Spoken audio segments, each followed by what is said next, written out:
Today's story that Life Manhwa introduces to everyone is about Son Gene Huk, the director of Seek Group, a famous corporation in Korea.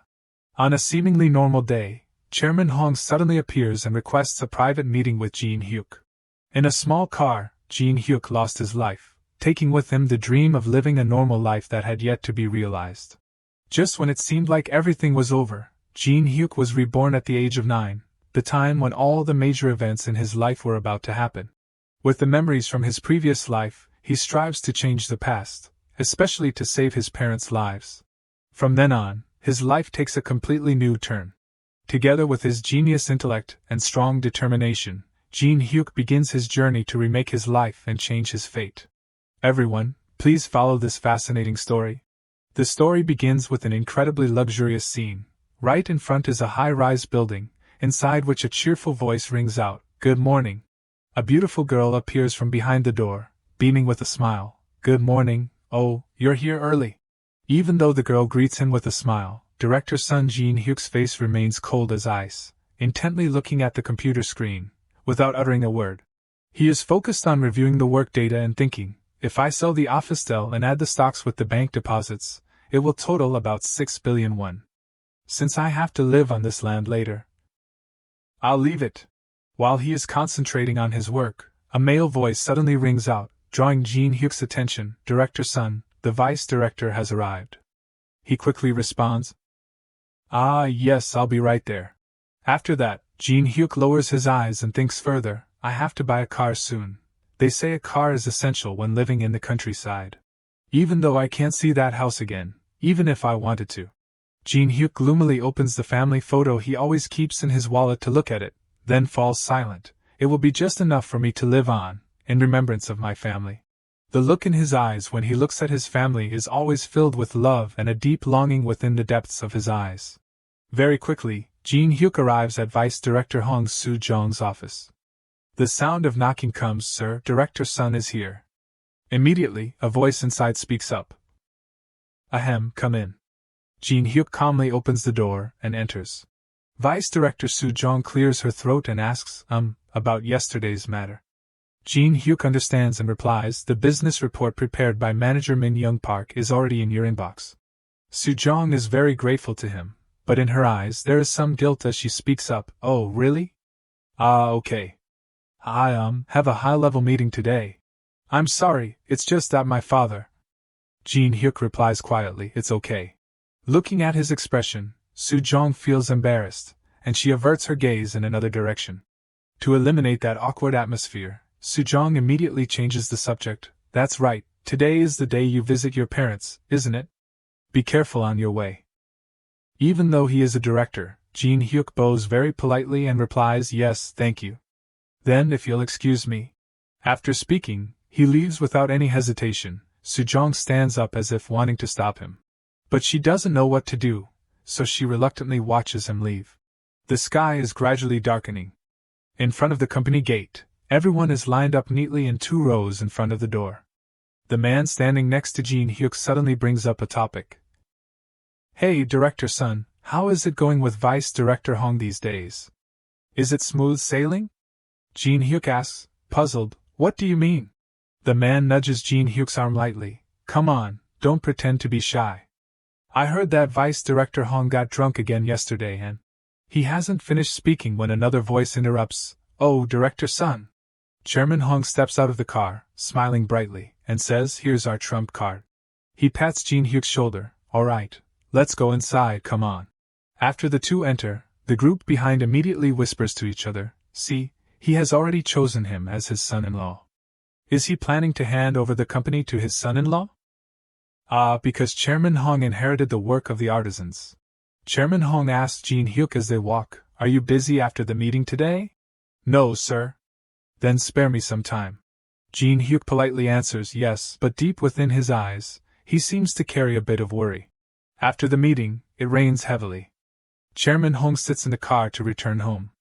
He orders, "Manager Kim, it's raining. Let's take the detour." Manager Kim replies immediately, "Yes, sir." Gene Huk is also with Chairman Hong at this time.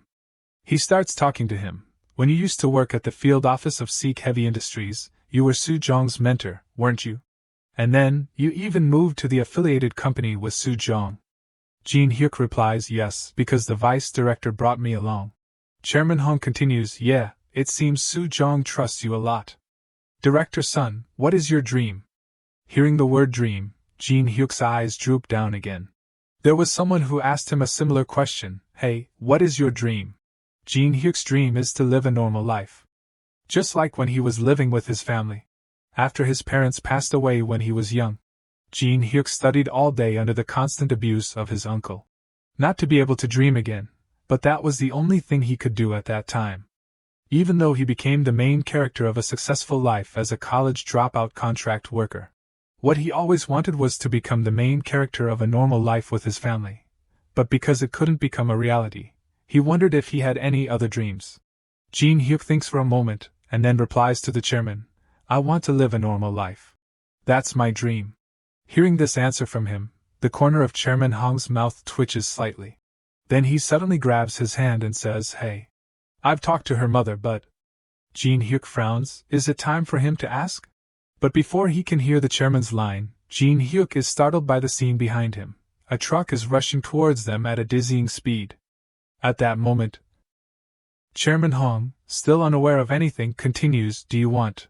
Before the words are finished, a loud noise rings out. In a daze, Huk feels too wet and rough. He is sure he has been in a car accident, and wonders if he is in the hospital now, and if they are taking care of his injuries. But why does it smell so strange? Because he finds it strange, Gene Huk slowly opens his eyes. A strange figure gradually appears before his eyes. It is the snout of a dog. The dog looks at Gene Huk and barks twice. Gene Huk sits up and calls out, Jang-goon. Hearing him call his name, the puppy happily sticks out his tongue. Jang-goon died from his uncle's violence. He tried to save Huk when his uncle dragged him away. Huk is surprised and reaches out to stroke the dog's head. No way, how are you? Just as he reaches out, he immediately notices something strange about his body. Wait a minute. Gene Huk hurriedly puts his hand up to touch his face, then looks at the clothes on his body. Gene Huk exclaims in surprise, what's going on? Not far away, a newspaper catches Huk's eye. He quickly picks up the newspaper and checks the date on it, October 1987. Huk seems to understand something, and he suddenly laughs. Then he says to himself, my childhood dog, Jang-goon, and an old newspaper. I knew it, I'm dead. Is Chairman Hong Ji-jun dead too? While he is lost in thought, the dog's actions startle Huk. He hugs the puppy and says, it's good to see you again, Jang-goon. Just as the two are hugging each other warmly, a familiar voice suddenly rings out, awakening all of Gene Huk's senses. Huk, my son! He immediately turns his face around. A familiar figure appears right before his eyes. It is the appearance of Gene Huk's mother. She says gently, my Gene Huk, you'll get sunburned if you sit in the autumn sun for too long. Gene Huk stands up in surprise. Mom, is it really you? Huk's mother smiles gently. She quickly reaches out to her son. Oh dear, why are you crying? Did you have a nightmare? As soon as he sees his mother, Gene Huk can't help but shed tears. His mother wipes away his tears and comforts him. It's okay, Gene Huk, everything is alright. At this moment, Huk smells the scent of fire again. His mind immediately remembers, that's right, my mother always cooks with a cast iron pot. If I hug my mother, I always smell the warm scent of fire. I had forgotten about that. Gene Huk buries his head in his mother's arms. Mom, I have lived as a good person. Perhaps that's why I can meet both you and Jang-goon in heaven. After a while, Gene Huk is led by his mother to wash his face. His mother cheerfully tells him, come inside after washing your face. Huk looks at the clear water in the basin and asks himself, but where is Dad? Did Dad go to hell? But Dad is a good person. The sky has changed color again. Under that night sky full of stars, inside the small house, a man's laughter suddenly rings out. Son, I heard you cried after having a nightmare today. Oh my, you still have a lot to learn. His father says as he strokes Huk's head. He actually thinks to himself, it seems Dad didn't go to hell. At this moment, his mother has also set the table and says, eat, son. This is the bean your dad picked this morning. His father laughs loudly and brags, that's right, I picked them under the scorching sun this morning. Stop teasing our son. Eat, eat. The three family members sit together again. Gene Huk scoops a spoonful of rice and tries it. His eyes light up immediately. Seeing him eating so much, his mother smiles and asks, "You're eating so heartily. Is it delicious, son?" Gene Huk quickly chews and swallows, then he breaks into a radiant smile and replies, "Mom, it's very delicious." That night, Gene Huk lies thinking, "Mom, Dad, Jang-goon, I wonder how long they have been waiting for me." Gene Huk lies between his two parents. The fact that the four of us are reunited feels like a dream. Thinking of this, Gene Huk's eyes redden again. Gene Huk still thinks, perhaps heaven is made from my happiest memories. But couldn't they make the house a little better? This is too rustic of a house, there's even a spider on the ceiling. Thinking this, his eyes also stiffen, and his eyelids gradually close. Gene Huk seems to fall into a bottomless pool of water. A strange voice suddenly speaks up, "You've done a good job." Gene Huk is confused, "What?" In the blurriness, the other person says, "I will bring you back. If you do well, I can bring the three of you back. I hope you have a happy life." At this moment, Gene Huk is awakened by his mother's call, "Gene Huk, wake up, son. You have to eat breakfast and get ready for school." He sits up blankly, "What?" His mother continues, "You'll be late for school. Go wash your face." Gene Huk is infinitely puzzled, do I have to go to school in heaven? Or am I in hell? Even though he doesn't understand what's going on, Gene Huk still has to carry his books to school. Wow, how long has it been since I've seen this place? He arrives the earliest in the class. There is no one in the classroom yet. Gene Huk slowly walks into the classroom. Let's see, where is my seat? Gene Huk goes to the desk with his name on it. He quickly sits down. I can't believe I'm going to school in heaven. Just as he sits down, a loud noise from outside draws Gene Huk's attention. Yes, I'm first. A group of sweaty students appears in front of the classroom door. Gene Huk looks at them in surprise. What? Gene Huk is first. Oh no, I thought I was first. Very quickly, his classmates arrive at the classroom. The sound of laughter is everywhere. Ah, my poor friends. Perhaps they are also the happiest at this moment, that's what I think. But reality very quickly throws a bucket of cold water in Gene Huk's face. Now he understands everything. He didn't go to heaven after he died, but went back to the past. He has traveled back in time. Gene Huk says to himself, it's strange to think that all these people are already dead. And they can't be like this if they have adult minds like me. This is not a country of 20th century adults.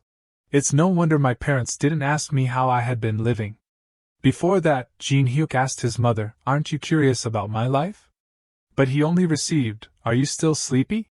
It is these things that have helped Gene Huk realize that he has returned to the past. Because his dream of living with his parents has come true, he is happy, but the problem is, not only do I not have childhood memories, but I don't have any memories at all, not even the day my parents died or the reason they died. This plot is a bit different from revenge reincarnation novels. While he is immersed in his thoughts, a voice and the sound of a desk slamming awaken him. Son Gene Huk, you haven't forgotten about today, have you? Huk leans back. Who is this child, and what is he talking about? Ah, I remember now. The girl in front of him continues, you don't remember? You promised to come to my house today.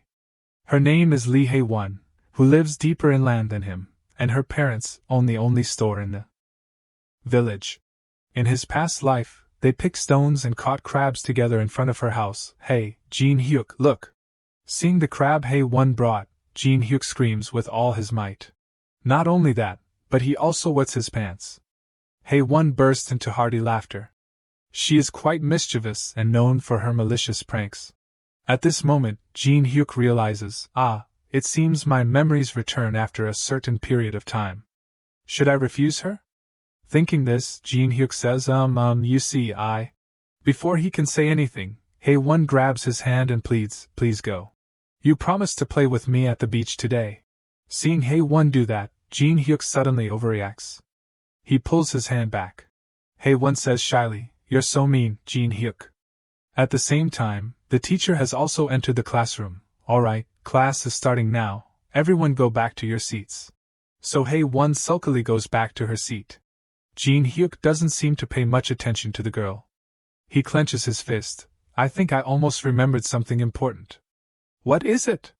What memory is it?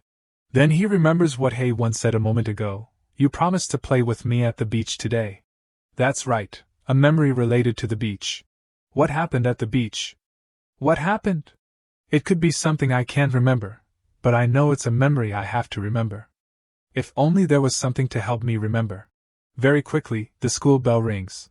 Class is over, and the students leave one by one. In the end, I couldn't think of anything until the end of class.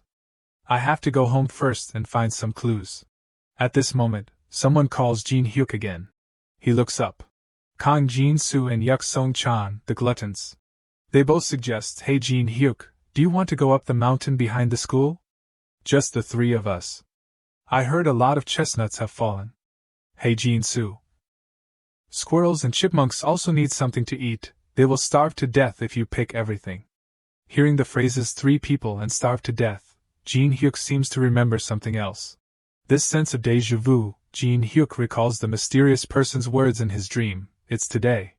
Huk's expression is extremely panicked. The memory he has remembered is that tonight his parents will die. Gene Huk hurriedly runs home. Inside the small house of Gene Huk's family, his parents are sitting and talking together. His father reaches out for his tools, seemingly preparing to go to work.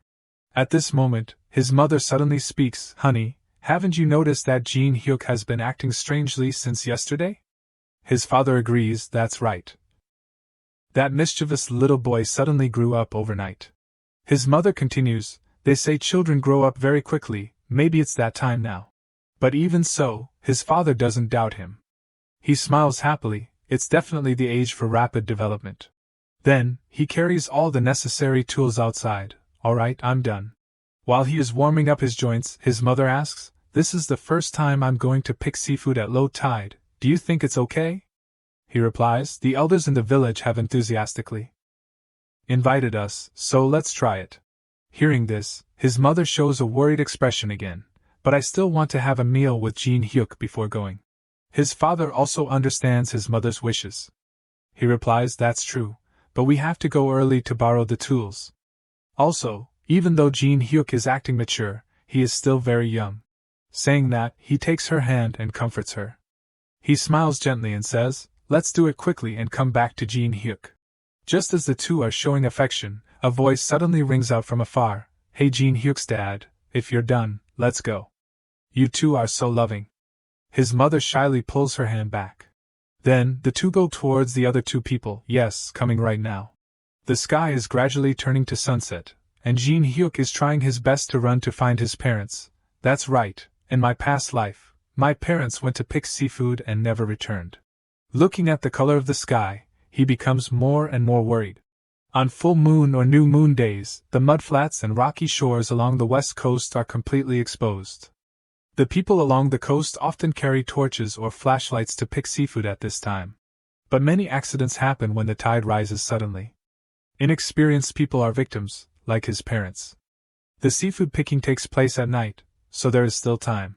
Very quickly, he runs back to the gate of his house. Gene Huk makes a decision, even if I have to cry, throw a fit. He hurriedly takes off his shoes and runs into the house. In Gene Huk's mind, he is constantly determined, beg incessantly, or anything else, I must prevent my parents from going.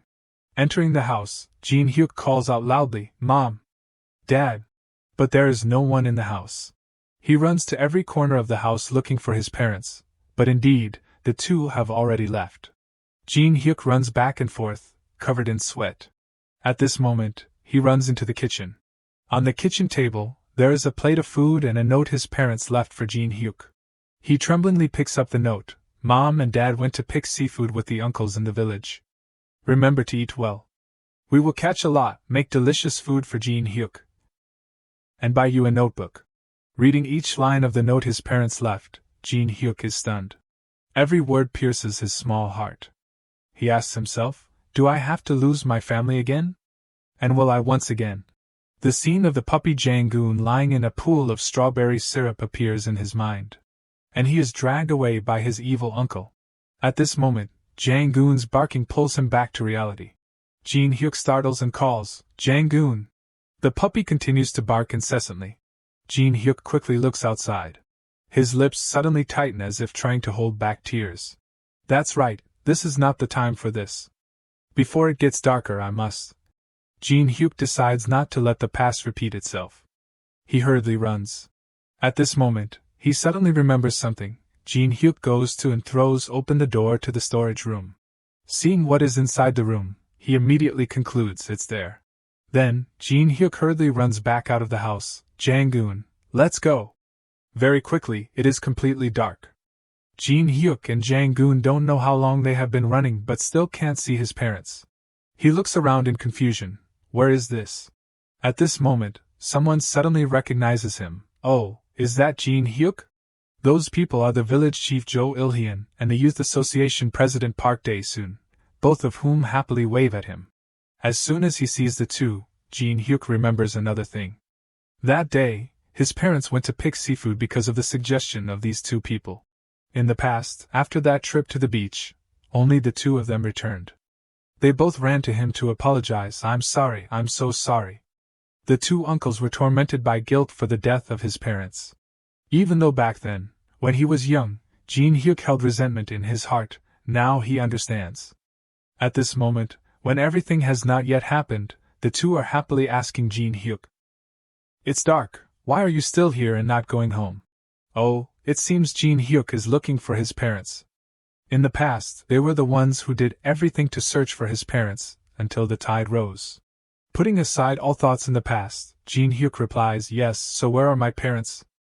I don't know, the tide is about to rise, they should be coming back soon.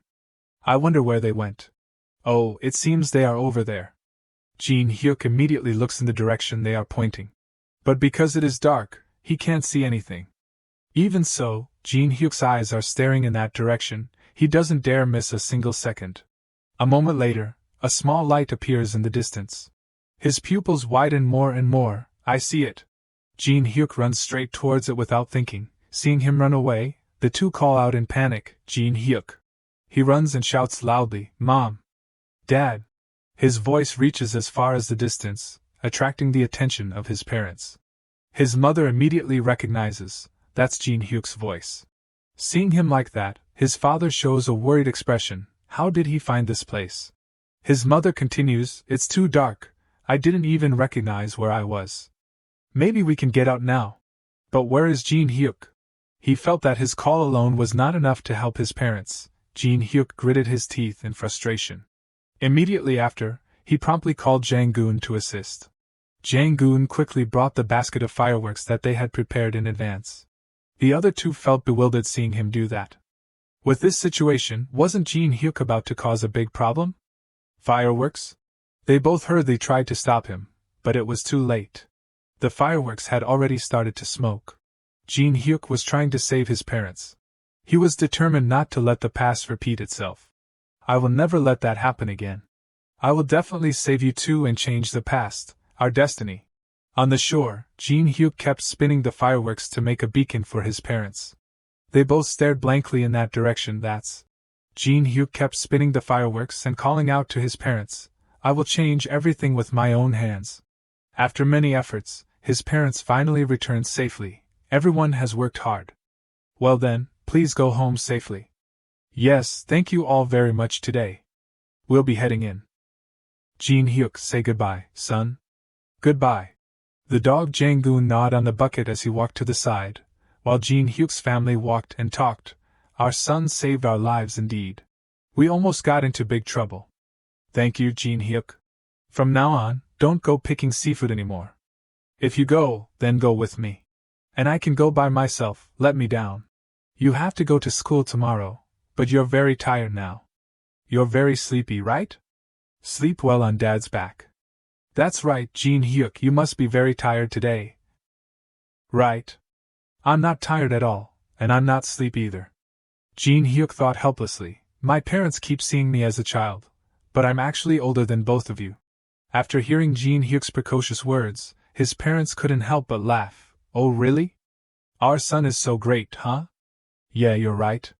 But even so, Gene Huk was still very happy. Anyway, it's a relief. I saved my parents, with my own hands. I changed the fate of my parents, and our family. As soon as he finished his thoughts, Gene Huk leaned back and yawned a long breath. Then he fell back onto his father's back and fell asleep. I shouldn't be like this. I was pretending to be tough just now. I'm really acting like a child. His father asked again, Gene Huk, how did you think of finding us here? You even brought a metal can. Not seeing Gene Huk respond, his father turned his eyes back. Seeing that, his mother spoke up, Sure, he's asleep. Gene Huk finally saved his parents. Now he was enjoying the fruits of his labor. His father gently smiled at his mother. His mother also looked at his father with loving eyes. Sleep well, our little son. Outside the front yard and the hill behind. Early the next morning, after waking up, Gene Huk went outside again to lie down and look at the sky. He proudly raised his hand and praised himself. I saved my parents, with this hand. Gene Huk lay there blankly for a long time. Then he closed his eyes again and thought to himself, now that they are alive, will my future change? In this life, we can live a normal life as a family, Jang-goon, the three of us. As he was immersed in those thoughts, Jang-goon suddenly barked, startling him and making him sit up. Gene Huk actually smiled happily and pinched Jang-goon's cheeks. That's right, Jang-goon, you like that too, right? If it weren't for you, I would have gone crazy. Thank you, Jang-goon. The puppy seemed to understand what he meant and responded with a bark. But then Gene Huk suddenly remembered something. Wait a minute. Wasn't it 3 people in the dream last time? Mom and Dad are 2, Mom and Dad, and I didn't die, so does 3 people include Jang-goon? Even though he was a little worried, Gene Huk still had to reassure himself. At this moment, he suddenly remembered something else. Gene Huk suddenly spoke, making Jang-goon happy. Oh right. He took out 2 chestnuts from his pocket. Before, when he met the gluttons, the 2 of them gave him this. Today, there is a food festival at school. I picked this up on the mountain behind the house yesterday. Really? Oh, a chestnut? Gene Huk threw 2 chestnuts into Jang-goon's food tray and said, Yes, let's become a family together, Jang-goon. Looking at it, it was really a chestnut in a dog's food bowl. Jang-goon looked at the chestnuts in the tray. He just stared wide-eyed at the food tray without touching it. Suddenly, his expression changed. However, Gene Huk hadn't noticed yet. He was busy thinking about something else. Does the world also appear after 10 years? At this moment, Jang-goon suddenly barked incessantly, startling Gene Huk. He hurriedly asked, What? Why are you acting like this all of a sudden? Are you crazy? Why are you acting like this? Switching the scene to the kitchen, a delicious-looking box of kimbap was ready. His mother gently asked, Gene Huk, have you changed your clothes? Hurry up, it's time for breakfast. Gene Huk timidly spoke up, Good morning. As soon as they heard his voice, his parents turned around. His mother immediately exclaimed, Oh my goodness, oh my, honey, look at Gene Huk. Isn't he too cute? They both went to talk to him. Our Gene Huk is on the blue team, huh? Dad is always on the white team. The dolphin outfit suits you so well, Gene Huk. Gene Huk, what's wrong? Are you feeling unwell? He shook his head shyly and replied, No, it's just, it looks too childish. Seeing his current expression, his parents couldn't help but dote on him even more. Gene Huk, a true man is not limited by clothing. At 40, anyone would be embarrassed to wear a dolphin sports outfit. But right now, he's just a little boy, so Gene Huk still had to accept it. Mom, leave the food for me to eat. Gene Huk's school was holding a food festival today. Everything had been prepared very early. Everyone was present here. The classes were all bustling, preparing for the festival. Gene Huk's family was also the same. His parents were looking for a place to arrange the food and seating. Meanwhile, Gene Huk stood still in one place, his eyes scanning every scene here. When he was young, he hated these sports days. Back then, he always felt lonely. He had wanted to drop out of school altogether, but this time, everything was different. Gene Huk also looked at everything in a different way. His parents were still the same, happily preparing for the festival. Try this, it's kimbap that Mom made. It's very delicious, Gene Huk. That's right, now everything is in the past. He was no longer lonely. Therefore, Gene Huk was really enjoying his current life. Right after tasting the kimbap his mother made, Gene Huk's eyes immediately lit up. He suggested, Mom, why don't you open a kimbap shop? Hearing that, his mother couldn't help but laugh. Oh my, Gene Huk, where did you get that idea from? I'm not kidding.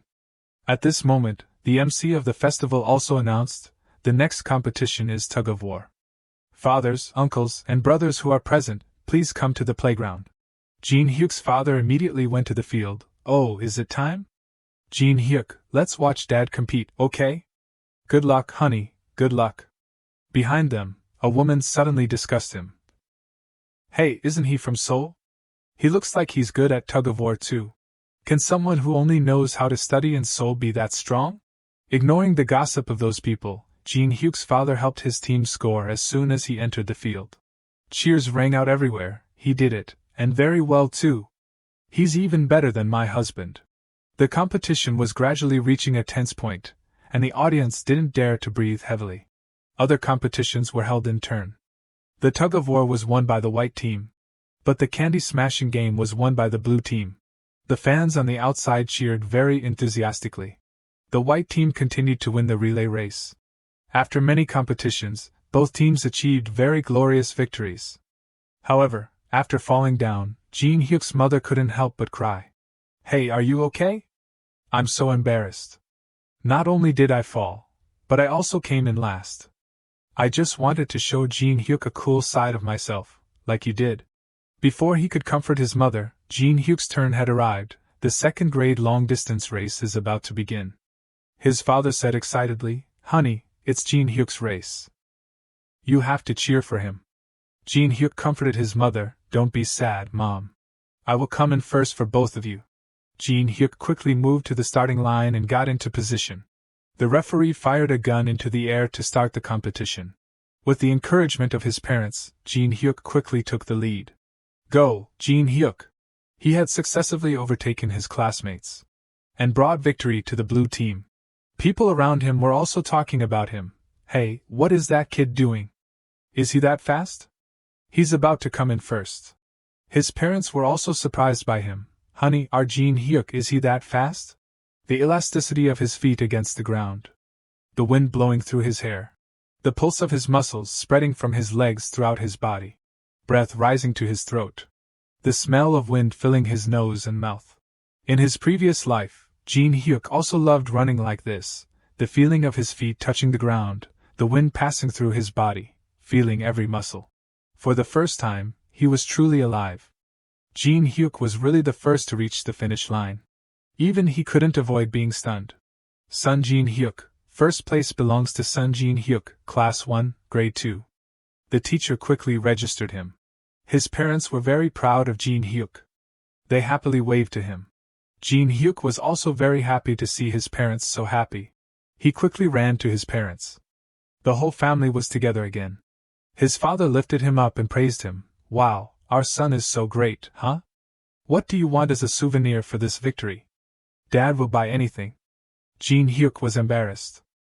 He pushed his father away and said, Okay, let me down, Dad. At this moment, Gene Huk's mother suddenly felt a stomachache. She uncomfortably held her stomach. The two quickly noticed the unusual expression of his mother. Mom, are you not feeling well? She was actually hiding it. She smiled and replied, It's okay, honey. I'm fine. Don't worry, Gene Huk. After the festival, the three returned home. Seeing Gene Huk rummaging for something, his father asked, Gene Huk, what are you looking for? Gene Huk replied, Dad. Let's go catch mud skippers, Dad. His father asked blankly, Why do you suddenly want to catch mud skippers? Even so, he agreed with him, Well then, that's okay too. The two of them left the house together, one big and one small, carrying tools to catch fish. As they walked, his father asked him, Gene Huk, do you like it? Yes, it looks so pretty. Dad chose the prettiest watch in the store. Gene Huk was very happy with the gift. His father gave him a wristwatch. The day before, after the competition, Gene Huk had asked his father, Dad, I want a watch, with a stopwatch. You're talking about a digital watch, right? Okay, when Dad goes to town, I'll buy you one, the kind with a light too. Hearing that, his mother just quietly looked at the two of them. Today, with the new watch, his father remembered what his mother had said, if he keeps looking at the watch without sleeping, his eyes will be damaged. Therefore, he reminded Gene Huk immediately, Don't stay up too late looking at the watch, Mom will worry, okay? Gene Huk happily replied, yes, don't worry. Gene Huk had no reason to look at something that only had a few numbers for so long. If they knew about cell phones, they would faint. At this moment, Gene Huk suddenly remembered cell phones. In some online novels Gene Huk read, some people could use their phones, but he didn't have anything. What if something unexpected appeared in his pocket? Because he thought that way, Gene Huk tried to rummage in his pocket. He really found something. Immediately after, Gene Huk took out a chestnut. Looking at the thing in his hand, he was completely disappointed. It's different from online novels. He didn't get things like regression privileges. Very quickly, the two went to the beach. His father asked him again, Gene Huk, do you know how to fish? He replied immediately, yes, it's easy. Really? Dad has never fished before. Hearing that, his father hesitated and turned his face away. He said shyly, Mom is better at fishing than Dad. It seemed this was his father's first time. His father observed the water level here. There were many crabs appearing. He quickly said to him, but Gene Huk, there is little water here and not many fish either. He was digging into the ground while saying, we must have bait first. Hearing him say he needed bait, his father actually didn't know what it was. Gene Huk didn't answer immediately. He quickly dug up a worm. Then he picked it up and showed it to his father. Dad, look at this one. Isn't its color beautiful? As soon as he saw it, he immediately ran away.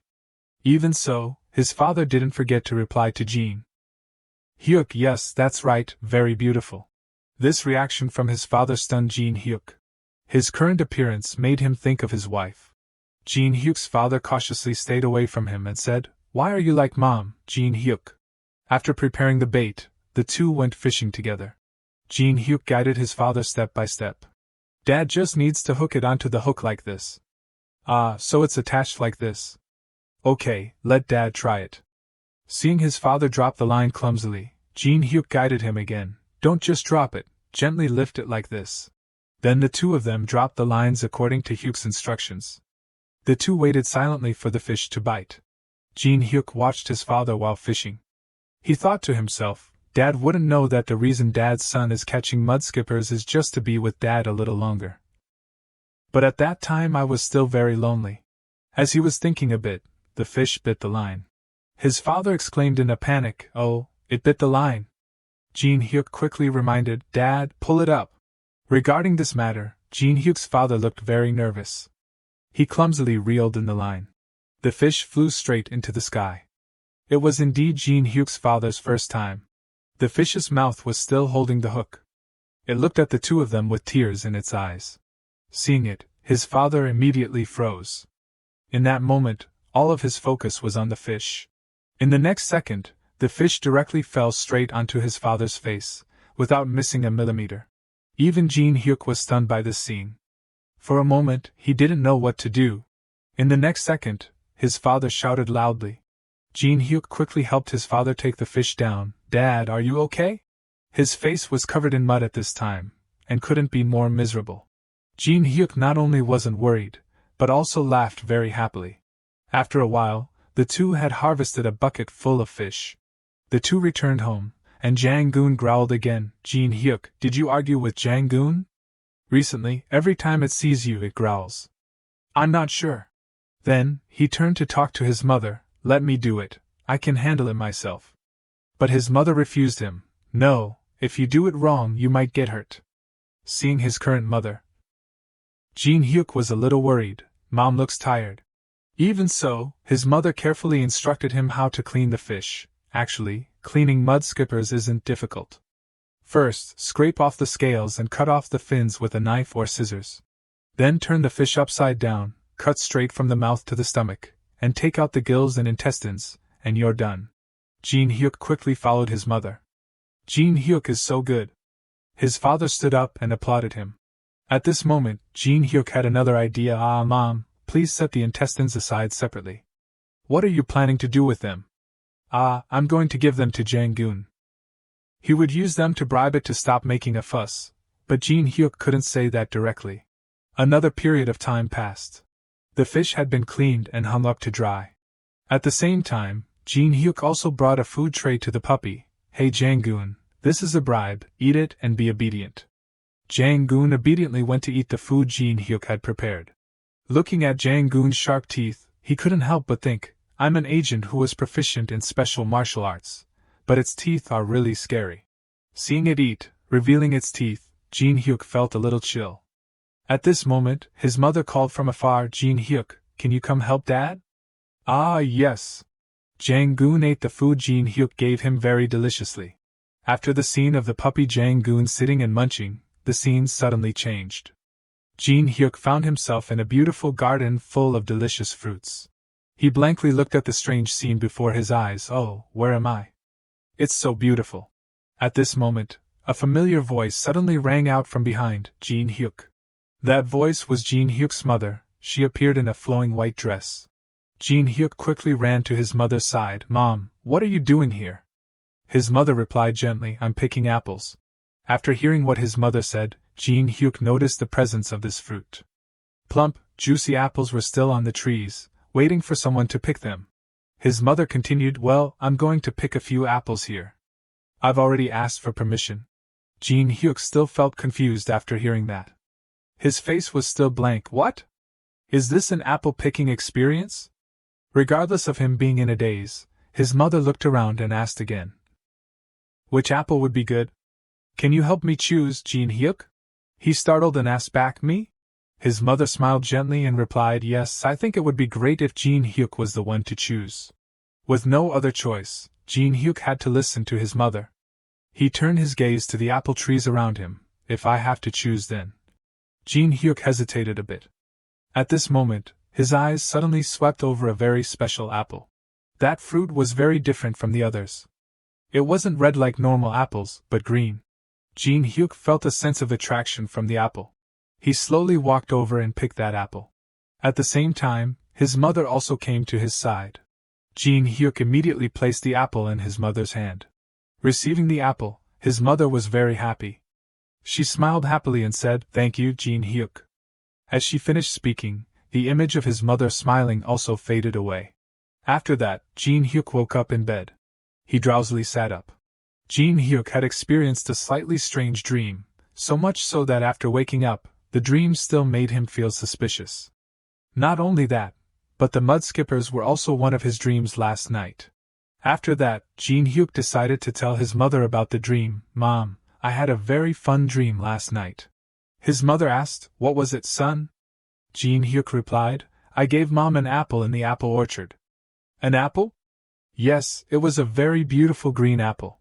Gene Huk laughed and continued, "It must be because it's apple season these days, so I wanted to eat apples. All the green apples are probably gone now." Hearing Gene Huk say that, his mother not only didn't feel happy but also showed a hesitant expression. She turned her eyes to the calendar. Seeing his mother not say anything, Gene Huk startled. He also quickly looked in the direction of his mother. When he saw the time on the calendar, Gene Huk exclaimed to himself, "Oh my goodness! They say the unexpected always comes unexpectedly." That day, just like any other day, Gene Huk went to school and returned when the sky was clear of clouds. "I'm home." "Oh, you're back?" "Gene Huk, you're too late." "Yes, because my friends said they were short of people to play soccer." He had only just stepped into the gate of his house when he stopped. The two people who appeared in his house were Mikyung and her grandmother. Choi Mikyung wore a sulky expression and asked, "Why are you so late, Gene Huk?" Their appearance reminded Gene Huk that before his aunt and uncle came to find him, he had lived with Mikyung's family for nearly a year, along with Jang-gun. Even when he grew up and moved to Seoul, Gene Huk still occasionally met Mikyung. They would eat together or stop by her house to say hello. In reality, he only kept in contact with Mikyung. Gene Huk walked into the house, puzzled. Why are Mikyung and her grandmother here? At this moment, Mikyung's grandmother spoke up. "Oh my, Gene Huk must be very happy." "Right?" he asked blankly. "Huh? What's going on?" Without letting her answer, his mother replied with a smile, "Gene Huk, you're going to have a sibling soon." This information was too sudden, and he couldn't process it in time. But very quickly after that, he exclaimed loudly, "What?" He blankly thought, so that was the prophetic dream. For his sibling? His mother looked at him and asked again, "Oh my, look at Gene Huk's face. Aren't you happy to have a sibling?" Congratulations, Gene Huk. Gene Huk, are you happy? Facing his mother's question, he replied reluctantly, yes, I'm really happy. Now he really understood that the three people mentioned in that dream had this meaning. It was talking about the sibling who didn't get a chance to be born in his previous life. The expression on his father's face also couldn't hide the joy. After his father went to the field, his mother talked with Mikyeon's grandmother. So, Gene Huk is the one who had the prophetic dream? That's right, it said that children sometimes sense it first. When someone is pregnant. It must be true. Hearing that, Mikyeon's grandmother turned to ask him, Gene Huk, did you really have that dream? He replied yes, roughly. His mother now expressed her excitement about Gene Huk's dream. She excitedly asked, oh, what was it like? Apples? Apples? The whole family understood the meaning of the dream. Only Mikyeon thought Gene Huk's sibling was an apple. Mikyeon's grandmother continued to ask his mother, what did the hospital say? When will the baby be born? His mother replied with a smile, probably next summer. Hearing that, Mikyeon's grandmother exclaimed, oh, it must be very hot at that time. Are you going to give birth at home again this time? Gene Huk immediately grasped the main point this time. He immediately crawled over, Mom, was I also born at home? Of course, you were born at home. Mikyeon's grandmother helped me. Mikyeon added immediately, many people are grateful to Mikyeon's grandmother, you know. The grandmother took the opportunity to reminisce about the past, back then. Your father was so worried that he kept saying, what if something happens to Mom during childbirth? To be honest, I thought your father was the one giving birth at that time. Gene Huk's father at that time was actually crying even more pitifully than his mother. Grandma, are my wife and child okay? I will never have to choose between the two of them. Right? I'm so worried, so scared. I'm bothering you, right? Get out now. His mother continued to tell the story. When your father was so scared, I was the calmest. Thanks to that, I gave birth to you safely. His mother was very happy to recall that story. But giving birth at home instead of in a hospital where they can respond immediately must be very stressful for someone from Seoul. They say giving birth is also a test of endurance. Gene Huk didn't say anything after hearing that. He just silently looked at his mother. Seeing that, his mother also turned to look at him. Immediately after, Gene Huk gave his mother bread and urged her, Mom, you have to eat well. Mikyeon's grandmother also agreed, that's right, Gene Huk. With Gene Huk taking care of Mom like this, Mom doesn't need to worry about the second child. She gently stroked his head as she spoke, Gene Huk, you've really grown up. Switching the scene to outside the field. Gene Huk was running somewhere again. He and Jang-gun ran for a long distance. Gene Huk finally couldn't run anymore. He stopped and panted, Jang-gun, slow down. Seeing him not running anymore, Jang-gun also stopped. Gene Huk said while constantly breathing, Jang-gun, really you run too fast. Look at your face, you're clearly enjoying this, you rascal. You must really like the gobi I gave you this morning. Before eating the gobi, it was showing an attitude to Gene Huk, but after eating it, it had been obedient like it was now. At this moment, Gene Huk suddenly made a decision, Jang-gun, I'm changing your name to Carl Lewis. Yeah, like Carl Lewis. You'll understand in 2 months. Carl Lewis is the athlete who almost won the gold medal in the 100-meter race at the 1988 Seoul Olympics. It turned out that Gene Huk was running. He checked the stats on the watch and thought again, my performance now isn't as good as before. Is it because my legs are too short? It's not bad for an elementary school student, but it's still not enough.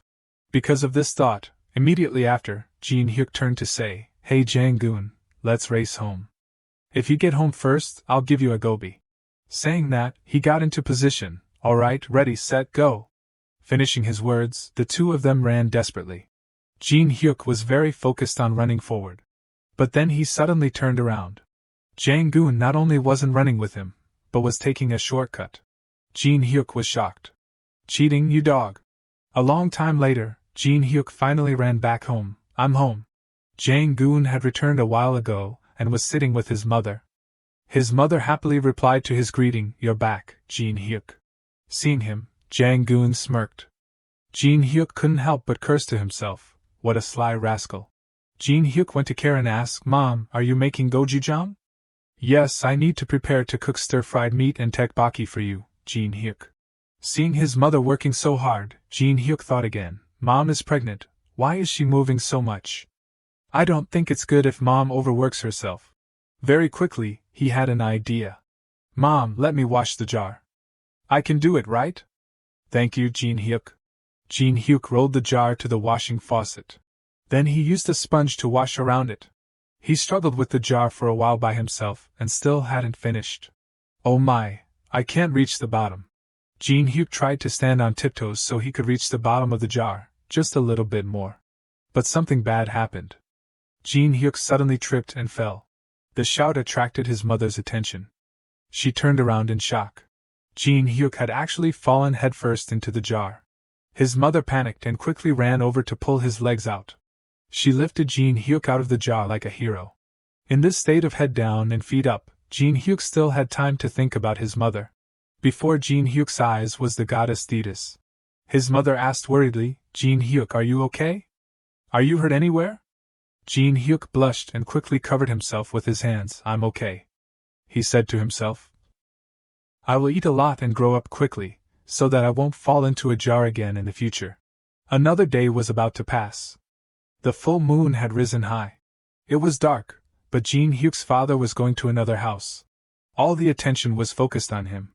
Gene Huk's father walked in carrying 2 bags of things. I'm here. Hyung, were you discovered on the way here? With this person, things had certainly been done carefully. Then, let's check what he brought. Every day passed peacefully. Gene Huk still kept his running habit. Everyone in the village also seemed to be used to his life like this. Gene Huk, you're running again? Where are you going? Dad is about to come home. I'm going to pick up Dad. The road is slippery, be careful. As if preparing to welcome the upcoming baby, the little one who had once fallen completely into the jar had grown quickly during the winter vacation, compensating for all the delayed growth before. As soon as Gene Huk arrived, his father had also come. He called out happily, Dad. His father walked quickly to Gene Huk's side and asked, Gene Huk, were you waiting for Dad here? He replied happily, No, I was running with Jang-gun, and then I saw it was almost time for Dad to get off work, so I came here to go home with Dad. As soon as he saw him, his father took out a new coat and happily showed it off. Gene Huk, look, Dad bought you a new winter outfit. Let's go home quickly. Your mother must be waiting. After that, the two returned home together. On the way, his father bought Gene Huk an ice cream. He walked and talked with his son. You've been growing fast lately. It's more fun to buy things for you. Next time, go out to town with Dad, okay? Dad will buy you things you like. Wow, I love that. Gene Huk, how do you feel now that you're about to have a baby? Hearing his father's question, Gene Huk thought for a moment. Meanwhile, his father added, some children think that the love for them will be divided, so they feel sad. Gene Huk seemed to understand the worry in his father's heart. He was certainly not like those children. Gene Huk smiled understandingly. Then he replied, I'm not sure, because I've never worried about that. I only think about how I will protect and love the baby in the future. Don't worry, Dad. I will be a good brother. Gene Huk's answer surprised his father very much. Gene Huk suddenly remembered Mikyun's grandmother's words. Looking at his back like this, it must be a daughter. Therefore, he quickly emphasized, Mikyun's grandmother also said it's a girl. His father didn't reply immediately after hearing that. He slowly spoke up, so Mikyun's grandmother also said that? Gene Huk is really a good brother. But don't forget, even if the baby is born, Mom and Dad will still love you as before. This thoughtfulness from his father touched Gene Huk immensely. He replied yes. Gene Huk was about to become a brother.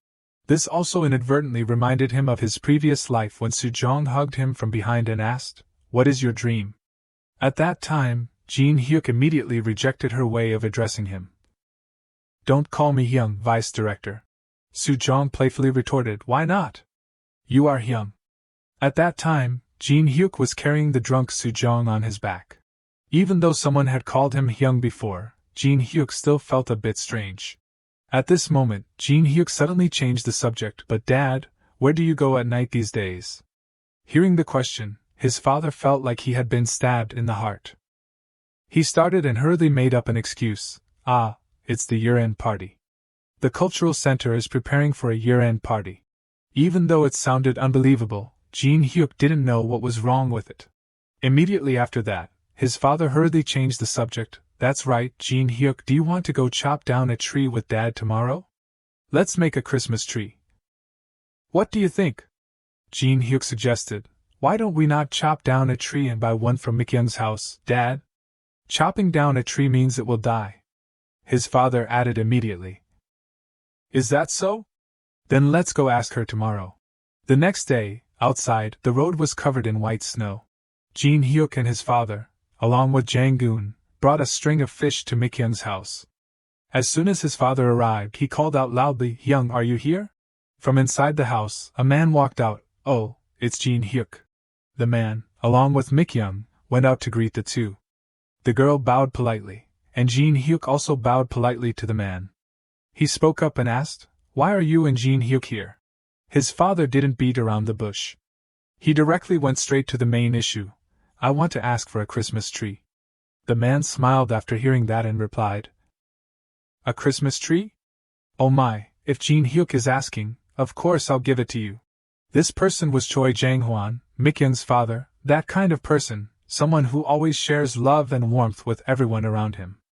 9 years ago, when his parents came here from Seoul with nothing, it was he who helped them settle down in this village. Gene Huk's father put the string of fish in Jang-hwan's hand and said, Hyung, here, I'm not asking for the tree for free, so take this. He smiled and replied, Oh my, why are you being so polite? His father also happily added, Gene Huk told me to bring this. Jang-hwan took the string of fish and stroked Gene Huk's head. Oh my, if Gene Huk says so, I can't refuse. Gene Huk, I'll choose a really beautiful and strong tree for you. Okay? He replied, Thank you, sir. No, thank you, uncle. After that, his father and Uncle Jang-hwan went to the back of the house to dig up a tree together. Uncle Jang-hwan dug the tree and talked with Gene Huk's father. I'm very happy with your current life. Actually, I was very worried at first. A young man from Seoul and a young pregnant woman, coming here with nothing. A scoop of dirt was dug up. Uncle Jang-hwan continued, Yet you farm well and get along with the villagers. Who would have thought a guy from Seoul, who may have never touched the ground, would be so good? It's all thanks to you, Hyung. As the two were talking and laughing, Jang-hwan suddenly came close and whispered to Gene Huk's father, But are all the preparations going well? He replied, Not yet. It's still hard to predict. Time is running out. It's still a problem, even when the child has grown up, too many kids. I also have a headache. Seeing the two of them sneaking around, Gene Huk turned to question Mikyung, Does your dad also go out at night these days? Mikyung replied innocently, I don't know, I go to sleep early. Hearing that, Gene Huk asked further, Does your dad often ask you about the things you want? Mikyung played with the snow while replying, It's not my dad, but my mom keeps asking. Mom told me to choose something I really want, it's hard to decide. Gene Huk finally realized something, these people, so that's it. He turned his eyes to his father and Uncle Jang-hwan. At this moment, Mikyung asked, I'm planning to go to Jeju, do you want me to buy you a souvenir? Gene Huk was surprised, a souvenir? But before he could think of a souvenir, Mikyung added the latter half, yes, but in exchange, help me with my holiday homework, okay? Gene Huk helplessly said. You always ask for my homework, you little brat. Mikyung immediately pouted, but the holiday homework this time is too much and too difficult. Hearing that, Gene Huk had to quickly restrain his emotions. I almost became Chul-soo. Mikyung's family and Gene Huk's family had been close since his previous life. His parents owed them for a long time. Jang-gun was also close to Baekdu, Mikyung's dog. Therefore, in the end, Gene Huk still decided to help the girl with her homework. Then Gene Huk asked, What do you need me to help you with? Mikyung replied innocently, Writing a diary. Gene Huk's eyes widened after hearing that. He was speechless. He thought, You expect me to do that for you? What is this kid asking for? Do you not have hands and feet? Seeing him not say anything, Mikyung pleaded, Gene Huk, please help me a little. With no other choice, Gene Huk had to agree, all right. Gene Huk did this for his family. He was annoyed that he had compromised with injustice, but he would not cry, because that was the quality of a true man. After asking for the tree, the two returned home. The tree was planted in the jar that Gene Huk had fallen into. He hesitated and thought, does Dad not know which jar it is? On the contrary, his mother was very happy when she saw the tree. It's so beautiful, right, Gene Huk? Yes, it's very beautiful. Next year, the 5 members of Gene Huk's family will look at this tree together. Outside, it was snowing heavily. Today was Christmas. Gene Huk was watching a movie with his mother. All along, Gene Huk's expression showed boredom. This was originally a novel by Charles Dickens, right? We've been binging Harry Potter lately, but Christmas should be watched at home alone. His mother observed his expression and said, "Ha, Gene Huk, are you sleepy? Go to sleep first, Dad hasn't come home yet. It's not even 10 o'clock yet, why are you telling me to go to sleep first?" Being pinpointed by Gene Huk, his mother felt guilty. Gene Huk quickly turned his eyes to the clock. He realized that Dad seemed to be waiting outside the door, to sneak in when he was asleep. At the same time, Dad was actually cosplaying as Santa Claus, shivering outside with Jangoon. It's too cold. Gene Huk was very understanding. I should pretend to be asleep so Dad doesn't get a cold. What was thought was what was done. Gene Huk stood up and went to the room. Gene Huk, are you going to sleep? Yes, I'm too sleepy. Good night, Mom. After Gene Huk left, his mother dared to breathe a sigh of relief. After he had been asleep for a while, the room door was carefully opened, and the light gradually flickered through the crack. Is he asleep? Yes, I think he's asleep. It's too cold out here, right? His parents tiptoed into the room. What gift did you choose to give? You must have thought a lot about it, huh? A school bag. The new school year is coming up. I hope Gene Huk will like it. Gene Huk had secretly heard his parents talking, and he was very touched. Thank God, thank you, dear Dad. I'm so ashamed of this V-shaped school bag. His father was putting the gift away while saying, the kids at other houses demand more than 10 things, but our Gene Huk seems to not want anything. Even though it's good not to be greedy, he's still young. Once he grows up, his world will widen, and he will see more things. He will want more things. You're right. He wondered, how vast will Gene Huk's world be? Not only did Gene Huk's father become Santa Claus, but so did Uncle Jang Hwan. After the two said goodbye, he returned home when Mikyung was fast asleep. Other fathers were doing the same thing with their children. The lovely Jang-goon also received a gift. Gene Huk's house, although small, was always full of happiness. Gene Huk, Merry Christmas. Very quickly, the day to return to school had come. On the first day of school, Gene Huk carried the school bag his father gave him. Gene Huk's friends were eating lunch and talking. Can you believe it? It's already June. It feels like we just started the semester. Time flies so fast, right? Next year, we'll be seniors. Speaking of which, Gene Huk is taller than the 4th grade boys now, right? Yeah, he shot up after the winter vacation. Hey, Gene Huk, what's your secret? Tell us. Gene Huk had been eating attentively from the beginning to the end. He didn't bother with what his friends around him were saying. Seeing him not reply, Mikyung impatiently shouted, Hey, son Gene Huk. At this moment, he startled and realized, Huh? What? Mikyung immediately questioned, What's wrong with you today? You've been like a lost soul all day. Gene Huk seemed to have been seen through. He said in shock. Mikyung, are you practicing reading minds? Did you sacrifice your holiday diary to do that? His words were immediately rejected by Mikyung. What are you talking about? Do you want me to hit you with this spoon? At the same time, one of the 2 kids in the Glutton Club also spoke up. Mikyung is right. You're very strange today, Gene Huk. Did something happen? He scratched his head hesitantly. It's nothing, it's just. Gene Huk remembered the incident when he was at home. His mother suddenly had severe stomach pain. Mom, are you okay? Even though his mother didn't look well, she still tried to endure and replied, Yeah, I'm okay. Gene Huk said worriedly, Mom, go to the hospital. But his mother only stroked his head to comfort him. There's nothing to worry about, honey. It's just that the baby is about to be born. This was the reason why he felt uneasy. Gene Huk thought again. Mom said that calmly, but she will give birth at home, not in the hospital. What if something goes wrong? After lunch break, Gene Huk and his friends returned to the classroom. Gene Huk swept his eyes over the bookshelf and thought again. Life in this countryside is sometimes very limited. There's no library, and the school only has children's books. While he was pondering, his friends were competing to talk about his height. Maybe Gene Huk's height's secret is that he never wastes food. He always eats all of his portion. Really? Is that so? Or is it because his mother cooks with special ingredients? As soon as Mikyung finished speaking, Gene Huk suddenly turned around and pointed at the girl. Mikyung looked at him puzzled. What? Another school day ended. The sky was clear of clouds. Gene Huk returned home. I'm home.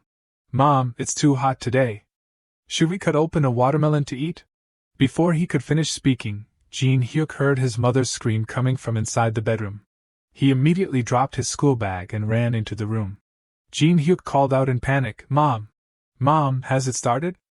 Are you feeling contractions? Where's Dad? His mother said with difficulty. Mikyung went to pick up Grandma. He gently helped his mother lie down and continued to ask, When did she go? Just a while ago. At this moment, Gene Huk tried to reassure himself, Calm down, don't panic.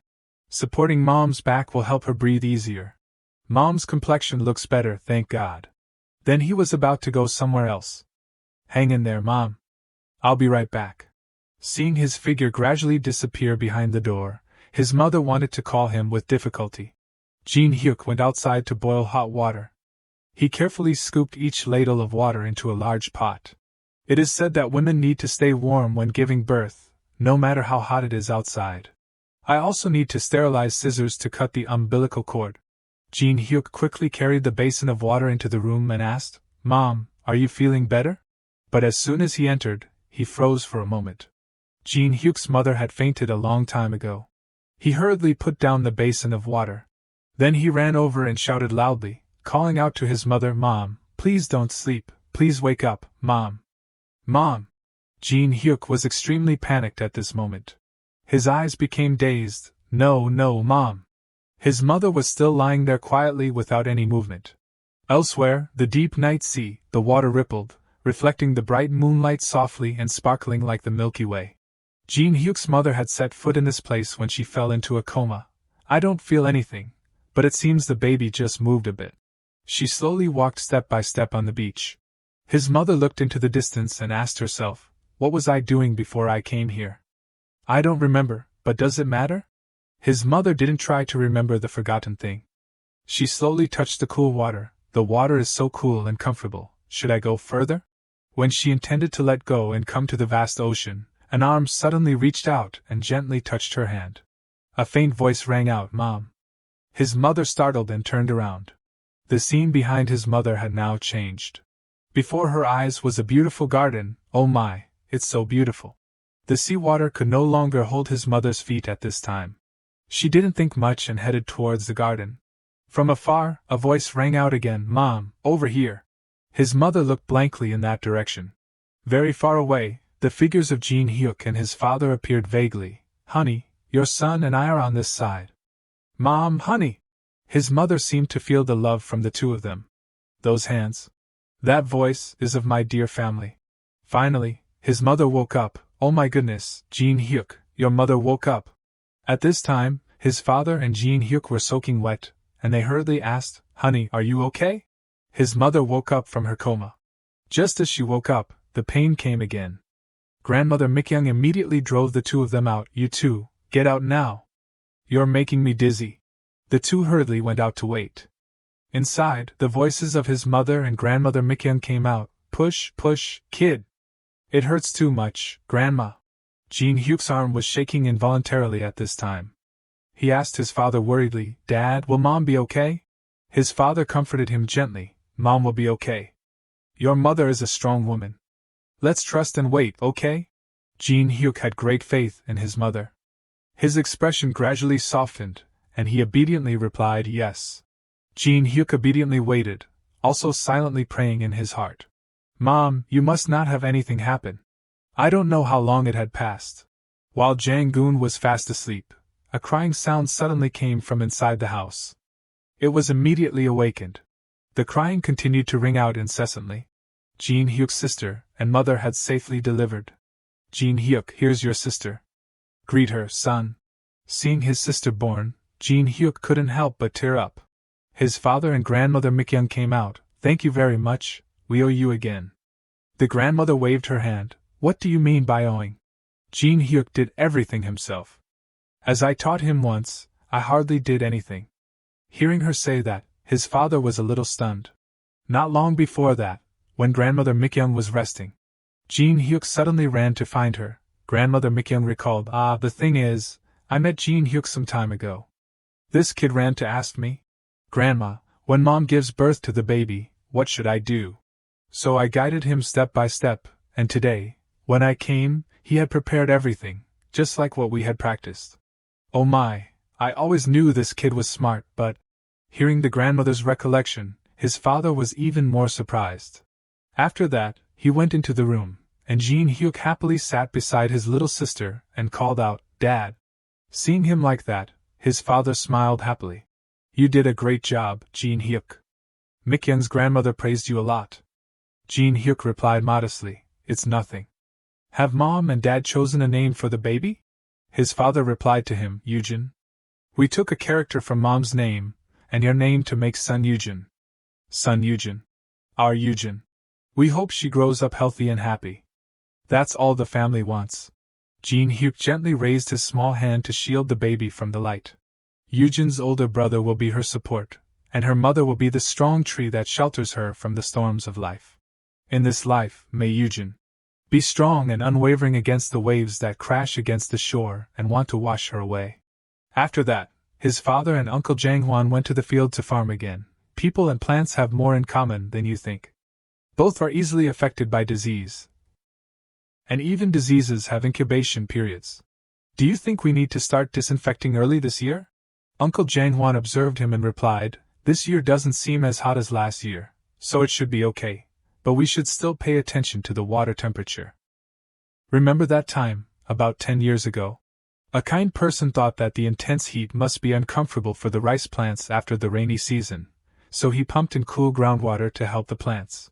But in the end, it spread rice blast disease to the rice paddy next door, almost losing the entire harvest that year. Even now, I still get chills thinking about it. That person was Gene Huk's father. He said embarrassedly, Hey, don't say any more, Hyung. Hearing that, Uncle Janghwan said even more proudly, But, thanks to a handsome man who ran around to prevent the damage, no one knew who the culprit was. That person saved a young man from Seoul from being beaten to a pulp by the villagers. Haha, if it weren't for him, that kid would have been beaten to death. Thank you for saving my life. Haha, I'm just kidding. I'm going home now. Saying that, the two fathers returned home together. After taking a few steps, Gene Huk's voice rang out from afar, Dad. Oh, Gene Huk. Gene Huk carried a basket of fruit and ran over. Did Dad just go check the rice paddies? Yes, were you just on the mountain? Have you eaten, Gene Huk? Hello, Uncle. Yes, Mikyoung said we should go pick some wild berries. Mikyoung in Gene Huk's eyes, did you come here to pick or just to eat? Who can resist such delicious food? Hearing that, his father asked, So, are you preparing to go home? Gene Huk replied, Yes, we're on our way. His father immediately understood, and smiled slyly. Gene Huk also smiled with his father. In the next second, his father ran away first, leaving Gene Huk and Jang Goon behind. Gene Huk hurriedly chased after him. Dad, that's not fair at all. That's called starting early, Gene Huk, you're on summer vacation, so you can take care of Yujin all day. Why don't you give Dad a chance? But I hardly got to see Yujin all day because I was busy on the mountain. Also, Dad, you're going to the fields to work again tomorrow. The two of them, one running and one chasing, stunned Uncle Janghwan.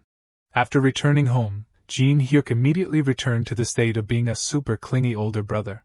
Gene Huk was lying on the bed playing with baby Yujin. Before being able to play with his sister, because he lost the race, Gene Huk had to clean the floor. He was fascinated by his little sister while thinking, anyway. I lost and I'm younger than Dad. But hey, seeing Yujin a little later doesn't make her any less adorable, right? Gene Huk then reached out and lifted Yujin's tiny feet to play with. Look at these little feet, like those of a fairy. Should I ask Mom and Dad if we can keep the baby's footprints forever? Only when I can hold her properly. Should I say it or not? Do we have ink? Baby Yujin also smiled playfully at Gene Huk. Gene Huk still couldn't resist when he saw baby Eugen smile. He said gently, Eugen, just grow up healthy and strong. Your older brother will earn a lot of money for you. I may not be a reborn person with special skills, but I have a lot of knowledge, and if I can't earn money, then I'll secretly sell some of Dad's land, no problem at all. Come to think of it, that guy. Dad worked very hard to buy all that land, and then he sold it all at a cheap price. And that money, all spent on alcohol and gambling. In his previous life, Gene Huk had been abused by that guy. He beat Gene Huk, leaving his whole body covered in wounds. Why did the land prices skyrocket now, and not back then? And while land prices exploded in the western coastal area, when the land value soared, he had the nerve to vent his frustration on Gene Huk. That bastard knows everything and is still silent. He just wants to mess with me. Gene Huk thought back, and his anger surged again. Just wait, if I meet you again, I won't let you off easy. Even though she was just a newborn baby, Eugen actually knew how to comfort her older brother. She gently placed her tiny hand on Gene Huk's hand. Then she looked at him with glistening eyes. Gene Huk forced a smile and said, Sorry, Eugen, your older brother just showed you his bad side. After that, Gene Huk reassured himself, but it's okay, now I don't need to live with the help of my aunt and uncle anymore. I also have a little sister.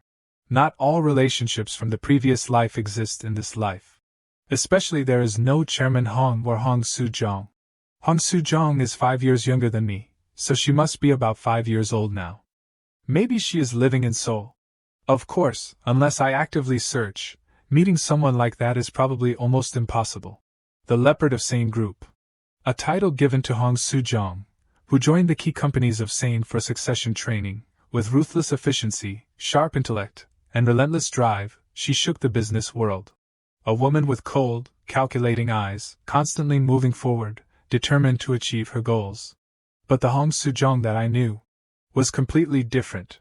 Warm, full of humanity, and full of passion. A truly wonderful person. And surprisingly, she also had an adorable side. The fact that Hong Su Jong once had an ally named Sun Gene Huk. Su Jong also had a happy time. Which was when she was with Gene Huk, she didn't have to force herself anymore. Now no one remembers anything about that anymore. The call of his parents interrupted his train of thought. Gene Huk, come out here and eat fruit, son. Yes. Those connections are now just memories. Is that the price of going back to the past, creating new relationships while leaving behind old relationships? Career, success, those things are no longer important to him now. Gene Huk now only needs to be with his parents and sister. But those faces. If by any chance he met them again, Gene Huk wondered, would it be strange to admit that he wanted to see them again? A strangely handsome man appeared on this small beach. He held a walkie-talkie and said, well done, don't hesitate to contact us if needed. At the same time, a woman came and asked, who is that? The man leaned against the car and replied, the secretary's office. She questioned immediately, during the holidays? The man explained with a smile, I asked them to find a piece of land for a company vacation. There seem to be a few good options along the west coast. A vacation by the beach, sounds great. Beautiful scenery can really boost productivity.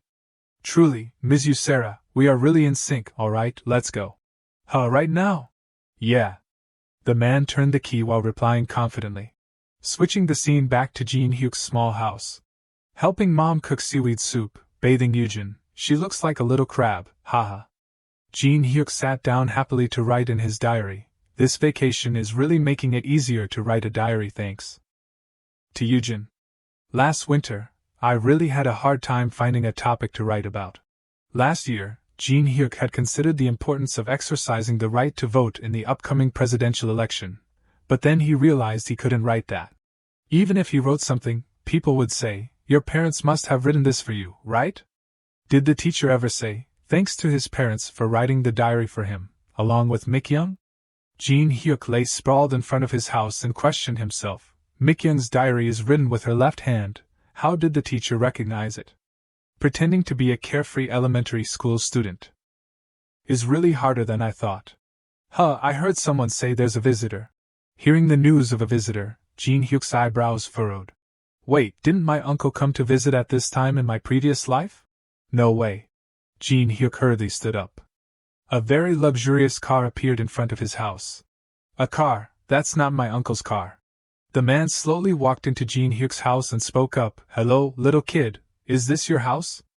Gene Huk startled and asked, Who are you? He didn't answer him and directly asked further, Is your father at home? The man approaching with such close distance helped Gene Huk realize in time. His appearance was exactly like Chairman Hong Ji-jun in his previous life. Only different was that he was younger now. Gene Huk couldn't believe his eyes. He asked himself, Chairman Hong Ji-jun? Why is he at my house? Gene Huk faltered and stepped back before quickly replying to Hong Ji-jun, Dad is out in the field, sir. He continued to ask after hearing him, Oh, is that so? When will your father come back? He obediently replied again, He works in the fields until sunset, so it'll be a long time. As soon as his words ended, the sound of footsteps came from behind again. Sarah now came into view. Oh my, you're so young but you speak so fluently, you don't have any local accent at all. You are. The girl had just stepped in. And Gene Huk immediately recognized that this person was President Sarah. He secretly suspected, if these two people are here, don't tell me. Before he could think, another person appeared from outside. A beautiful girl in a yellow dress. She smiled brightly and called out, Mom, look! A puppy, a puppy! And as expected, that girl was Su Jong. Hong Ji-jun walked to Su Jong's side and asked, Hey Su Jong, do you want to play with the puppy for a while? Seeing the girl, Gene Huk was even more surprised. What's going on? Why is she here? While he was thinking, Sarah had directly entered the house. No way they'd leave a child home alone. Your mother is inside, right? Gene Huk panicked and followed. Wait. He directly rushed up and stood in front of the door, blocking her from entering. Gene Huk said firmly, Please don't come in. My mother just gave birth and is still recovering. Hearing that, Sarah laughed. Oh my, this kid is so clever. Don't worry, I'm not a bad person. I just want to say hello to your mother, okay? Make way for me a little bit, okay? Gene Huk became more and more hesitant as he listened. He felt a bit embarrassed. At this moment, Su Jong's shout interrupted the conversation between the two. Let go. I said let go. Seeing Jang Goon biting Su Jong's beautiful dress, Sarah hurriedly rushed over. Su Jong, what's wrong? Sarah and Ji-jun asked worriedly, Does it hurt? It doesn't seem to scare you too much, huh? Su Jong stammered, I don't know, it suddenly bit me. Gene Huk stood on the side. Even though he didn't speak, he clearly understood Jang Goon's personality. This puppy has grown up. Because the bushes nearby had thorns. Jang Goon had stopped her because it was afraid she would get hurt. What a smart dog. Understanding the situation, Gene Huk quickly exonerated Jang Goon. He pointed to the thorny bush nearby. Here, look. See these sharp things? They're all thorns. If you touch them carelessly, you'll get pricked. Su Jong's face was covered in tears at this time, but after hearing Gene Huk's explanation, she stopped crying. After that, Su Jong went to his side. Can I touch it? Yes, but be careful of the thorns. At this moment, his mother inside also heard the noise outside. She poked her head out and asked Gene Huk, Is there anyone here? Looking at the group of people outside, his mother asked blankly, Who is this? After that, the responsibility of taking care of the baby was handed over to Gene Huk. Su Jong also followed along. Wow, a baby, a baby. Yes, say hello. This is my little sister, Yujin, Sun Yujin. Sun Yujin, so cute. The girl pointed to herself and then to the baby, Hong Su Jong, Sun Yujin. Then she pointed to him, your son Gene Huk. Because the character Gene in Gene Huk's name sounded like the word for prison, Su Jong misunderstood, Sun prison. Not prison, it's Gene Huk. He tried to explain. But the girl kept calling him Sun prison. Are you doing it on purpose, you sly little brat?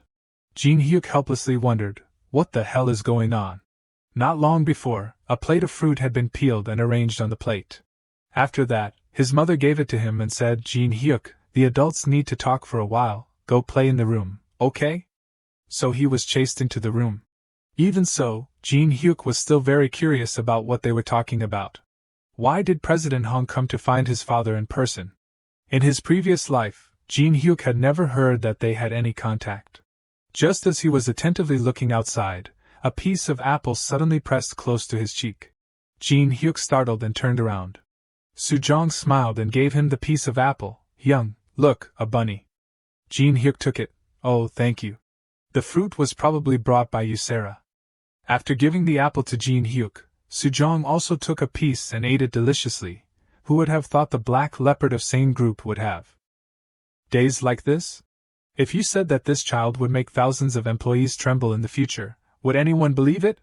Gene Huk looked at the piece of apple in his hand. He smiled to himself. I thought I would never meet her again in this life. Who would have thought we would reunite this way? A moment later, his mother finally opened the room door and called, Gene Huk, are you having fun? He replied, Mom, have you finished talking? His mother didn't go alone, but also had Hong Ji-jun with her. His mother asked him with a smile, Well, Gene Huk, do you want to go with this uncle to meet your dad? Gene Huk's expression showed hesitation. Why me? Gene Huk's mother replied, Mom has to stay and take care of Yujin. With no other choice, Gene Huk had to go with Hong Ji-jun. The car rolled on the dirt road, causing the car to shake violently. Hong Ji-jun spoke up, It's so hot, sorry for bothering you. Do you want me to turn on the air conditioning? Gene Huk replied nervously, Yes, thank you. He sighed to himself, being able to ride in a VIP car at such a young age, you're great, son Gene Huk. Hong Ji-jun was driving and talking, Your name is Gene Huk, right? You're really thoughtful, even playing with little Su Jong. Gene Huk sensitively realized at this time, did you come here to see my dad's land? That's right, we are planning to build a company resort nearby. Hearing this, Gene Huk's memories of his previous life were also recalled. Sane Group's resort should have been built near the beach. But not this area. The original plan was to build it on the west coast. Gene Huk asked curiously again, Why did you choose this place? Are there no better options? Hong Ji-jun replied frankly, The land here is cheap. This answer finally answered all of Gene Huk's questions. After that, the two didn't say anything else. He thought again, Chairman Hong is driving himself? This is the first time I've seen that. He's always been the type of person who sits in the back seat. The accident that year must have been serious. I don't know if he was injured. Come to think of it, I had never heard him talk to me directly. It must be related to the marriage with Hong Su Jong, but anyway, I'll never know. It's not important now.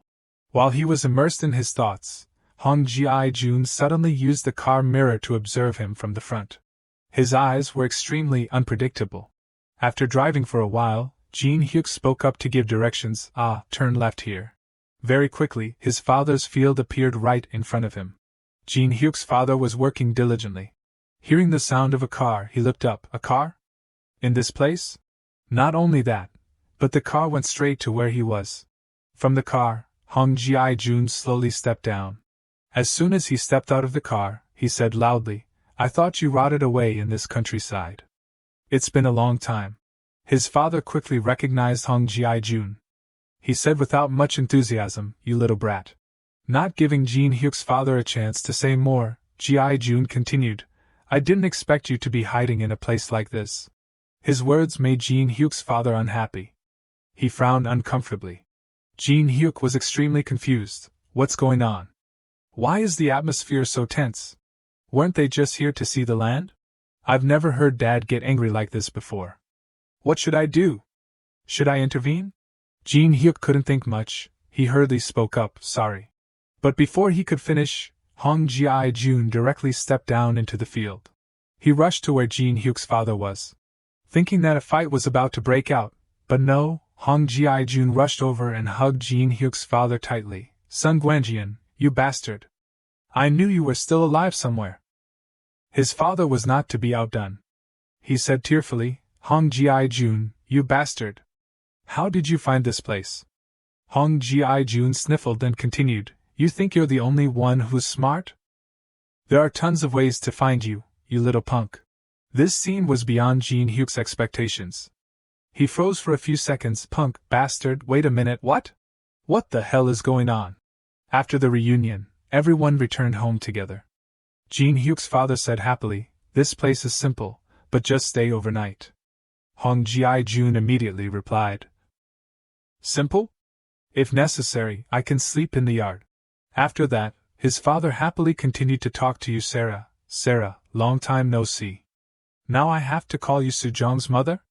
You, Sarah replied without any hesitation. Time flies so fast. You're old too. Her word old was like an arrow piercing straight into his father's fragile heart. Even so, you, Sarah, didn't care. She smiled and turned to talk to his mother. He was the one who introduced me to Su Jong's father. We grew up like siblings. Ah, I heard about this. He once said that there are people who are more important to him than his own life. I didn't expect to meet them this way. Gene Huk was currently responsible for feeding Su Jong dinner. While he was busy taking care of the girl, he didn't miss any details in everyone's conversation. Dad is a close friend of Chairman Hong Ji-jun, and as close as siblings with you, Sarah. Not to mention time travel, Dad's past is more interesting than I thought. When Dad died, besides the villagers, there was no one to attend the funeral, not even a relative visited during the holidays. I thought my parents had no relatives or friends, but now, I can feel the future changing right before my eyes. Gene Huk's father continued to pour wine and asked, So you're planning to establish a training center? Hong Ji-jun replied, Yes, the company is growing, and there are many more employees.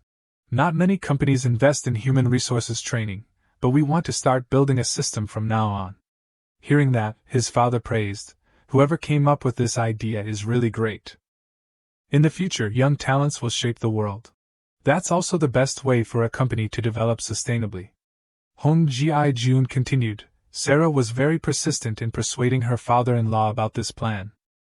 After studying abroad, she has a completely different view of the world. Truly admirable. It's rare to have someone in the countryside with such progressive thinking. Hearing that, his father sighed, I never liked the inheritance disputes. Gene Huk knew how to listen to the important words. Wow, hearing Dad talk about inheritance sounds strange. How should I say this? Dad and Professor No are alumni of the same department. Maybe Dad was tired of the traditional ownership culture in Korea. While Gene Huk was lost in thought, baby Su Jong leaned against him and fell asleep. Not eating anymore? Yeah, I'm full. Su Jong, if you go to sleep right after eating, you'll become a cow. Yes, I want to be a cow. Hearing the girl say that, Gene Huk could only laugh helplessly. This little brat, she's the same when she's drunk. As soon as she laid down, Su Jong fell fast asleep, unaware of anything. Under the night sky that day, his father and Chairman Hong Ji-jun sat and talked for a long time. Anyway, I won't sell that piece of land. Even if I did, now is not the right time. Hong Ji-jun continued, I know how stubborn you are, so I won't even bother trying to persuade you. In Gene Huk's previous life, Sane Group's Human Resources Development Center was eventually built in another coastal town. If Chairman Hong hadn't stopped by here that year, this house would probably have been abandoned for a long time, because the former owner had passed away, and there was no one left to discuss it with. Even though he said that, he still turned to plead with Gene Huk's father. But are you really not selling? Really? His father was still very rejecting, not selling, go home. Even though he was rejected, Hong Ji-jun still smiled happily. Looks like land is just an excuse. Gene Huk also felt happy in his heart when he understood this. Then he prayed silently, anyway, Dad, don't sell it. In a few years, the West Coast development boom will push the land prices up to more than 500,000 won per pound. After being rejected by his father countless times, Hong Ji-jun asked again, but in the end, what's so special about that piece of land? It doesn't look suitable for farming. His father replied frankly, because it's cheap. Gene Huk had to admire silently after hearing that. Oh, bold. He continued, those expensive agricultural equipment like harvesters or tractors, people recklessly take out government loans to buy them. Everyone wants to work easier, but that's just greed. Renting or sharing is enough. Hong Ji-jun concluded after hearing that, so, your friend uses the money to buy machines to invest in land? His father replied, being 1 or 2 days late doesn't affect the harvest. In agricultural business, time is not the decisive factor. What's important is the plant itself. Planting rare crops is the smartest choice, right? Exactly, plant what others don't plant. Every year, people plant the same crops. Goods pile up like mountains. But in the end, prices plummet, and the agricultural products that we worked hard to grow can't be sold. Hong Ji-jun continued, More important than production and sales is the ability to see market demand. The ability to read the market. President Hong had said the exact same thing in a lecture at the Marketing Strategy Club. Looks like birds of a feather flock together, even the way they think about business is the same. The two were so engrossed in talking that the snacks had been eaten up a long time ago. Gene Huk's father quickly stood up. Oh, when did I eat it all? Wait a minute, let me get some more. He went into the house to get more food. At the same time, Hong Ji-jun turned to talk to Gene Huk. Your name is Gene Huk, right? How old are you? I'm 10 years old, sir. Haha, so you're 5 years older than my Su Jong. She's been clinging to you all day today. Do you find it annoying? No, sir. My daughter is usually very picky, but she's so strange today, leaning on someone she just met, and even falling asleep like that. So Gene Huk, do you want to marry Su Jong? Gene Huk flatly refused as soon as Hong Ji-jun proposed. No. He laughed and stroked Gene Huk's head. This kid didn't even hesitate. Following that, Hong Ji-jun asked a question exactly like in his previous life. Alright, what is your dream, Gene Huk? He was a little stunned when he heard that. His eyes immediately turned towards the man in front of him. In that moment, Gene Huk was like a statue, at a loss for words. Fortunately, his father appeared in time to answer for him. My son is very smart, he's sure to be good at anything. Hong Ji-jun immediately retorted. Does every genius father think their child is a genius? His father replied without hesitation, of course, my Gene Huk is probably even better than me. After being saved by his father, Gene Huk was agitated and thought, that question surprised me. I let my guard down because he was talking about Hong Su Jong. Suddenly he asked again the question that I had heard in my previous life. What is your dream? This question made Gene Huk of this life have to ponder once again. What is my dream?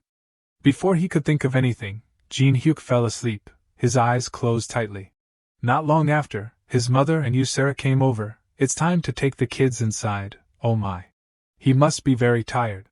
Let me carry him inside to lay him down. What's wrong with him today? He usually fusses when it's time to sleep. All day today, Su Jong has been following Gene Huk without leaving. The next morning, everyone had woken up, a new day began. Little Su Jong welcomed the new day with a face full of tears. She cried and shouted, I want to stay with Gene Huk. I don't want to go anywhere. Sarah tried to coax her, Su Jong, let's count to 10 and then come back, okay? Even so, she cried non-stop, no, I'm not going anywhere. Facing this difficult situation, Gene Huk sighed helplessly. Then he approached and sat down next to the girl and said, Su Jong, I have to go to school. Wait until the holidays, then come play with me again, okay? Although she still felt wrong, she finally stopped crying and replied yes. After comforting Su Jong, her family quickly prepared to leave. Before saying goodbye, Hong Ji-jun didn't forget to urge, I'll come visit often. Don't come too often, farming is busy. Haha, putting on airs. At the same time, on his mother's side and Sarah were also tearfully parting. Here, put this in when you boil water. And here is some homemade gochujang. Thank you so much. Mom Gene Huk, don't cry, I'll visit often. After a long farewell, the car finally rolled away. Little Su Jong waved goodbye regretfully. Brother Gene Huk, see you again. The three family members also stood and waved goodbye until their car gradually disappeared from sight. At this time, his father suddenly turned to ask, Gene Huk, what do you want to be when you grow up? Gene Huk asked back blankly, yes? His father continued, Ji-jun asked you yesterday. I'm also very curious. Gene Huk, Dad has a lot of money. Whatever you want to do, Dad will support you wholeheartedly, so just say it. Gene Huk still couldn't answer after hearing that. He turned his eyes to the distance. Before him was a vast sky. A moment later, Gene Huk finally had an answer. I want to live a normal life. His father smiled after hearing that. He put his hand on his shoulder and said, You've chosen the most difficult path. A little later, Su Jong's family returned to visit Gene Huk's family. Everyone was talking very animatedly. Here, eat some fruit. Oh my, thank you. But this kind of fruit is a bit expensive, right? Take the red pepper powder that I mentioned earlier too. Thank you so much, Mom Gene Huk. You can buy red pepper powder in Seoul too. Right. If you don't know, be quiet. Do you think it's easy to find good red pepper powder? You have to take this opportunity to get the quality kind. While the adults were talking, Su Jong was also clinging to Gene Huk. Young, your cheeks are as soft as mandu buns. Stop pinching. Gene Huk thought bitterly. After saying goodbye to Chairman Hong's family in the summer of last year, I thought it would be a long time before I saw them again. But Chairman Hong really kept his word when he said he would visit often. Not long after the day of farewell, Hong Ji-jun and Su Jong unexpectedly appeared in front of his house. Brother Gene Huk, I miss you. Son Guanjian, can we borrow the TV? Hong Ji-jun carried in a basket of fruit and gave it to Gene Huk's father, while he was pushed away by little Su Jong to play. As soon as Sarah entered the house, Gene Huk's mother cared and asked, Young, are you okay? Yes, it's just that the long drive made me a bit stiff. Driving from Seoul to here is tiring, right? The roads aren't convenient at all. Hong Ji-jun spoke up after hearing that. Don't mention it.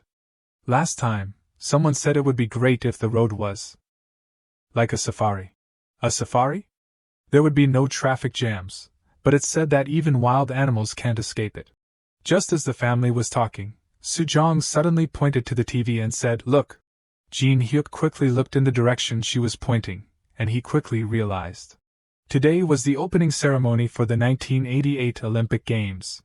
The TV had started to broadcast the sound of the MC starting to introduce, I declare the opening of the 24th Modern Olympic Games, the 1988 Seoul Olympics. After the introduction, the traditional music of the Olympics rang out. Gene Huk's mother admired, Wow, it's so magnificent. Aren't they afraid to go up so high? At this moment, his father suddenly turned to ask Gene Huk, Well, who do you think will win, Carl Lewis or Ben Johnson? He quickly replied, Probably Carl Lewis, his performance is better. His father had a different opinion from him. Really? But I think Ben Johnson might win this time. Gene Huk, want to bet? Yes, bet on who wins between Carl Lewis and Ben Johnson. The loser has to wash all the crocks and jars. Hearing his father say that, Gene Huk remembered the embarrassing scene when he washed the crocks last time. His expression showed smugness. Wash all the crocks and jars. Dad is sure he won't regret it? Gene Huk smiled slyly and asked his father. His father also replied with no less momentum, Even if you beg me to spare you later, I won't change my mind, so be prepared. The scene of the two fighting was very worth watching for the three bystanders. Unfortunately, history repeated itself as before, and so the task of washing the crocks and jars completely belonged to his father. Gene Huk happily sat and watched his father struggling to wash the crocks and jars. Dad, do you need me to help? It's okay, Gene Huk, I accept the consequences of this bet. The loneliness, longing, and sadness from his previous life seemed to have all been compensated, as life passed peacefully, full of simple happiness. In just a short time, Gene Huk's house had changed its appearance. Gene Huk also couldn't believe it. He looked up to admire the spacious house before him and sighed to himself, even though it's my house, it still looks impressive. Last winter, his house had been renovated and expanded into a 3-story house. Thanks to predicting the high-demand agricultural products, selling them locally at better prices, and thanks to his father's keen business sense, Gene Huk's house had been able to make this change. After running and admiring this new house for a while, Gene Huk finally went inside. I'm home. As soon as he got home, Gene Huk heard the voice from inside. At first, I thought I had gone to the wrong house. Did your parents do something to the wall? I think it's a little different. He also quickly saw 3 pairs of shoes neatly placed in front of the door. Inside, they continued to talk. It was Gene Huk who suggested using less walls. It's good for health. Ah, is that so? Gene Huk immediately recognized that the Hongs had arrived. He called out loudly, Mom, the Su Jongs are here. He had just finished speaking, when Su Jong rushed over and hugged him, causing both of them to fall to the ground. Gene Huk, you're back? Gene Huk, you've been running again? At close range, Su Jong immediately smelled the sweat. She covered her nose and asked, What happened to you? When did you start exercising again? Gene Huk's mother spoke up after seeing that. You must be hungry. Mom will steam rice cakes for you to eat. Su Jong, will you eat too? The girl excitedly replied yes.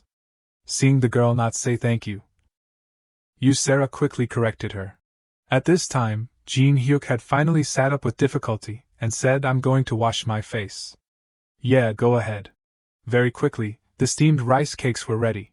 After eating, Gene Huk suggested, I'll take Su Jong outside for a bit. Okay, have fun. Be careful on the way.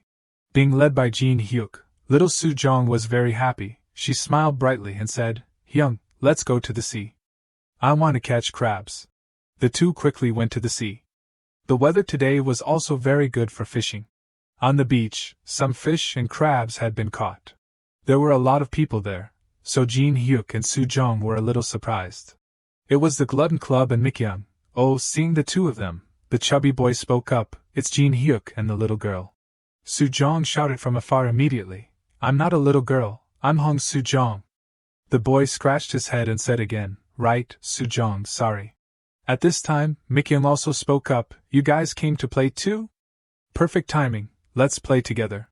Gene Huk and Su Jong quickly joined the group.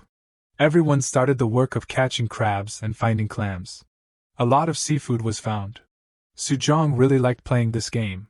The two had played from when it was still light until sunset before returning home. Gene Huk carried the girl on his back. He walked and said, next year, you'll be in elementary school. There are a lot of things to do. You have to do homework, learn the piano, learn to swim, and write a diary. Hearing him say that, little Su Jong asked innocently, how do people write a diary every day? Hyung, can you do it? Gene Huk replied, I'm not sure either. It's not easy. Su Jong asked again, are you worried about anything? He hesitated for a moment and replied, probably my starting speed is a little slow when I run. After hearing that, the girl asked a question, do you like running a lot? These words were exactly like in his previous life. When Su Jong later, she also asked him like that. Gene Huk paused for a few seconds before replying, yeah. At this time, little Su Jong's eyes carried a bit of thought again. Then, she suddenly asked further, so, do you like me more or do you like running more? Gene Huk shuddered immediately. Su Jong, where did you learn these sentences from? Mom taught me that. Hearing that, even though he didn't show any expression on the outside, he was screaming inside, damn it, you Sarah. The two were on their way home, and Su Jong suddenly saw her mother and Gene Huk's mother. The two of them, along with Yujin, were standing waiting here. When he saw the two of them, the corners of Gene Huk's mouth unconsciously turned up. His eyes shone with happiness. That must also be a part of everyday happiness. But there's an obvious truth, even normal life has its ups and downs, and Gene Huk had completely forgotten that. Another winter had come. Gene Huk went to school. During lunch break, Mikyung asked curiously, does Yujin know how to talk yet? Kids grow up so fast, how old is she? Gene Huk replied, 2 years old. After that, Mikyung turned to talk to the chubby boy, this time for the group project. Let's meet at Gene Huk's house. Songkan, what do you think? Songkan, are you listening? Songkan, startled at Mikyung's call, he stood up and shouted, huh? What's wrong? Songkan said in panic, well then, Gene Huk, come here for a moment. Finishing his words, he pulled Gene Huk to a corner. Being left out, Mikyung said annoyed, why only call Gene Huk and abandon me? He whispered in Gene Huk's ear. The information had just reached his brain, and Gene Huk's expression immediately turned pale. Oh my god, why test me like this? There is a ghost story called The Curse of Fried Pork Cutlet. This is a terrifying rumor that only spreads among the boys. It is said that if a father asks you to go eat fried pork cutlet, then the destination will not be a restaurant, but a hospital. In Gene Huk's class, Jinsu was the first victim, being the focus of attention of the whole class at once. That time was terrible. After Jinsu was caught, things calmed down temporarily. But as long as another person falls into the trap, the rumor will spread like wildfire, even to the school cafeteria. At this age, Gene Huk thought to himself that he wouldn't be able to endure that humiliation. He secretly decided to protect himself. Unexpectedly, not long after the rumor, Gene Huk's father also asked him the same question. Gene Huk, let's go eat fried pork cutlet, okay? Gene Huk froze when he heard that. His father continued, it's been a long time since the two of us went out alone. Let's eat a hearty meal. By the way, on the way back, let's buy some new socks and clothes for Yujin too. Gene Huk was still haunted by those rumors, especially now that his father was smiling and talking so happily to him. Go eat fried pork cutlet with Dad? No! This trip is definitely not just going to eat fried pork cutlet. With just a few sentences, Gene Huk imagined himself being tied tightly on an operating table, and there was also a doctor holding sharp scissors in his hand. Let's start the plan of action. Gene Huk stood up as if he had lost his soul, and Eugene called out to him. His father was also waiting for an answer from him. After a while, Gene Huk spoke up. No, it's okay. I don't particularly want to eat fried pork cutlet today. He even thought, in fact, I may never want to eat it again. His father was very puzzled when he heard his answer. Huh? But you like that dish, Gene Huk? His mother also agreed. That's right, Gene Huk, go eat with Dad. Gene Huk had now retreated to the door. He stammered, I hate fried pork cutlet. Then he threw the door open and ran away. His footsteps became faster and faster. His father worriedly asked from behind, Gene Huk, where are you going? Gene Huk. He didn't answer but continued to run straight ahead. Jang Goon also ran after him. At the same time, another person appeared behind Gene Huk, Yuk Song-chan. He was also desperately running away. Song-chan, are you running away too? Phew, don't mention it. My dad suddenly said we should go eat fried pork cutlet, so I ran away immediately. Gene Huk thought after hearing that, maybe I should find a place to hide. The adults in this area haven't changed at all. Song-chan also shared the same idea as Gene Huk. He suggested, how about we hide at Jinsu's house? Gene Huk was a little surprised after hearing that, but then he quickly realized, because he was caught last year. He probably won't be caught again this time. Let's ask him if he can take us in, Song-chan added. But Song-chan had just finished speaking when his father's voice immediately rang out from afar, Yuk Song-chan, you little brat, stop right there. The two hurriedly bent over and ran away. You only need to wash your face every day. You don't need to shave. Just leave it like that. It hurts too much, it's too troublesome. Wailing in the winter? What a crazy thing. Adults never understand what we really think. While being chased by Song-chan's father with a whip, he suddenly tripped and fell. A life-or-death drama was immediately performed. Run quickly, Gene Huk, run. You have to survive, Gene Huk, go quickly. Song-chan has been caught. What are you shouting for? Stand still. At this time, Gene Huk suddenly remembered Song-chan's words, Gene Huk, a man can only cry 3 times in his life, when peeling onions, when peeling garlic, and, thinking of this, he gritted his teeth. Then he ran away desperately again. He cried and said, I've only cried twice. From behind, Song-chan's father shouted again, Gene Huk, where are you going? Your dad is looking for you. Come home immediately, you little brat. Gene Huk thought to himself, sorry, uncle, but I can't trade freedom for a plate of fried pork cutlet. I can't. Gene Huk had been running with Jang Goon from morning till night. Because of the cold, his body was constantly shaking. The cold had knocked out Gene Huk's will. He asked himself again, or should I just go with Dad? But if I get surgery, even the juniors in the business department at Hong Group will tease me during the holidays. No way I'm letting my colleagues laugh at me for this. What should I do now? If I hide at Jinsu's house, his parents might report it to my parents. I'll wait for a while and then sneak back later. At this time, someone suddenly called his name from behind. Gene Huk, where are you? It was his mother who was looking for him. Gene Huk, where are you? Gene Huk, answer me. Even though he was scared, he was still worried that his mother would worry.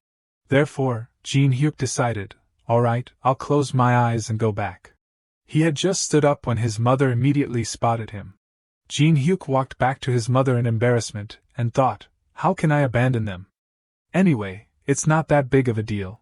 As soon as he saw him, his father also hurriedly ran over, Gene Huk, I finally found you. Do you know how worried your parents were? I'm sorry. The sea is very dangerous at night.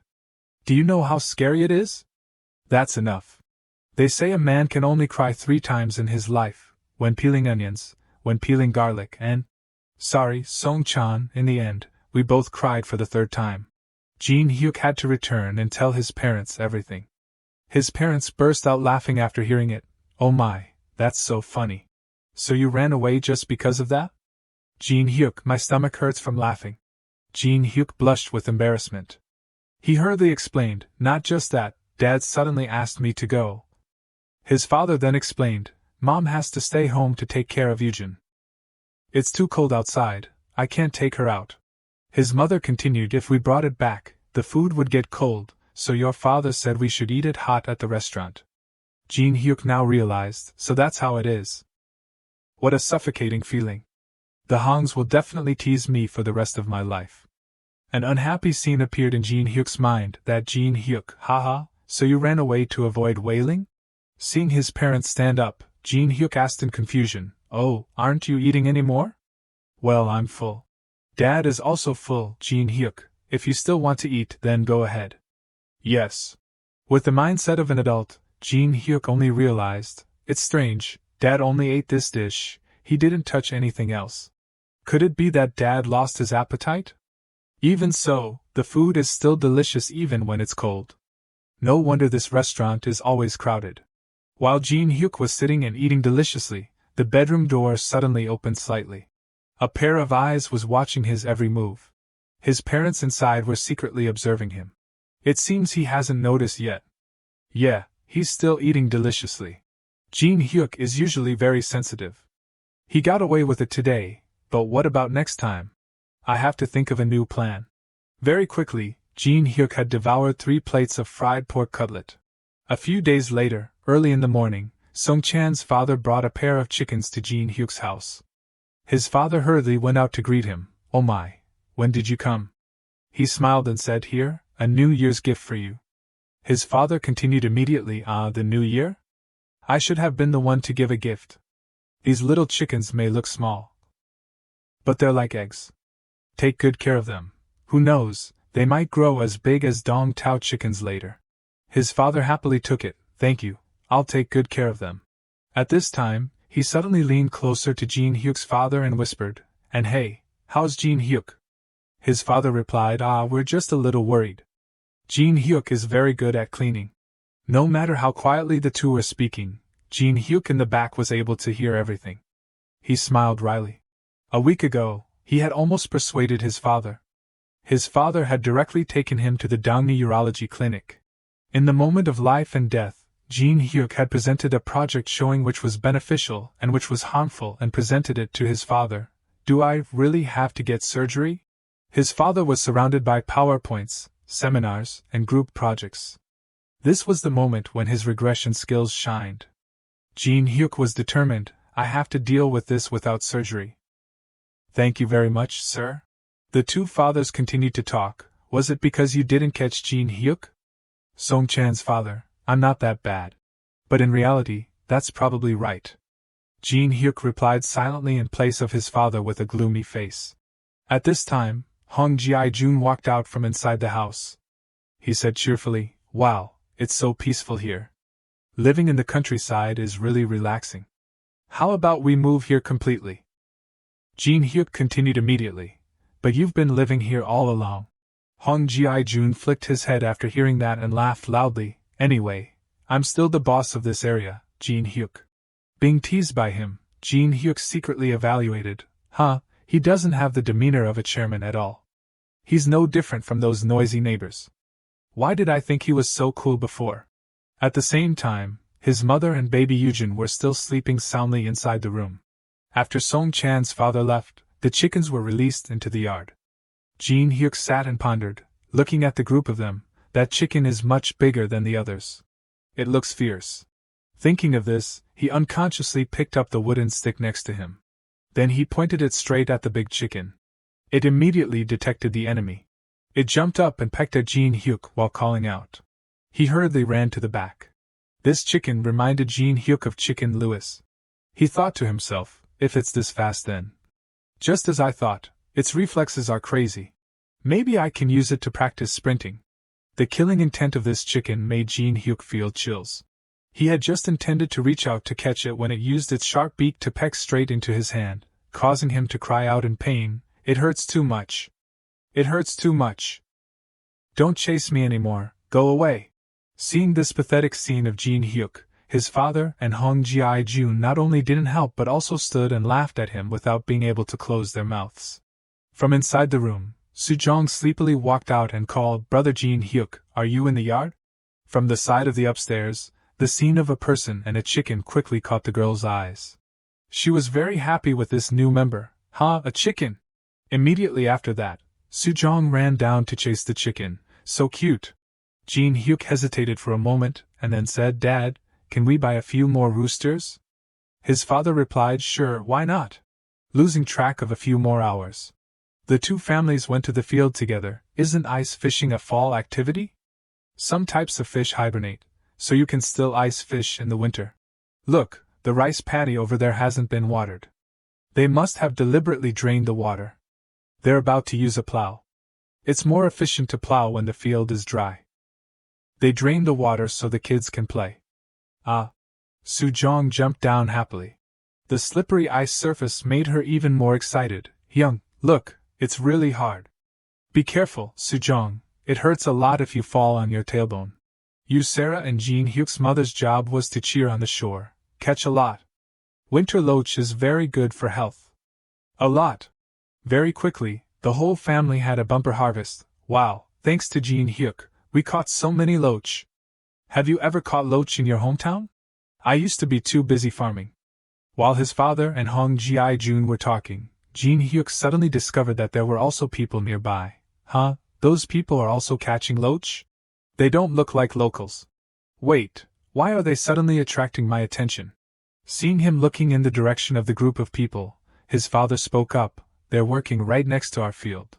Gene Huk wondered, but the harvest is over. Isn't it strange? The work has been done for a long time, but there are people who come uninvited.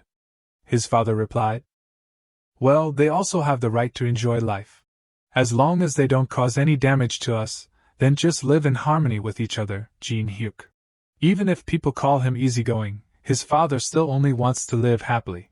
His father had just finished speaking when Hong Ji-jun flicked his head. Oh my God, don't act philosophical just because your son is listening. His father slumped down after being flicked, his soul floating away. Taking advantage of that, Hong Ji-jun expressed agreement with his words. What your son said is right. It's the same with doing business, you have to think long-term. If you only focus on pursuing quick profits, then you'll only get short-term benefits. You need money to do business, but relationships are just as important. But getting a good relationship isn't easy without a good reputation. Gene Huk naturally understood these words of Hong Ji-jun. He nodded and replied, I understand what you mean, uncle. I'll keep it in mind. After saying that, Gene Huk praised to himself, the same idea, but it sounds completely different coming from his mouth. Should I take back my words about him just being a noisy neighbor? Then the three continued to catch loach. His father and Hong Ji-jun caught fish and sang a nursery rhyme. 1 is Hannah, 2 is dull, 3 is set. Ha ha ha ha, it's so funny. Are all the loach gone? The image of the cold chairman directly collapsed.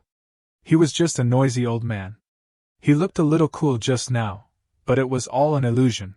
At this time, his father suddenly called him and said, Gene Huk, I've named them. What name? Makenta. Gene Huk and Su Jong didn't even understand what his father was saying, but Hong Ji-jun on the side raised a like, great, it suits him very well. There was someone who was on the same wavelength. His father continued, Makanta Dika, Makanta D, Makanta Ut, and when the three Makanta warriors combined their strength. Dad, you're so weird. Gene Huk turned his eyes to the back. Have those people left? I hope they've left completely. A moment later, Hong Ji-jun raised a basket of fish to show off. Su Jong, look, Dad caught a lot of loach. The two children directly ignored him. Appa, is it delicious? Yeah, it's very delicious. Being ignored by the two, Hong Ji-jun felt his self-esteem being trampled on, with a gloomy face. At that time, Gene Huk and Su Jong were discussing the fish. Should we dry it like pollock? No, let's cook it slowly to make soup. What is cooking slowly? It's simmering over low heat for a long time. This answer surprised Su Jong a bit. She smiled and said, You're talking more now? Gene Huk asked blankly, I am? Su Jong continued, I like it a lot, but someone is jealous. She suddenly remembered her parents' silly argument. Since when is it okay to take food without asking for permission? Whoever is faster gets to eat first. Why do you have to fight over food that's not going to run away? An idea flashed through her head. After that, Su Jong unexpectedly raised her hand and licked it. Then she used that finger to poke Gene Huk's cheek. He looked at the girl blankly. Su Jong laughed excitedly, constantly saying, "Pizza, pizza." Gene Huk asked immediately, "Do you want to eat pizza?" "Dad, Su Jong wants to eat pizza." "Really? Then let's eat pizza tonight." Switching the scene back to the house, it was already dusk. Gene Huk's father groaned in pain. "It hurts too much." His mother asked worriedly, "Are you okay? Do you need to go to the hospital?" Sarah also happened to bring the pot of soup over. She sighed and said, "I knew this would happen."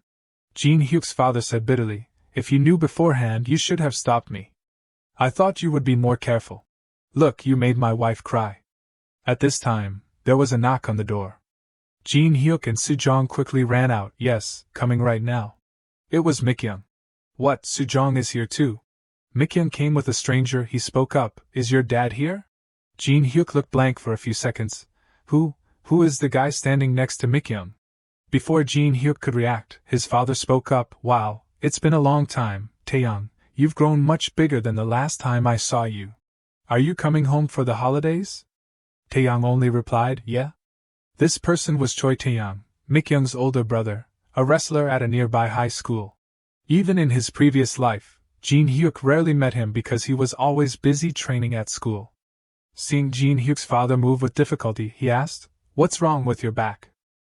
Gene Huk's father replied with a smile, This? I slipped and fell while catching loach this morning." "But what brings you two here? Where are your parents?" Taeyang replied frankly, "My parents went to the village chief's house. We came to ask for your help with something." "What is it?" "Grandma was taken to the hospital this morning." "What, is Grandma sick?" "No, she's not sick. The hospital said it's just old age, but her condition has been getting worse recently." Mikyung also continued, "I heard kudzu root juice is very good for her. Can you help us prepare some?" Because she spoke too rudely, Taeyang was a bit embarrassed. He covered his forehead and continued, "Anyway, Mikyung is right. I heard there's a lot of kudzu root on Gubong Mountain, but we don't know how to find it. My parents won't be back until the day after tomorrow, so we're planning to ask you, Gwanjian, for help." Gene Huk's father replied after hearing that, "Because it's Grandma's business. If it's for that, of course I'll go. Let's go right now." Even though he was very strong, he couldn't stand it after just standing up. His mother supported him worriedly, "Honey, are you okay? Do you need to go to the hospital?" Taeyang also said in confusion, "You don't look well at all, maybe you should rest." His father immediately rejected, "No, this is Grandma's business. How can I sit still? With that back, climbing the mountain will be very dangerous, uncle." His mother also agreed, "Taeyang is right, honey." While everyone was trying to persuade his father, Gene Huk suddenly spoke up, "Then let me go instead." Mikyung immediately continued, "That's right, Gene Huk can go. Gene Huk has been climbing Gubong Mountain all the time. He definitely knows the way very well, right?" "Yeah, that's right. Gene Huk is the strongest in the group. He will definitely be able to do it." Taeyang was even more confused after hearing that. He hurriedly questioned his sister, "Do you know kudzu roots are very heavy? A elementary school student is going to dig kudzu roots?" At this time, Gene Huk actually went to pull Taeyang's sleeve. He asked embarrassedly, "Hyung, can I go with you, Hyung?" Gene Huk kept begging him, and kept calling Hyung, making Taeyang panic. He continued to persuade, "When Yujin was born, Grandma helped my family a lot, so I also want to help her." Mikyung also helped him to beg her brother, "Please, Hyung." Taeyang replied, "Well, if you're begging me like this, I have no choice. Because Mikyung keeps begging, I'll take you with me this time, Gene Huk, just follow me." This feeling didn't seem like Taeyang was asking for help at all. Su Jong also wanted to go dig kudzu roots, but she had to return to Seoul this morning. Early in the morning, the three went up the mountain together. Each scoop of dirt was dug up. Taeyang was digging and talking to Gene Huk. "Mikyung keeps mentioning you." "She mentions you? The first time I met you yesterday, I thought you were a middle school student." After digging for a long time, Taeyang couldn't breathe, but Gene Huk was still not bothered. He thought to himself, "What's wrong with this kid? An elementary school student is digging dirt this well?" Gene Huk dug dirt very attentively. Seeing that, Taeyang asked, "Gene Huk, have you been through military training?" Gene Huk startled and replied, A special forces background? No way. As he was talking, he suddenly discovered a hard object under the ground. Hyung, over here. Did you find it? Oh, this? It's really big. We probably need a saw to cut it out. Step back, I'll take care of the rest. Are you going to pull it up by hand? It's very heavy. It's okay, it's a small matter. Let me show you my true power here. Witness the power of a wrestler with 7 years of experience. Taeyang put all his strength into uprooting the kudzu. 2 surprised eyes were staring at Taeyang. He had used all his strength, but the kudzu root didn't budge. In the end, the root didn't come out, and his strength was exhausted. Mikyung said scornfully, "You're struggling too much. Just give up." Gene Huk hurriedly reminded her, "Mikyung, he's still your brother. Value your family, you little brat." After many efforts, Taeyang had to give up. "Hey, this isn't good. This root is too hard. I can't pull it out. Mikyung, go down and call more people." Seeing that it was a bit cumbersome, Gene Huk spoke up, "Let me do it, Hyung." Taeyang reminded worriedly, "What?" Gene Huk, "No way. If you do it wrong, you could dislocate your shoulder." The words had just left his mouth when Mikyung was terrified by what Gene Huk did. He could actually uproot the kudzu. In just a moment, the kudzu root had been pulled out of the ground. Mikyung took the opportunity to mock her brother. Actually, it would have been enough if Gene Huk had gone alone.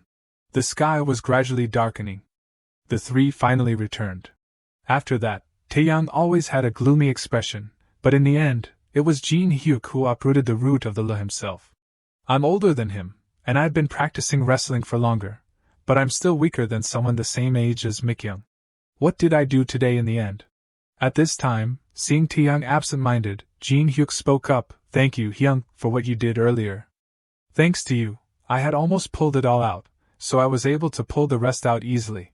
Taeyang was a bit surprised to hear that. Gene Huk continued to praise him, "You did a great job.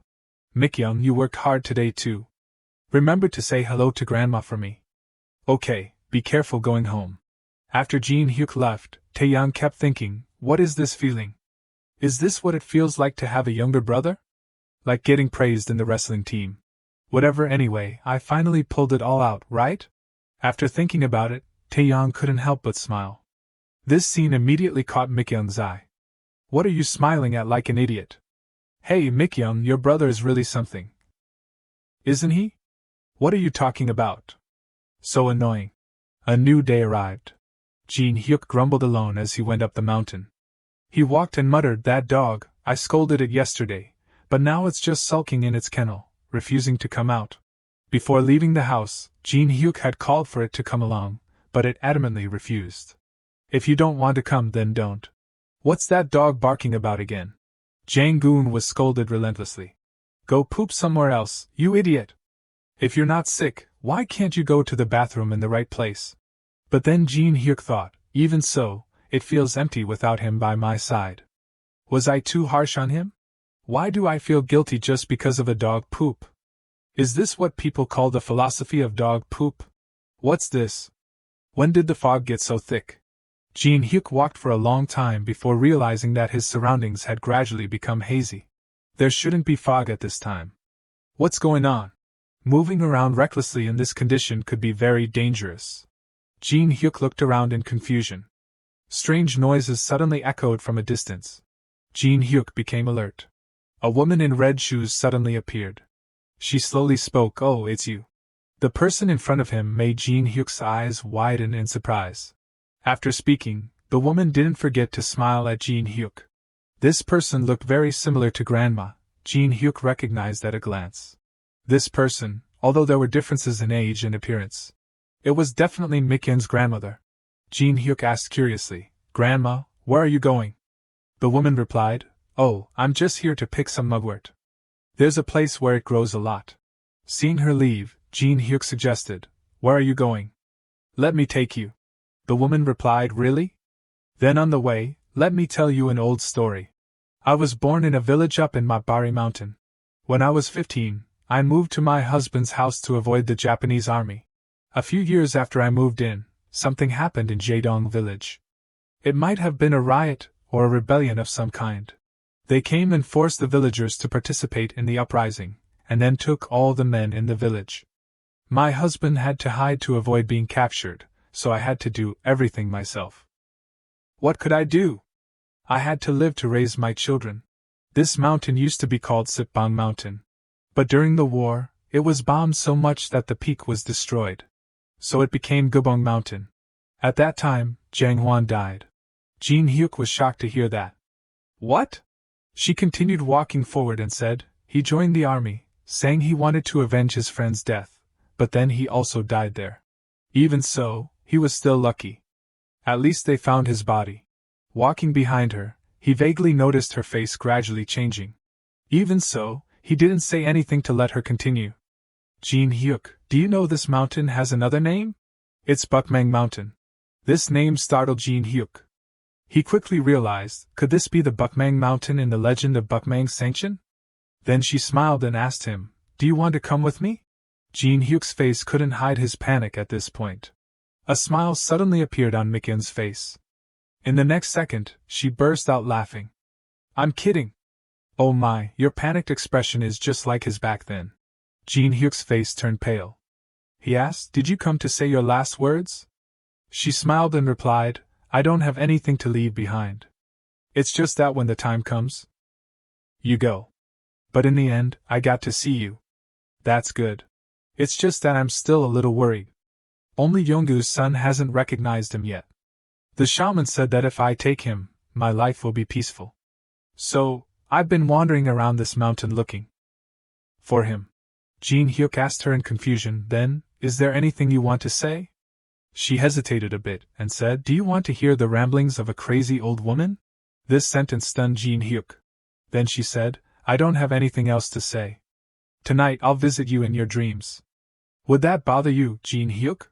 Hearing that, Gene Huk dared to breathe a sigh of relief and replied, no, sir. Not like his opinion mattered anyway. His answer pleased her very much. She took Gene Huk's hand and instructed, kid, live well. Live happily. Growing old too quickly isn't fun. Take good care of your parents and siblings, Gene Huk. You are the one who will protect your family. Thank you for taking on this responsibility. With that, her figure disappeared. In front of Gene Huk now was only a large rock. This was the fairy rock under the Gubong moon.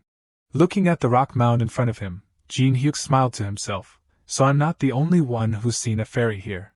His hand slowly touched the rock mound. Perhaps it was the soul of a tree that once lived in this village. That night, Mikyun's house was set up with a tent and lights. Many people came, filling the yard.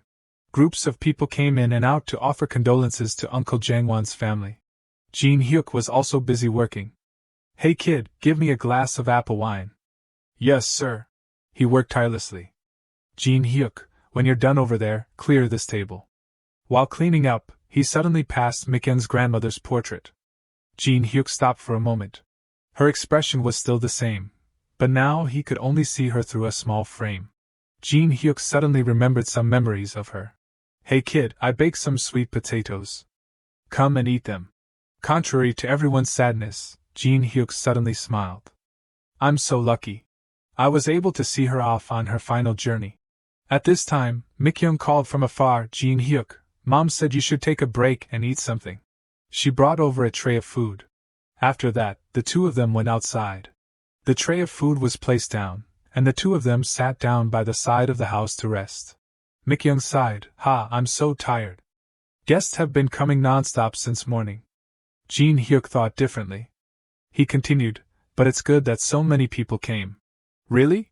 They all came to see Grandma off for the last time. Yeah, I'm grateful for that. So, she must have gone to a good place. Yeah, I know.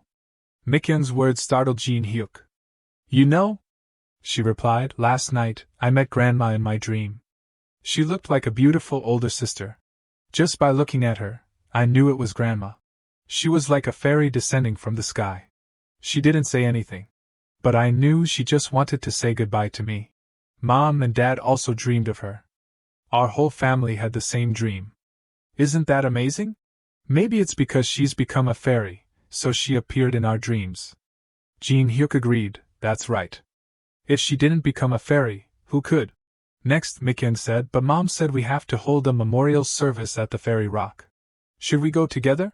Gene Huk replied immediately, sure, she would definitely like that. The memorial service, that's right, it's all for her. He closed his eyes, and the image of her gentle face appeared again. Kid, live well. Take care of your parents and siblings. At this time, a fragrance filled Mikyung's sense of smell. She took a deep breath and said, this smell, it's grandma's smell. Under the night sky, the two children just sat there, with no crying, only peace. She just came to reunite with Grandpa. After summer vacation, Gene Huk returned to school. The teacher stood on the podium and introduced with a smile, we're meeting for the first time, right? I'm Choi Young-mook, the homeroom teacher for 6th grade.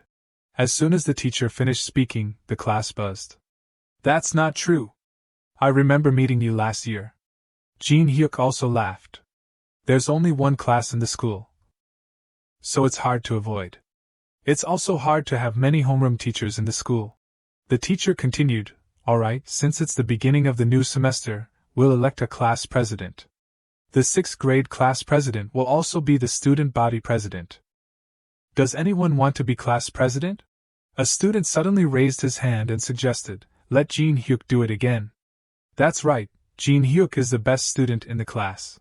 He won first place in the academic competition last year and the year before. And so the class president was decided. The teacher continued to ask, so who wants to be vice president? Mikyung and Song-chan raised their hands without hesitation. Me. I want to be vice president. I want to be vice president too. As soon as they finished speaking, the two of them turned to glare at each other. The teacher didn't decide right away but asked further, besides Mikyung and Song-chan, does anyone else want to be vice president? Looking at Mikyung's eyes, the whole class cowered and no one dared to raise their hand. The teacher thought for a moment and then announced, no one else? Then Mikyung will be vice president for the first semester, and Song-chan will be vice president for the second semester. Alright, let's all clap. After class ended, Gene Huk quickly told his mother about what happened this morning. His mother was very surprised to hear the news. Student body president? Oh my, Gene Huk is really something. He must be smart like his dad. Gene Huk humbly replied, it's just because the 6th grade class president is also the student body president. His mother continued to exclaim, wow, but not just anyone can be class president. Little Eugene also cleverly praised him, you're so good, Appa. His mother quickly told the little girl, Eugene, Appa is the student body president. Tell him congratulations. Hearing her mother say that, the little girl loaded and looked at him. The information was quickly transmitted to her brain, and little Eugene excitedly said, congratulations, Appa. The little girl's cuteness made Gene Huk's heart flutter. He immediately hugged her and praised her, Eugene is so good at talking. Hyung, save Eugene. At the same time, in the field, Dad suddenly felt like he had missed something big. Gene Huk's time at school was also very interesting. His school even prepared banners. Congratulations, 6th grade student son Gene Huk, first place in Cheongnam mathematics competition. Congratulations, Gyeosidong Elementary School, 3-time Cheongnam mathematics champion. 2 super large banners were hung in front of the school gate. Gene Huk entered the school as usual. Suddenly someone called him, Gene Huk. Mikyung ran over. Mikyung anxiously asked Gene Huk, did you bring it? He asked blankly, bring what?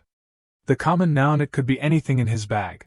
Gene Huk rummaged through his bag and replied, I didn't forget anything. Mikyung's face darkened. What are you talking about? Gene Huk wondered, tell me more clearly. The little girl motioned, put your ear here. I'll say it quietly. It's about that medical test. Gene Huk laughed. Oh, the stool sample bag? I brought it. Gosh, you should have said that from the beginning. So, you're used to bringing it? Facing Gene Huk's blunt question, Mikyung shyly avoided his gaze. Seeing her expression like that, Gene Huk also started sweating. He vaguely realized Mikyung's problem, but her next words were beyond his imagination. Gene Huk's face couldn't help but freeze in shock. Mikyung hesitated and asked, Gene Huk, can you share a little with me? Gene Huk exclaimed in panic, what? Why are you asking me that? Go ask someone else. Mikyung was startled and quickly explained, keep it down. I can't ask anyone else. If I accidentally take someone else's with parasites, I'll have to take deworming medicine in front of the whole class. The whole school will know I have worms. Gene Huk, you eat carefully and cleanly, and you won't go around telling people that I borrowed from you, right? Mikyung didn't just stop at persuading with words, she even abandoned her dignity, and clasped her hands in prayer. Please, Gene Huk, I beg you. Let me borrow it. Gene Huk's heart skipped a beat. Choi Mikyung is really crazy. Anyway, Mikyung was at an age where she was easily embarrassed. Having to ask for this favor must not have been easy for her. After a few seconds of thought, Gene Huk replied, All right, give me the envelope. Mikyung happily handed it to him. Thank you so much, Gene Huk. You saved me. I'll definitely repay you. Although he agreed, Gene Huk was still very helpless. He sighed and said, That's really something. Go to class first. I'll go to the bathroom and come later. Having achieved her goal, Mikyung finally left. She cheerfully said goodbye, see you later. Gene Huk looked at the envelope in his hand and sighed again. What the heck is going on? It's only morning. I only did it because Mikyung asked, but I really didn't want to at all. He helplessly went to the men's bathroom. Inside the bathroom, screams were still echoing. Gene Huk wasn't surprised by this scene.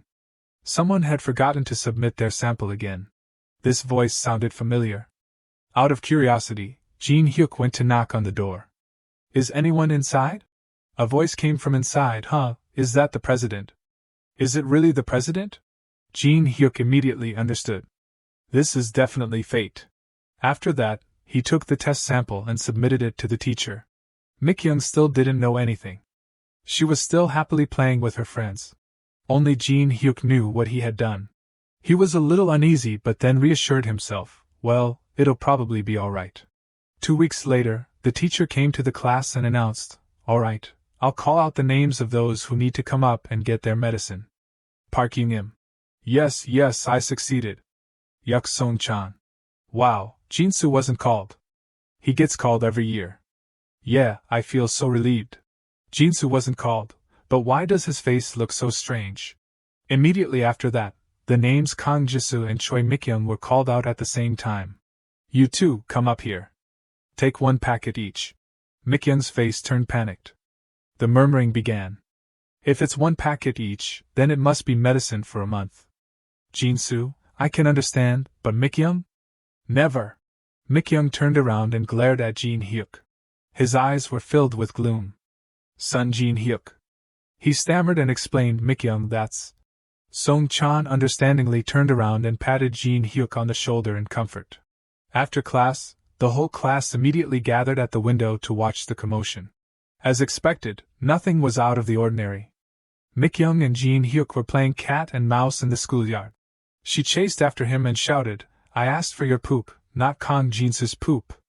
Gene Huk also ran and thought to himself, I already said I'm sorry. If you had just done things properly from the beginning, none of this would have happened. Behind him, Mikyung was still shouting, Stop right there, you bastard. Being chased by the little girl didn't bother Gene Huk at all. Not only that, but there was even a hint of enjoyment on his face. It's been a long time since I heard Mikyung curse. I suddenly feel nostalgic. Stop, you bastard! Because Gene Huk liked to run, Mikyung couldn't catch up with him, but unexpectedly, she chased him until she threw up. There was another commotion. The vice president is throwing up. Cut to the office at Taeyang High School. 2 teachers were discussing the sports competition. Where is the regional qualifier for the youth sports competition next month being held? At Taeyang High School. Our school has a provincial representative for the marathon. So we should also send someone to compete in the short distance race, right? Probably. Our school has the most students in the area. What's this? Son Gene Huk? Is he participating too? Do you know him? Not really know him. It's more accurate to say he's my enemy. Our school's ranking in the recent academic competitions has dropped because of this kid. The teacher glanced down at the file. The principal personally invited him to study here, but he refused. Are you planning to recruit elementary school students? If the school achieves good results, the budget will increase. But what will we say if the principal finds out about this? Yudong Elementary School has too few students. They probably just wrote down anyone's name. Being smart doesn't mean you're good at running. Let's wait and see during the competition. Back at the campus of Dong Elementary School, Mikyoung finally caught Gene Huk. Gene Huk helplessly raised his hands in surrender. After that, he was called to the office. He quickly received the information. The youth sports competition? The teacher explained further, how should I say this? Every year in May, Cheongcheongnam Province holds a youth sports competition. Every school has to send athletes to participate. That's the rule. But at our school, you're the only one we can send, Gene Huk. So I temporarily registered your name. Gene Huk exclaimed in surprise, What? I'm hearing about this for the first time. The teacher smiled awkwardly and then said, Sorry, but the application deadline is coming up. I don't have time to ask for your opinion. A coach from Taeyang High School will come. When they call your name, go out on the field. I've already told your homeroom teacher. Don't worry. Gene Huk finally had no choice but to accept. He nodded and replied yes. Very quickly, the coach arrived at the school. The schoolyard is bigger than I thought. I heard there's only one class per grade, so I thought the school would be small. The number of buses going to this town has increased recently. I heard they're talking about turning this area into a tourist spot. Ah, they're here. While waiting for Gene Huk, the two coaches took the opportunity to chat for a bit. Very quickly, he arrived. The teacher quickly guided him. Hey, Gene Huk, look over there. When I raise the flag like this, and then bam, that's when you start running. Got it? Gene Huk looked towards the two new coaches. He immediately recognized, isn't that Kim Young-tae? Kim Young-tae, in Gene Huk's previous life, after his parents died. He transferred to Taeyang High School, and he was the gym teacher there. Gene Huk politely bowed. The gym teacher quickly introduced, This is Gene Huk, the student body president of our school. The teacher from the other side exclaimed as soon as he saw him, Wow, this student is really tall. If you told me he was a middle school student, I would believe you. Kim Young-tae couldn't help but be surprised when he saw him. He thought, a kid like this living in the countryside? That's rare. I thought academic award winners would be small. He doesn't fit in this school at all. Kim Young-tae thought for a moment and then spoke. We've already sent the official notice, but first, each school will measure their 100-meter results separately. The other schools are also holding qualifiers outside on the field, so don't worry about that. Immediately after Kim Young-tae's announcement, Gene Huk was given a test. The gym teacher anxiously instructed, Gene Huk, don't be nervous. Take a deep breath again. Seeing this scene, anyone who didn't know would have thought he was the one preparing to compete. Gene Huk quickly stood at the starting line. Young-tae also had his watch in hand, ready to check. Gene Huk bent down to tie his shoes. Then he quickly got into position. Gene Huk's face didn't change at all. The flag was raised. Gene Huk started running. The teacher told him not to be nervous, but he didn't know that in the past, he didn't know what fear was. Gene Huk's speed was so fast that Young-tae's eyes widened in surprise. His knees and elbows were raised evenly. Long strides, neat steps. There was nothing to criticize. Kim Young-tae found it hard to believe that a school without a sports team could have a kid running so well. Gene Huk quickly reached the finish line. The stopwatch was stopped. It only took him 12.52 seconds to complete the test. He couldn't believe his eyes and hurriedly called out, Teacher Lee, please check the results again for me. Teacher Lee quickly told him, Gene Huk, sorry, can you run it again one more time? Although he was a bit confused, he still obeyed. Gene Huk returned to the starting line. Young-tae's eyes didn't dare to leave him for even half a step. No way, he's not wearing a sports uniform, just a baggy shirt, and he still got that time? The preparation steps were repeated. After Teacher Lee's shout, Gene Huk started running again. Very quickly, his nimble feet reached the finish line again. This time was even more unbelievable than the first time. Only 12.12 seconds. I can't believe it! A week later, Gene Huk and the gym teacher were at Taeyang High School. Gene Huk, did you buy new running shoes for the qualifiers? Yes, my dad bought them for me. Gene Huk was wearing a brand new pair of shoes for the competition. After hearing the news that he was competing, even though he only wanted a normal pair, his dad was even more excited than him, demanding to buy Asics, Reebok. He had a hard time preventing his dad from dragging him to buy sports cleats. His dad was so happy just because his son was competing in a county-level competition. He looked at the scenery around him and said to himself, "Come to think of it, it's been a long time since I've been to Taeyon High School. Usually, during sports events or festivals, I wander around there. This is also the first place I met those two. In his previous life, the three of them were quite close. If I go to middle school next year, I'll meet them again." The noise of the schoolyard quickly pulled him back to reality. The gym teacher adjusted his clothes and instructed, "Son Gene Huk, don't be nervous. As soon as you hear the gunshot, just run. Got it?" "Yes." His red and white tracksuit successfully attracted the attention of many students. This uniform was approved for him to wear by the school. Although he was a bit hesitant, Gene Huk still had to accept it. He couldn't refuse just because he was embarrassed to wear it. At this time, the teacher added, "Gene Huk, you may not know, but since our school was founded, this is the first time a student has participated in a county-level competition like this. Even though it's just the qualifiers, all the teachers are very proud of you." The teacher's words were filled with joy and pride. Hearing these words, Gene Huk was also very surprised.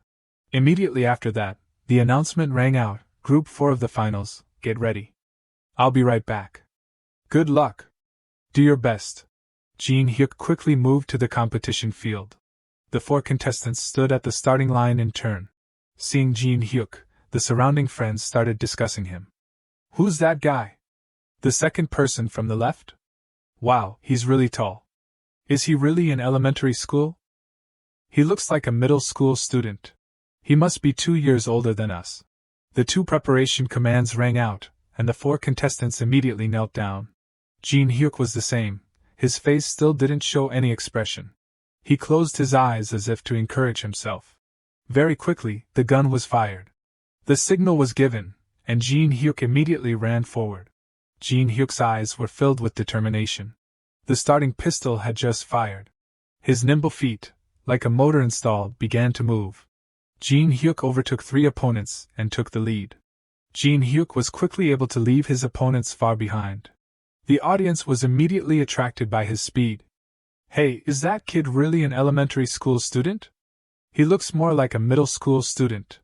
As expected, he was the first to reach the finish line. He had reached the finish line, and everyone urged, "Supervisor, please call out the results." The teacher next to him tried hard to call out, but that supervisor was blankly looking at the stopwatch in his hand. "Supervisor, is there a problem?" At this time, he was startled and replied, "No." After that, the supervisor turned to look at the teacher next to him, his face showing obvious agitation. "It's just that this student is too normal." After Gene Huk's competition, a group of students suddenly came to get to know him. "Wow, you run really fast. I'm Park Jibyum, from the Taenko team. This is Yong Byung-taek, and this is Jo Sulchin. You're so tall." Gene Huk also friendly replied, "Hello, I'm Son Gene Huk. Nice to meet you all." Sulchin looked down at Gene Huk's shoes and asked, You're not wearing cleats?" He smiled and replied, "My dad bought me new ones because I'm competing in this competition." Sulchin exclaimed, "You run so fast even though you're just wearing normal shoes?" At the same time, the coach from Yeodong High School called out loudly from the side, "Gene Huk." His face looked a little scary. The 3 Taenko students immediately turned around and whispered, "Maybe it's because the coach is too strict that he runs so well. Oh my, I don't know how much he's being pressured. He must be running like his life depends on it." Before he could rest for too long, the teacher announced, "The finals will be held in 30 minutes. Son Gene Huk, Park Jibyum, Byung-taek, Jo Sulchin, get ready." Jibyum quickly said goodbye to him after hearing this. "I have to go. See you later." After the 3 of them left, he suddenly remembered what Sulchin had said earlier. A thought popped into his head. "Just as I thought, having a pair of cleats is a good idea. Should I ask my dad to buy me a pair?" The finals ended without much excitement. After the competition, the gym teacher and Gene Huk went to a rib restaurant together. The teacher kept praising him from beginning to end. Only 1 second slower than the main runner, and he broke the Cheongnam Elementary School area record. "Because Gene Huk is so good, I'm treating you to a meal today. Eat as much as you want." Oh, that's right, from now on, Gene Huk will have to go to Taeyang Elementary School every Thursday to practice relay racing. Can you go alone? Gene Huk was still eating happily. He didn't answer immediately but thought to himself. Teacher Youngtae is the coach. He has assigned the tasks. Let's see, the sprint representatives are Sun Jin Hyuk and Park Jibyum. The order in the team will probably be decided during practice. And if we win this time, there will be a bonus. As soon as the whole team heard the bonus, their eyes lit up. Everyone was thinking about how to spend it. What should I do with the bonus? Should I buy new cleats? I have to hide them carefully so Mom doesn't take them. Gene Huk thought for a moment and then spoke, there are 6 buses every day, so it should be okay. Even so, you have to remember carefully, got it? Here, have more pickled radish. Thank you.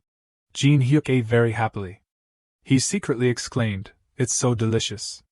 I wonder if Eugene can eat jajangmyeon now. If I win, it would be great if the whole family could go out to dinner together. And then stop by the market.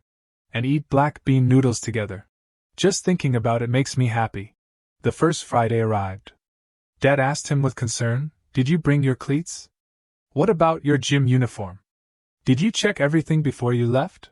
Before that, at home, Dad had prepared a large box for Gene Huk. Surprise! I've prepared everything in advance. You still need it, right? Before Gene Huk went to school, Dad called him to stop for a moment. After that, he pulled out a stack of money and gave it to him. Here, take this money to take the bus and buy tteokbokki to eat with your friends. Gene Huk was stunned and took it, saying thank you to his dad.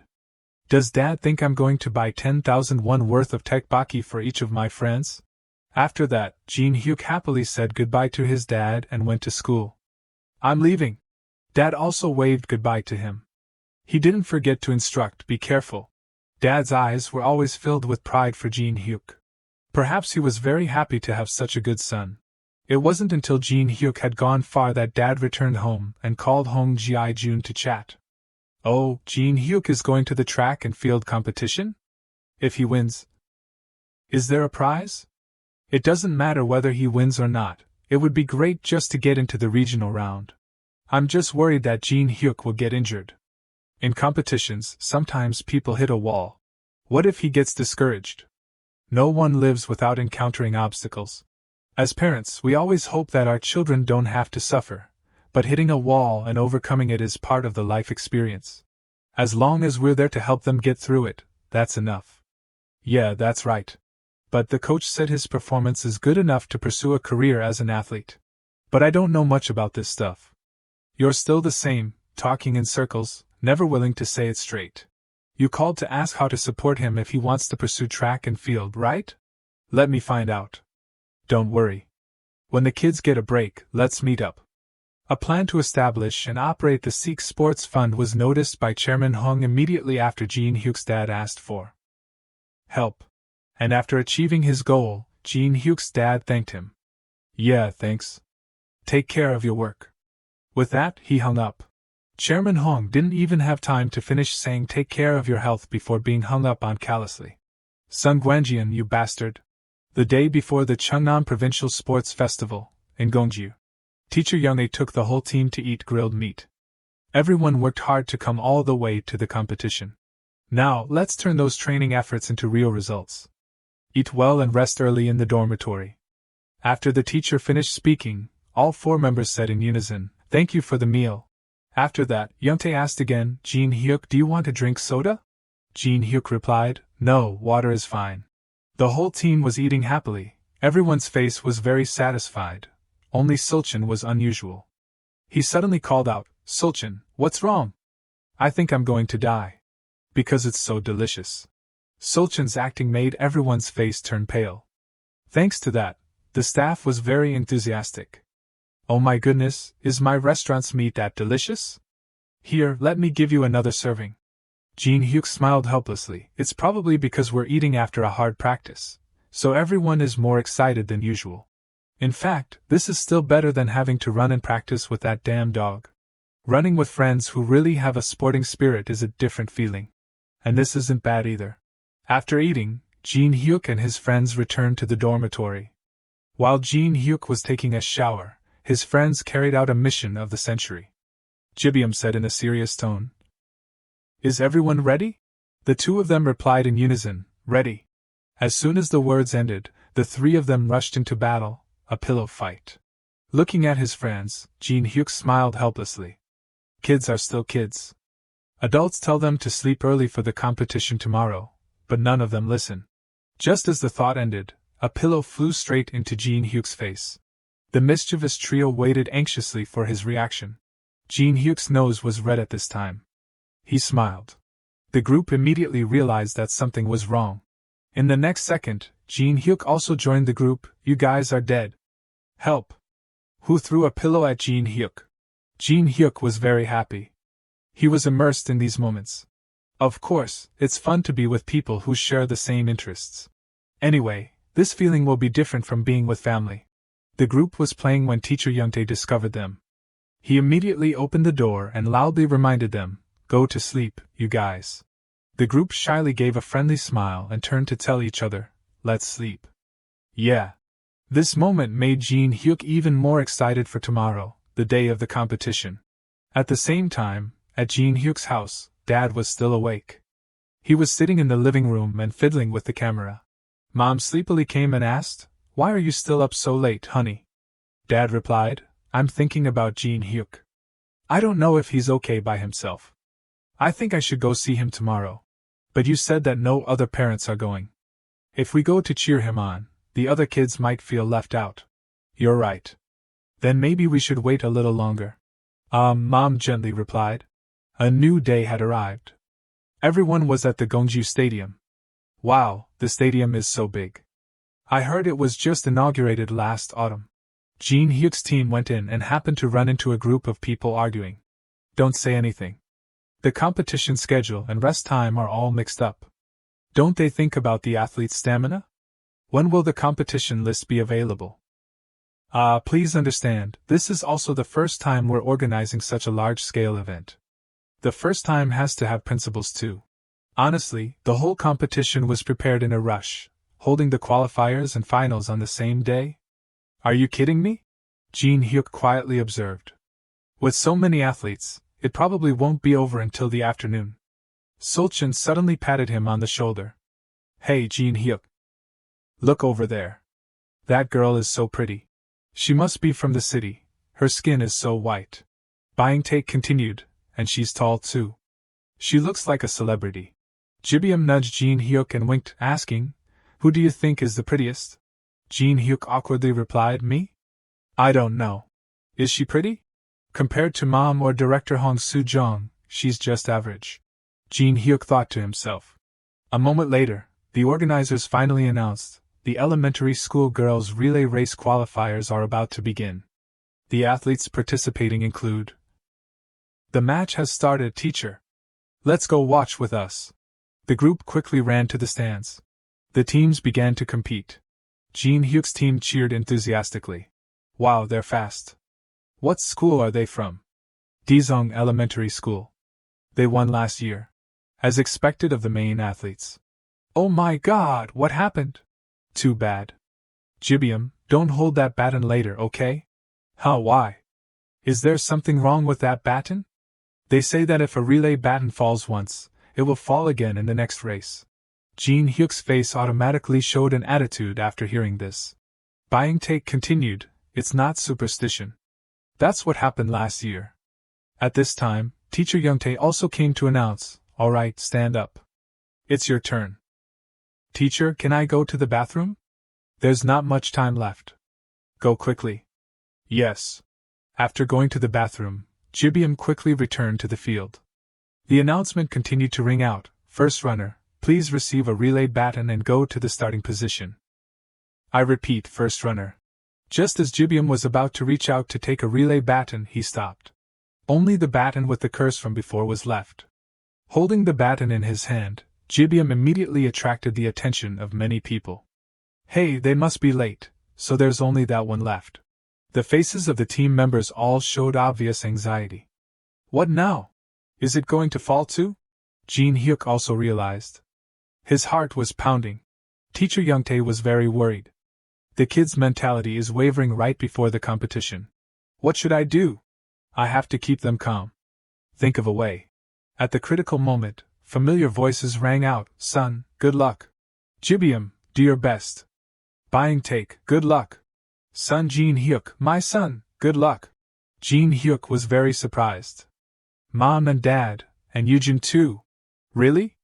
My family came all the way here to cheer me on. The cheering grew louder and louder. All the members of Gene Huk's team were encouraged. Gene Huk, good luck. Buying take is the best. Everyone seemed to be energized, and their faces were more relaxed. With everyone's encouragement, Jibyum quickly moved to the starting line. The referee just finished speaking, run. All the teams immediately started. The blue team was able to pass the relay baton for the first time very quickly. It's only been 2 days, but it feels great to be cheered on by family. The eyes of the parents were all watching their children. Even if they were far away, they could recognize them right away. The blue team had completed a round of relay. Next was Sulchin's turn to run. Gene Huk was also concentrating as much as possible to avoid mistakes. Sulchin quickly passed the relay baton to Gene Huk perfectly. The most precious thing in the world is family. Thanks to the presence of his family, Gene Huk was like a tiger that grew wings. His feet swiftly moved forward. Gene Huk was able to leave his opponent far behind in an instant and reach the finish line. Gene Huk's family immediately celebrated. Mom and baby Eugene couldn't help but shout and cheer. The great joy had not yet been conveyed to Dad, causing him to startle, but he quickly responded. Group 3, first place, Group 1, second place, Group 4, third place. After receiving the announcement, the whole team immediately rushed to hug Gene Huk. We won! Gene Huk, you did it! I knew I could trust you. Oh, and it seems like our parents came earlier than us. Huh, I think so too. They really came. Where are they now? At this time, the organizers announced, to manage the event smoothly, athletes who have finished competing should quickly return to their seats. Gene Huk also looked up at the stands. Very quickly, he was able to locate his family. He happily waved to his family. After Gene Huk's team's competition, the audience discussed it again. Hey, do you see that kid? Is he really 13 years old? He's much faster than the others. No doubt about it. The champion's position seemed predetermined. This competition was also an opportunity for coaches of professional competitions to recruit young talents, and Gene Huk caught the eye of these two coaches. 10.50 seconds? Isn't that a new record? That's right, it's a new record. It seems we've found that talent. After the competition, Gene Huk returned to school and was asked for autographs by many students. Hey, take this. Wow, thank you. Mikyung nudged his shoulder and teased, hey, four-time champion, son Gene Huk. You're very famous now. It seems everyone in the school has your autograph. Gene Huk replied. I'm a little scared, actually. Then he thought, why does my school always like to exaggerate these things? Being famous is annoying. I wish they wouldn't make such a big deal out of it. And the text on the banner is cut off. Yudong Elementary School Preliminary Sports Meet Son Gene Huk 4 times. At this time, Mikyung asked curiously, but how are you a 4-time champion? I remember you only competed in the relay race. Gene Huk replied, I participated in more events than planned during the competition. 100 meters, 200 meters. Long jump. The competition rules were quite loose this year, so we were allowed to compete in many events. What about the national competition? Is it still being held in Gongju? No, it's being held in Daegu this year. In a month. Really? Can I come to cheer you on? Mikyung had just suggested when Gene Huk immediately refused. What's with cheering on a school day? And we have to go to a training camp with students from other provinces. The little girl didn't say anything, but her finger pointed towards herself. Gene Huk quickly realized, wait, Mikyung. Are you also planning to compete in track and field? After he said that, he couldn't help but think, she seems a little jealous standing on the sidelines watching. That prominent banner probably made her want to be noticed by the younger students too. After that, Gene Huk decisively pointed directly at Mikyung. The little girl looked at him in a panic. Gene Huk spoke, alright Mikyung, let's start practicing from today. Mikyung's face turned pale after hearing that, But in the end, she still had to follow Gene Huk to practice. She tried hard to run after Gene Huk, constantly complaining, "Wouldn't it kill you to take the bus?" Gene Huk raised his voice like a teacher and said, "Oh ho, student Mikyung, don't complain. How long will it take you to get home if you run like that?" After he said that, he couldn't help but smile to himself. I never thought Mikyung would be interested in running. Could she be my new companion? Jang-gun, be careful, you have a rival. Mikyung couldn't stand it after running for a while. She panted and said, "I give up. I'm not interested in running." After returning home, Gene Huk returned to his role as a sister-loving older brother. He taught little Eugene to read. Gene Huk read first, and little Eugene read after him.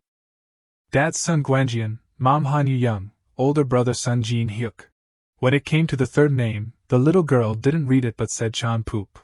Thinking the little girl had misread, Gene Huk helped her correct it. "It's not Eugene, it's son Gene Huk." The little girl continued to say, "Chan Poop, it's not that. Sweetie, son Gene Huk, Chan Poop." Little Eugene still refused to read his name. He was helpless. Could the kid have learned this from Hong Su Jong? It'll probably stop soon, right? No longer just helping his sister read, Gene Huk looked up at the sky. With the silence enveloping him, he sighed to himself, "Anyway, the house is too quiet. Is everyone coming home late? Mom went to buy snacks for Dad a while ago, and hasn't come back. Could Mom have stayed to eat with him? You could call it going on a secret date. Even though they live together, they're still stuck together all day like that." Gene Huk wondered, when you like someone, do you want to be with them all the time? I don't really understand. Suddenly the image of Su Jong appeared in his head. Gene Huk lowered his eyes. He immediately met the lovely gaze of little Eugene. All thoughts immediately vanished. Agu's so cute. Our baby, this little applehead, I'm going to eat it. Gene Huk didn't know much about romantic feelings, but he knew one thing for sure, Eugene was extremely cute. It would be strange if a sister 9 years younger wasn't cute. At this time, he suddenly picked up little Eugene and said, "Eugene, if someone tells you you're cute, tell them you have a very scary older brother, okay? Do you remember?" The cute little girl replied, "I remember." Just as the two of them were snuggling together, a man's voice suddenly rang out. A fat man walked into the house and arrogantly asked, "Wow, this house is really nice. You people have a different place to live." Gene Huk was very puzzled by this appearance. Who is this? Why is there another person coming to look at the land? Recently, more and more people from other places had come, all coming to ask to buy land. Some people even offered prices several times higher than the market price. But both Gene Huk and Chairman Hong firmly opposed it. "Absolutely not selling at all. If you want to sell, sell to me. I'd rather leave it to a close friend than give it to someone else." Dad had no intention of selling either, so they had to leave empty-handed. But this newcomer looked much more arrogant than usual. He continued to ask, "Hey, are only kids at home? Where are your parents? If they're home, tell them to come out here." The words he said made Gene Huk even more puzzled. Who is this guy? Did Dad tell him to come? What's with this attitude? Who does he think he is to order people around? Seeing that he didn't answer, he raised his voice again and said, "Hey, can't you hear me? If you hear me, answer me." Gene Huk then spoke, "My parents aren't home. Please leave. We're not seeing anyone today." He snorted after hearing this. Really, leaving only children at home? Where did he go? Little Eugene was frightened by the attitude of that guy and burst into tears. The crying of the little girl made the fat man uncomfortable. He shouted, "So noisy. Hey, don't you know how to shut that little brat up? Leaving only children at home, you don't have to look to know how chaotic this house is." Having been told this, Gene Huk couldn't hold back anymore. He gritted his teeth and said, "My parents aren't here. Please leave." The fat guy slapped Gene Huk on the head after hearing this, cursing spitefully, "Huh, you insolent little brat." Little Eugene stared at him in fear. At the same time, Jang-gun also rushed to bite his leg. Unfortunately, his strength was too weak. He only needed to use a little strength to kick Jang-gun away. "You crazy dog!" Witnessing this scene, Gene Huk's face darkened. His actions reminded him of the scene where Jang-gun died in his previous life. This time he would definitely protect everyone. He immediately stood up. Then he lifted the fat guy up with his hand. The man next to him then spoke to dissuade, Agu, student. The fat guy, having been lifted up, didn't have any strength to resist. He could only groan like a despicable dog. The man next to him continued to say, "What the heck is going on? Hey, stop it. You'll kill someone if you hit like that." Hearing this, Gene Huk only glanced at him. Then he swung his hand and threw the fat guy straight to the ground. Gene Huk said angrily, "If you understand, get out now." The fat guy no longer had the arrogant look he had before. Instead, he was a coward, trembling and saying, "Monster." The man didn't dare to say anything either and hurriedly helped the fat guy leave. "Enough, let's go." The two of them quickly got into the car and left. Having dealt with them, Gene Huk hurriedly turned to check on Jang-gun. "Jang-gun, are you okay?" Fortunately, he could still run and jump normally. It seemed he wasn't seriously injured. Little Yujin was now sitting and sobbing. Gene Huk hurriedly comforted her. "I'm sorry, Yujin. You must have been very scared, right? Everything happened so suddenly." The little girl burst into tears and rushed to him. "Appa. Yeah, I'm here now. It's okay." He hugged little Yujin, wondering to himself, was I too much? I never thought I could grab a grown-up's collar like that. Jang-gun was now also wary of him. Gene Huk had lost control a little bit earlier. But it was because that guy had touched his family first. It would have been wrong to let him go. But Gene Huk never wanted Yujin to see that side of him again. He hugged little Yujin tightly as if to make amends. It quickly became dark. During dinner, Gene Huk decided to tell his parents about what happened today. "Dad, someone came to the house earlier?" He recounted everything to his parents. The two of them were very panicked after hearing it. Dad's face showed obvious worry. It seemed there was something behind this appearance. Dad angrily slammed the table and stood up abruptly. "Those bastards." Mom also hurriedly continued, "Are you okay? Are you hurt?" "I'm sorry. I've been away from home for too long." Gene Huk replied, "We're okay, Mom." He quietly looked towards Dad, but Dad looks really angry. I shouldn't have said anything. After that incident, Mom and Dad never mentioned the incident again. As usual, Gene Huk came home from school and greeted his parents, but today no one responded to him. Gene Huk went into the house and saw Dad talking on the phone. "Oh, Gi Jun, is everything okay? Lately I've been feeling..." That strange feeling of tension had not disappeared.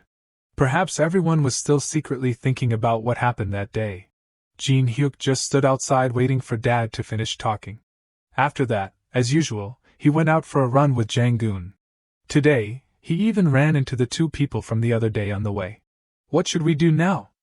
"I don't know either." Even so, he didn't pay too much attention. Gene Huk continued running and quickly returned home. "I'm home." This time, Dad was already sitting waiting for him in the living room. "Oh, Gene Huk, you're back? That's perfect. Let's play Go." It's been a long time. Gene Huk was a little surprised. Then he quickly obeyed, sitting down to play Go with Dad. Gene Huk asked Dad while playing, "Is something different at our house today? I saw two people leave, carrying a box of juice." Those two guys hurriedly ran away from his house. Dad was startled and asked, "Did you see them?" He replied, "No, I only saw them on the way home." Dad rubbed the back of his neck wearily and replied, "Oh my, they came to apologize. I didn't want you to meet the people who threatened you, so I chased them away. Do you want to hear their apology? I'll call them back." Gene Huk immediately refused Dad's suggestion. "No need. I don't want to meet them either. Did you call Uncle Gi Jun because of that?" Hearing this, Dad crossed his arms confidently and replied, "I'm not going to ask my friend for help just because of this. I can handle it myself." Gene Huk asked curiously, "So how did you handle it?" This question was unexpected, causing him to freeze for a few seconds. Gene Huk stammered and continued, "Dad, you didn't do anything illegal, did you?" His dad immediately affirmed, "Wait, no, completely legal. So how did you resolve it?" "I'm just curious." With no other choice, Dad had to tell Gene Huk. "Well, first I called the county police chief. Then I called the regional congressman's office. Then the county commissioner, and even the director of the agricultural cooperative. I might have even called the battalion commander. I only called a few places, haha, I'm so embarrassed. Gene Huk couldn't believe his ears. How far did Dad go? Isn't Dad just a well-informed farmer with a little land? How far do his connections extend? He'll probably call the president. But this time, Gene Huk learned an important lesson. To live a normal life, he had to have the power to protect that normality, and that power had nothing to do with fists or violence. Cut to Daegu train station. As soon as Gene Huk arrived, he called to report the news to his parents. Yes, Mom, I've arrived in Daegu. Huh? No, nothing happened. Really?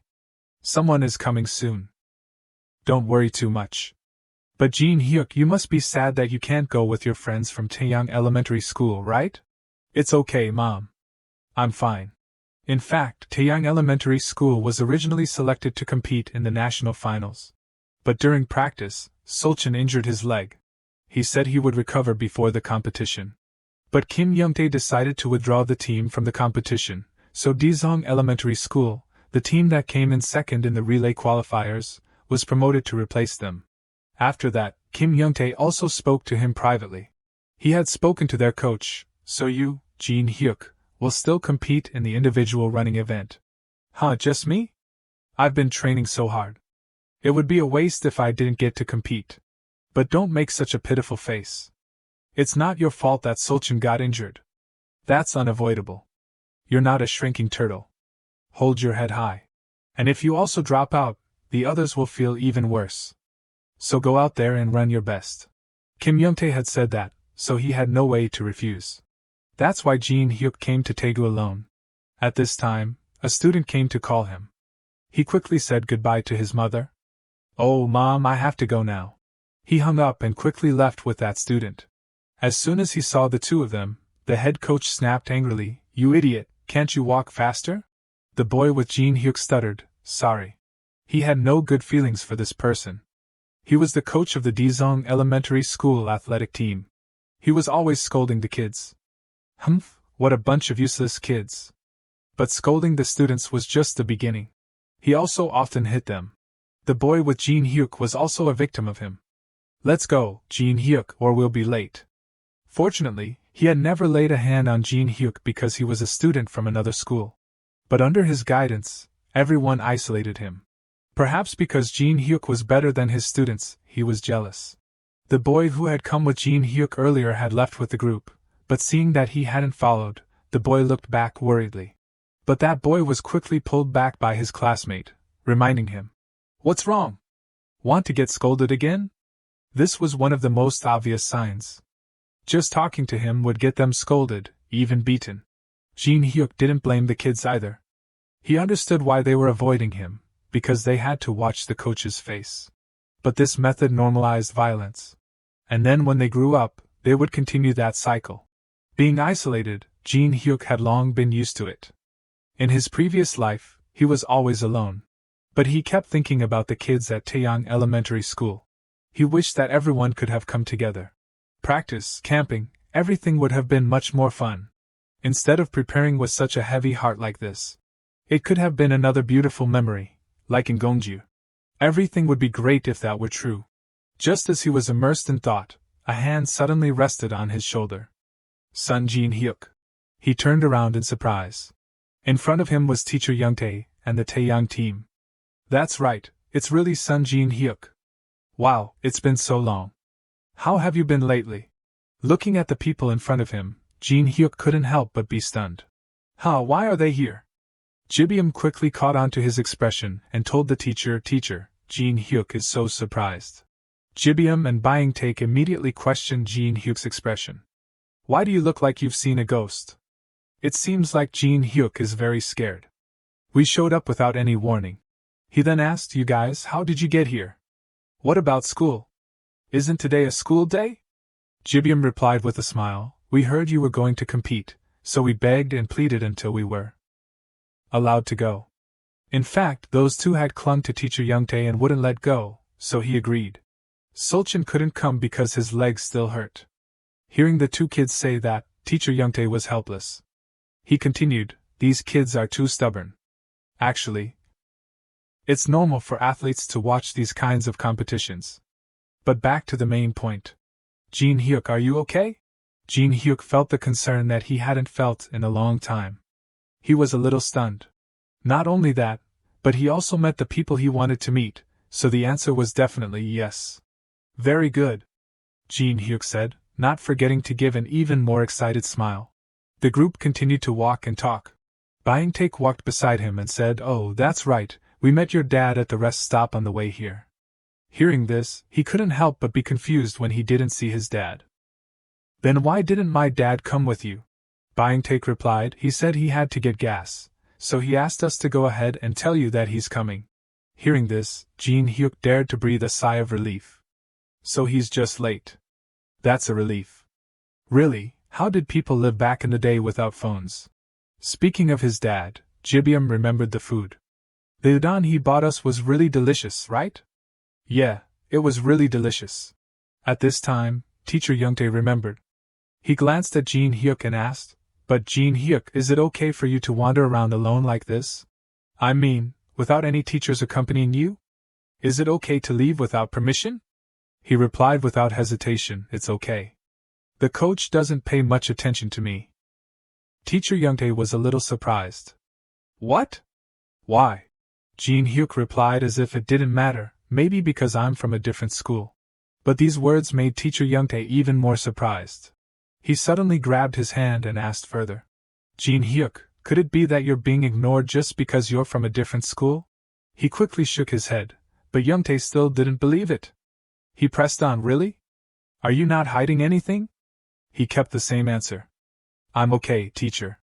Teacher Youngtae now admitted, "I only found out after letting you go to the competition that coach is known for being terrible. If I had known earlier, I wouldn't have let you participate. And you're not the type to lie, so I'll believe that you're really okay. But if anything happens, you must tell me, got it?" At this moment, the boy who had been scolded by Coach Lee earlier came back to find him. "Gene Huk, our group is about to compete." "Oh, I'm coming." That boy, even though he had been scolded, didn't avoid him. He even waited for Gene Huk to come and go with him. He happily waved to him. This moment made Gene Huk feel a little heartache for the wounds on his body. The large stadium had begun to get lively, the 12th National City and Provincial Athletics Competition for the Ministry of Culture, Sports, and Youth Cup. All the teams had arrived on the field. Everyone was focused on preparing for the upcoming match. Gene Huk was no exception. Teacher Youngtae's group had gone to the stands to cheer him on, but his dad still hadn't arrived. Gene Huk smiled and waved to them. Seeing him greet everyone, Coach Lee immediately showed his displeasure. "Seriously, do they always have to stand out like that?" His voice wasn't small, and it was clear he wanted Gene Huk to hear him. At the same time, the student from before ran up to him and asked curiously, "Is that your family? Did your family come to cheer you on? That's so nice." No, my dad hasn't come yet. Those are the athletes from Taeyang Elementary School." "Aha, you competed in the qualifiers with Taeyang, right? Are you guys close? They even came all the way here to cheer you on." Seeing the boy talking to Gene Huk, Coach Lee shouted loudly, "Kim Hee-nam! You little brat, are you planning to keep getting distracted like that? Are you going or not? This bunch is useless. Focus on the match." Hee-nam hurriedly ran back to the team. Gene Huk was still very puzzled. Why does he keep trying to talk to me? He should know that talking to me will only get him scolded. Or does he feel sorry for me? Anyway, I'm the only one here from another school, and it seems like even the head coach doesn't like me. I know they're uncomfortable being scolded because of me. There's no need to try to talk to me. I'm used to it. I'm used to being alone. Even though he thought that, he was sure that deep down, Gene Huk didn't want that to happen. After all, being alone isn't good at all. Teacher Youngtae, who was in the stands, had also clearly seen what was happening. He was very surprised. Very quickly, the stands were filled with spectators. The referee also started working. "Get into position, get ready, run." As always, Gene Huk took the lead in just a moment. Everyone cheered enthusiastically. This race couldn't make things difficult for Gene Huk. He once again touched the finish line first. Cheers immediately rang out from all directions. The referee immediately announced, "Ladies and gentlemen present at the stadium, a new record has been set today in the men's 100-meter event. compared to the previous record. This is a significant step forward. Teacher Younghae proudly shouted from the stands, "Wow, that's son Gene Huk. He's amazing. Is that your son? He runs so well." "Oh no, he's not my son." "Oh ha, doesn't look like it at all." At the same time, in the seats below, Jibyum and Byingtaek weren't paying much attention to the results, but were only concerned about Gene Huk's mood. "Something's wrong with Gene Huk, right? You feel it too? He looks like he doesn't want to be here." "Yeah, when he ran with us, he looked like he was flying." In fact, Gene Huk was really having psychological problems. He couldn't feel anything. No longer happy or excited like during the qualifiers. He had never felt so bored when running. This time, no one ran over to celebrate the victory with him. But then he suddenly looked up at Jibyum's group. "Gene Huk, look at us. Gene Huk, you're the best." It seemed that this small thing had given him some hope. He immediately straightened his mind. "No, wait, I can't be like this. Everyone has come all the way here to cheer me on. I have to try my best." At this time, the voice of that Coach Lee rang out again in a sarcastic tone. "Hey, you guys. How can a country bumpkin surpass you kids who only know how to eat, practice, and run all day? If that's all you're good for, then quit. You're useless." Kim Hee-nam slumped to the ground, covering his face. There was chatter around him. "What's going on? Isn't that the kid who ran the 100 meters earlier? Was he hit? Oh my god, what should we do now?" Gene Huk didn't expect him to be able to do this in front of so many people. The whispering continued incessantly. "Oh my gosh, what is that? Did he hit him? He hit his own student? How pitiful. What should we do now?" Gene Huk was also facing a mental struggle. Should I intervene? But he was hit because of me. If I rush out? No, it'll be okay. Even if it's not me, there will be someone else. Even though he thought that feeling still made him feel like he was being tortured. The athletes didn't dare to stand up to stop him. Everyone was just standing there pointing and saying, "That coach is really hot-tempered." But no matter what, to treat a student like that. The words from those people had reached his ears. He immediately growled loudly, "Get up. This isn't your living room. How long are you going to lie there?" The referee quickly eased the atmosphere. Sorry for the incident on the field just now. The afternoon match will begin at 2 o'clock. Athletes and spectators, please." Jibyum and Byingtaek felt even more worried for Gene Huk after witnessing this scene. "Is Daesung Elementary School okay? Does that teacher treat Gene Huk like that?" After the commotion ended, his dad arrived. He hurried over and asked, "Oh my, Gene Huk, are you okay?" "I'm late, sorry, son." "It's okay, Dad." At lunch, Gene Huk had lunch with his dad and teacher Youngtae's group. While eating, Dad asked him directly, "Gene Huk, what do you think of the head coach? I just hope you have a good experience and meet good people." Teacher Youngtae continued, "He's crazy. No matter how badly they compete, you can't hit your students in front of so many people." Dad couldn't help but panic after hearing this. "What?" Gene Huk immediately reassured him, "Dad, I'm okay. He's never hit or scolded me." Dad's face still looked a little unbelievable. Teacher Youngtae sighed after hearing this. According to Gene Huk, the head coach doesn't even pay attention to him. "I don't know whether to feel relieved or worried." Gene Huk still said firmly, "Don't worry about me. I don't care about things like that." Although practice is a little disappointing, but in the match. He was interrupted by Dad before he could finish his sentence.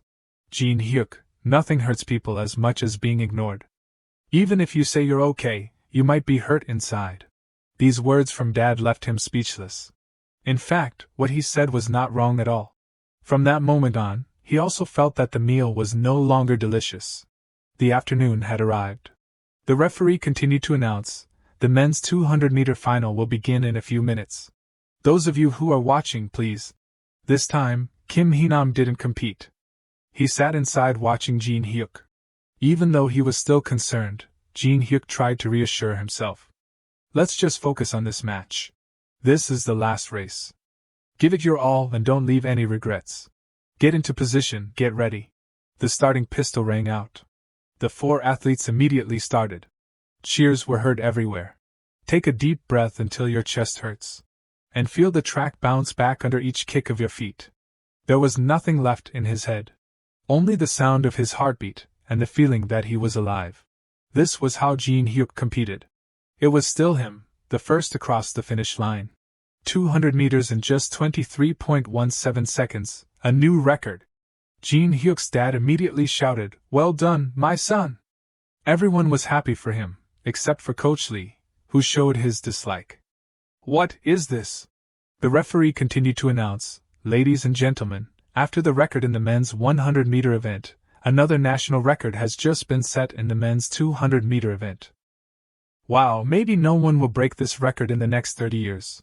It needs to be confirmed in Seoul, but that's right. So could this be the Carl Lewis of Korea?" Gene Huk proudly waved to everyone. The two referees at the organizing table were still discussing. "Come on, that's impossible. In Korea, track and field doesn't get much investment. The kids who start with this sport eventually switch to baseball or football. What a pity. This record is truly extraordinary."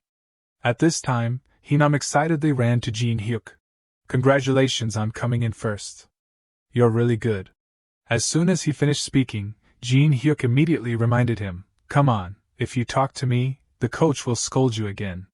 "Why do you keep talking to me? We're not even friends." Hinam hesitantly replied, You're probably right. But Gene Huk, you came here alone, from another school. It must be lonely to be all alone. And when I saw you run, it was really impressive and cool. To the point where I even wanted to run too. So I just wanted to say congratulations. After this competition, I won't be able to see you again, right? As for the coach scolding me, I'm used to it. Anyway, it was really nice to meet you. Take care, Gene Huk." Hinam finished speaking and left, giving Gene Huk no chance to respond to his feelings. Gene Huk now understood that being alone would make him feel lonely. Because I know how painful my own wounds are, I can recognize the wounds of others. Perhaps the way to overcome violence wasn't resistance, but small acts of kindness like this. At this time, reporters quickly approached him for an interview. "Son Gene Huk, you broke 2 records in this competition. How do you feel right now?" "I think this is the result of trying my best." At the same time, Dad was constantly taking pictures in the back, capturing this proud memory of Gene Huk. The reporter smiled and praised him. "You said this is your first interview, but you're answering very calmly and confidently. Was there anything particularly difficult during the preparation process?" "I think it's due to the behavior of some coaches. During practice, the other athletes were often compared to me, and were treated unfairly because of it. I understand that I could also be treated like that. And those bad things could be passed on to future generations. I don't think physical punishment, under the guise of training talent, is acceptable. The disappointment I feel with those coaches who lack understanding, in such a sensitive stage, is hard to put into words." After the interview, Gene Huk told Dad to go home. "You probably don't want to watch the closing ceremony, right?" "Yes, sir." Everyone, including Teacher Kim and the other teachers, had already gotten on the bus. At this time, while sitting in the car, Dad continued to question him. "Gene Huk, do you like track and field?" Gene Huk didn't answer. He asked back, "What about you, Dad? Do you like me running track and field?" Dad replied, "As long as you want to, I will always support you. That's why I work so hard. You like cheering me on, right? Tell the truth." "Yeah, it feels really great. Gene Huk, if you want to do it, then do it. If you don't want to, then you don't have to. No matter what path you choose, I have the ability to support you." He finally gave Dad an answer. "If I don't have to transfer to another school, then I still want to continue participating in track and field competitions." "Alright, I'll look into that. Gi Jun is quite knowledgeable in this area." Gene Huk vaguely remembered, Chairman Hong Gi Jun? "In my previous life, the Seek Group's sports fund was run by you, Sarah, right?" At the same time, a mysterious man, who is now on the air, was also watching his interview. He watched very carefully. His answers were really not like the thinking of an elementary school child. Using the excuse of developing talent, and then beating young athletes. Watching the news, the man in front of the TV sighed. "Oh my, this incident can't be contained anymore. This is information from a local station. Is this a broadcasting station?" After watching, he immediately made a phone call to Hong Ji-jun. Hello, yes, have you gone to Japan? That's great. Yes, thanks to you. By the way, I have something I want to ask you to do again. I want to do a report on the reality of physical violence against sports trainees. The man calmly replied, Yeah, leave it to the TV station. We'll cover the operating costs and advertising fees for them. Yes, then I'll ask you to do it. With that, he hung up. At this time, he smiled with satisfaction. After that, Hong Ji-jun told Sarah about Gene Huk winning the award. She couldn't help but be surprised. Gene Huk won a gold medal? He's really good. Come to think of it, he was running around with a dog all summer.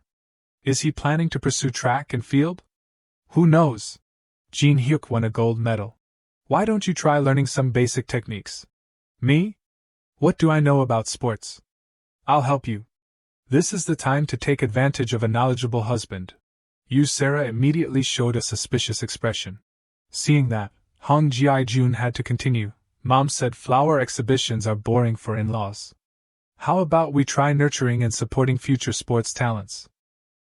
Sarah glanced at him and replied, That doesn't sound bad, but what are you planning to do? Set up a fund? Hong Ji-jun immediately stated his purpose. To do business for the long term, you really need a fund, but what I'm aiming for is a star. A star? Do you mean like a celebrity, with a manager and everything? Do you think Gene Huk has that potential? Ji-jun confidently replied, If you combine management and training, the promotional effect will be huge, and their reputation will skyrocket. For the future of national sports, thank you, Sarah, for supporting and training athletes. Thank you, Sarah. It's not just about reputation, you can also be known as the mother of basic Korean sports. This flattering suggestion was irresistible to Sarah. Hong Ji-jun continued, It doesn't have to be Gene Huk. Other athletes are fine too. Any sport is okay. We have plenty of time. We can choose slowly. I'll support you. As soon as the words ended, the phone rang. Sarah immediately ran out. Now is not the time to be lazy. The phone. This expression meant that she had agreed with Hong Ji-jun. There was no stopping her now. Not long after, Su Jong's family came to Gene Huk's house to play again. Su Jong and her mom, along with Gene Huk and his mom, went to the back of the house to look at the flowers. Gene Huk's mom asked the little girl kindly, Su Jong, shall we dye the begonias? The playful little girl replied, Mom even uses expensive nail polish to dye them. Sarah immediately explained to the little girl, You don't know, do you? They say that if the dye color lasts until the first snow, your first love will come true. Hearing that, Su Jong immediately jumped up. Really? I want to do it. I want to do it. After that, she turned to beg Gene Huk. Appa Gene Huk, do it with me. If it's not you, then do it with me. Sarah understood what her daughter meant just by looking. She tilted her head and teased, You really like Gene Huk, huh? Gene Huk, what will you do if Su Jong asks for a kiss? He was immediately scared by Sarah's question. What are you talking about? What, you're not going to do anything? I'm not doing anything. Little Su Jong turned around and questioned him after hearing this. Appa Gene Huk, why won't you kiss me? Why won't you do it? Gene Huk bluntly replied, Simply because I won't. Why should I kiss you? These words hurt Su Jong, and she immediately moved away from Gene Huk. Her arm tightened. Su Jong pushed him to the ground and then ran away sadly. Appa, I hate you. This scene made Gene Huk even more stunned. His eyes followed her in a panic. Then he looked towards Mom and Sarah. What is this? After leaving, Su Jong ran to the beach. She just sat silently on the rocks. Gene Huk finally found her. He went over and sat next to her. Su Jong, let's go home. It's almost dinner time. Su Jong didn't respond. She remained silent. Gene Huk looked at her in confusion. Her eyes are red. Was she so shocked that I rejected her? I know this isn't the time to think about random things, but looking at her like this reminds me of Hong Su Jong from the past. In my previous life, she would sometimes sit alone in the office with the same expression. Gene Huk didn't know the reason, but he didn't want to see Vice President Hong's face like that. So sometimes he would try to talk to her. At this time, Gene Huk suddenly asked Su Jong, "Are you angry because I didn't ask for a kiss? Do you hate me?" she asked sullenly.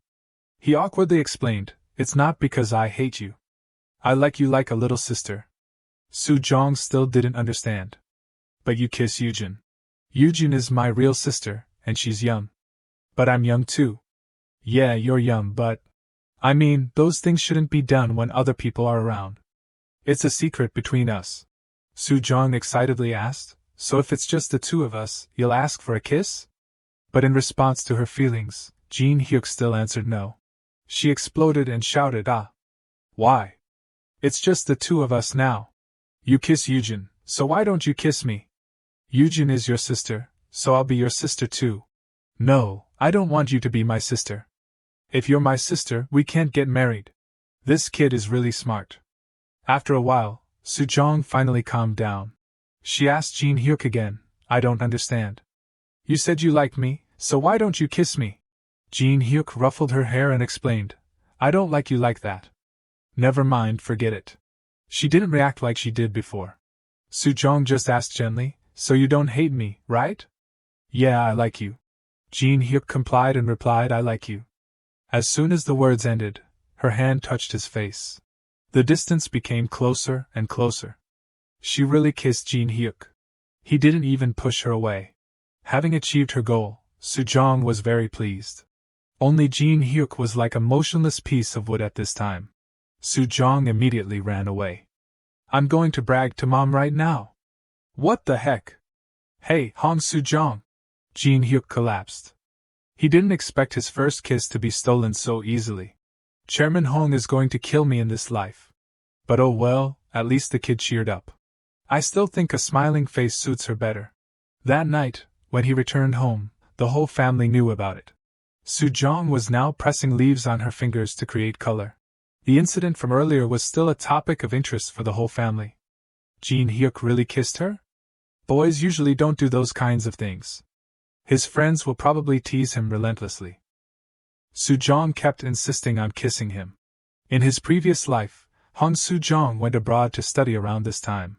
Now there wasn't much time left before they met again during the holidays. Having some memories before parting wasn't bad either. "You," Sarah suddenly asked. "Oh, by the way, Gene Huk is going to middle school soon, right? Do you have any plans? What do you want to do? Does this family have a habit of asking about other people's careers?" Gene Huk wondered to himself. Before he could answer, Mom spoke first. Gene Huk said his dream is to live with his family for a long, long time. Sarah was a little surprised to hear that. "What? Isn't this age the time when you want to do all sorts of things? Didn't he win 2 gold medals at the national competition last time? Have you ever thought about pursuing sports?" "I'll help you." Gene Huk immediately understood the problem. Chairman Hong said last time that he was considering the sports field. It seems they're looking for a talent to set up a sports fund. So Chairman Hong will set up the fund, and you, Sarah, will be in charge of operating it. Gene Huk understood, but he didn't want to follow their lead. He said with a smile, "It's just like what my mom said. I just want to live a peaceful life." That night passed just like that. A new day came. Little Yujin could say more these days. "Good morning." Gene Huk carried little Yujin and took a watermelon to Mikyung's house. The two accidentally met Taeyang. "Good morning. Are you home?" Good morning." "Gene Huk and Yujin, what brings you here?" "Mom told us to bring you a watermelon." "Oh, a watermelon." Taeyang received the watermelon, and little Yujin said good morning again. Who could resist this cuteness? Taeyang was no exception. He smiled and praised, "Yujin has been talking a lot lately. I don't know where she learned those ways of talking." "Oh well, she'll grow up and stop doing that." Gene Huk thought to himself. Yujin could only say a few sentences to call Gene Huk. "Call Dad, and say good morning." Seeing Taeyang digging sand, Gene Huk asked curiously, "What are you doing this morning?" I'm setting up a temporary wrestling ring. The training center and dormitory are being rebuilt." "Rebuilt?" "Yeah, someone donated, so they're now building a new one with the most modern technology. But the old training area can't be used during that time, so I'm temporarily training at home." Taeyang said that, and he could imagine the terrible image. Yeah, That place was a rusty corrugated iron shed when I graduated from middle school. After that, Gene Huk asked, "Do you know who donated?" Taeyang scratched his head and replied, "The coach said it's not clear. Some people say it's an alumnus, and some people say it's someone from this area. I heard it's even the principal of a university. Anyway, it's just a rumor." Taeyang's answer made him suspicious. "Are you kidding me? So it's a successful alumnus of Taeyang High School, who is now a university principal, who sponsored the rebuilding of the training center. But in reality, there are many successful people who return to donate to their hometown or former school. It's also possible that the university has a wrestling team that invests in developing athletes." Then Gene Huk suddenly remembered something. He asked, "Who have you been training with lately?" Taeyang seemed to understand what he meant. He replied, "Wow, that's a good question." After that, little Yujun was given ice cream to eat on the side. And Taeyang and Gene Huk went up to the wrestling ring together. But what Taeyang didn't expect was that Gene Huk was very strong.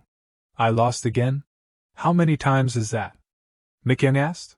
While taking a rest, Gene Huk revealed Taeyang's shortcomings to him. When the opponent reads your move, you have to use technique to deceive them, not just rely on strength. You keep trying to use strength to lift the opponent up. If they resist or counterattack, like just now, you'll get trapped in your own strength. Taeyang didn't argue at all. He immediately admitted his mistake. "Yeah, that's true." But Gene Huk continued, "People with short and weak legs usually don't use moves to lift the opponent as their signature move." "Yeah, that's right. Maybe I should go dig up sweet potatoes instead of pulling rubber bands." Looking at his expression, Gene Huk felt a little guilty. He asked, "You didn't lose this much back then, right?" Taeyang replied, "Well, probably. I even went to the national competition. Even when I was sparring with the 12th graders, I always won." Gene Huk also secretly acknowledged, "Yeah, that's true. Your technique, like lifting and sweeping, is very solid, but the distribution of weight and strength isn't quite right. In return, your natural height and strength help you overcome that. Even if the technique isn't perfect, you can still do it." After thinking for a moment, Gene Huk stood up again. "Let's fight again. I've only been countering you so far. This time, I'll use a move. Analyze it yourself." So the two of them continued to fight. As soon as the match started, Gene Huk immediately attacked, not just countering like the previous match. Taeyang also immediately recognized a push-down move. He hurriedly shifted his weight to his right leg to support his body. But even though he tried to tense his muscles, his whole body continued to be pushed back, causing sand to fly everywhere. Taeyang still couldn't counter Gene Huk. Another loud crash rang out, and sand flew everywhere. Taeyang fell to the ground. He lay on the ground in a daze, thinking, "That's strange, I've lost 5 matches already. But it feels extremely satisfying."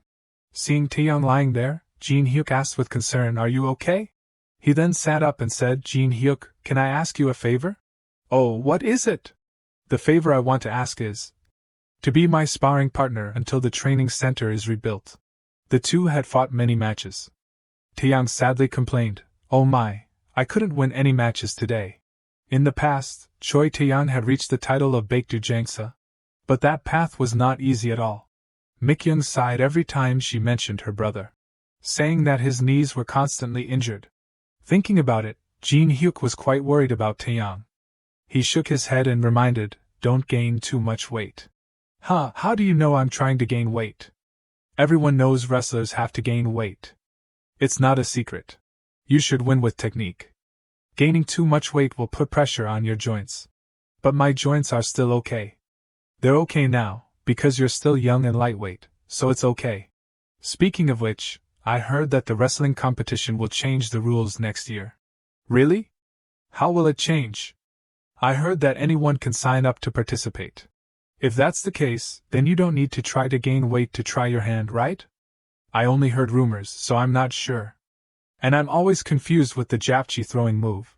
That move is basically the same as the lifting and throwing move. Maybe you're confused because you can't keep up when the opponent changes positions. I should show you a gap, to see if you can perform it successfully. Alright, from now on, I'll let you use techniques on me freely." "Sorry. It's okay, thank you. By the way, Gene Huk, Where did you learn wrestling? No, I mean, you explain the techniques very clearly, and you point out my mistakes very quickly too. Sometimes I think you're even more sensitive than our coaches. Gene Huk was flustered. Well, Gene Huk's friend's older brother used to participate in competitions, so he watched and learned. But he couldn't answer that way. So Gene Huk had to change his answer a little. Did you watch it on TV? I also listened to the competition commentary very carefully. Taeyang was even more amazed to hear that. You learned all those things just by listening to the commentary? You're really good. It's like how MMA fighters say they learn how to fight through action movies. Gene Huk must be like that. Seeing Gene Huk digging sand, Taeyang asked in surprise, isn't it time for you to go running? Just one more match, Gene Huk suggested. Taeyang naturally didn't refuse. He said with a smile, okay. The wrestling practice that was initially intended to last until the training center was rebuilt eventually lasted until the autumn of that year. The two of them trained together every day. Taeyang's technique was finally improved. Another loud crash rang out. But this time, the loser wasn't Taeyang but Gene Huk. Taeyang was also stunned. Gene Huk lost? Did you eat sand? Did you win? Mikyung asked from afar. Taeyang still hadn't processed the situation. Even though he lost, his face was radiant. He hadn't even reached out to congratulate Taeyang yet. Congratulations, Hyung. You won! He grabbed Gene Huk's hand and pulled him up. Taeyang's whole body involuntarily trembled. But not because he was tired, but because he was happy.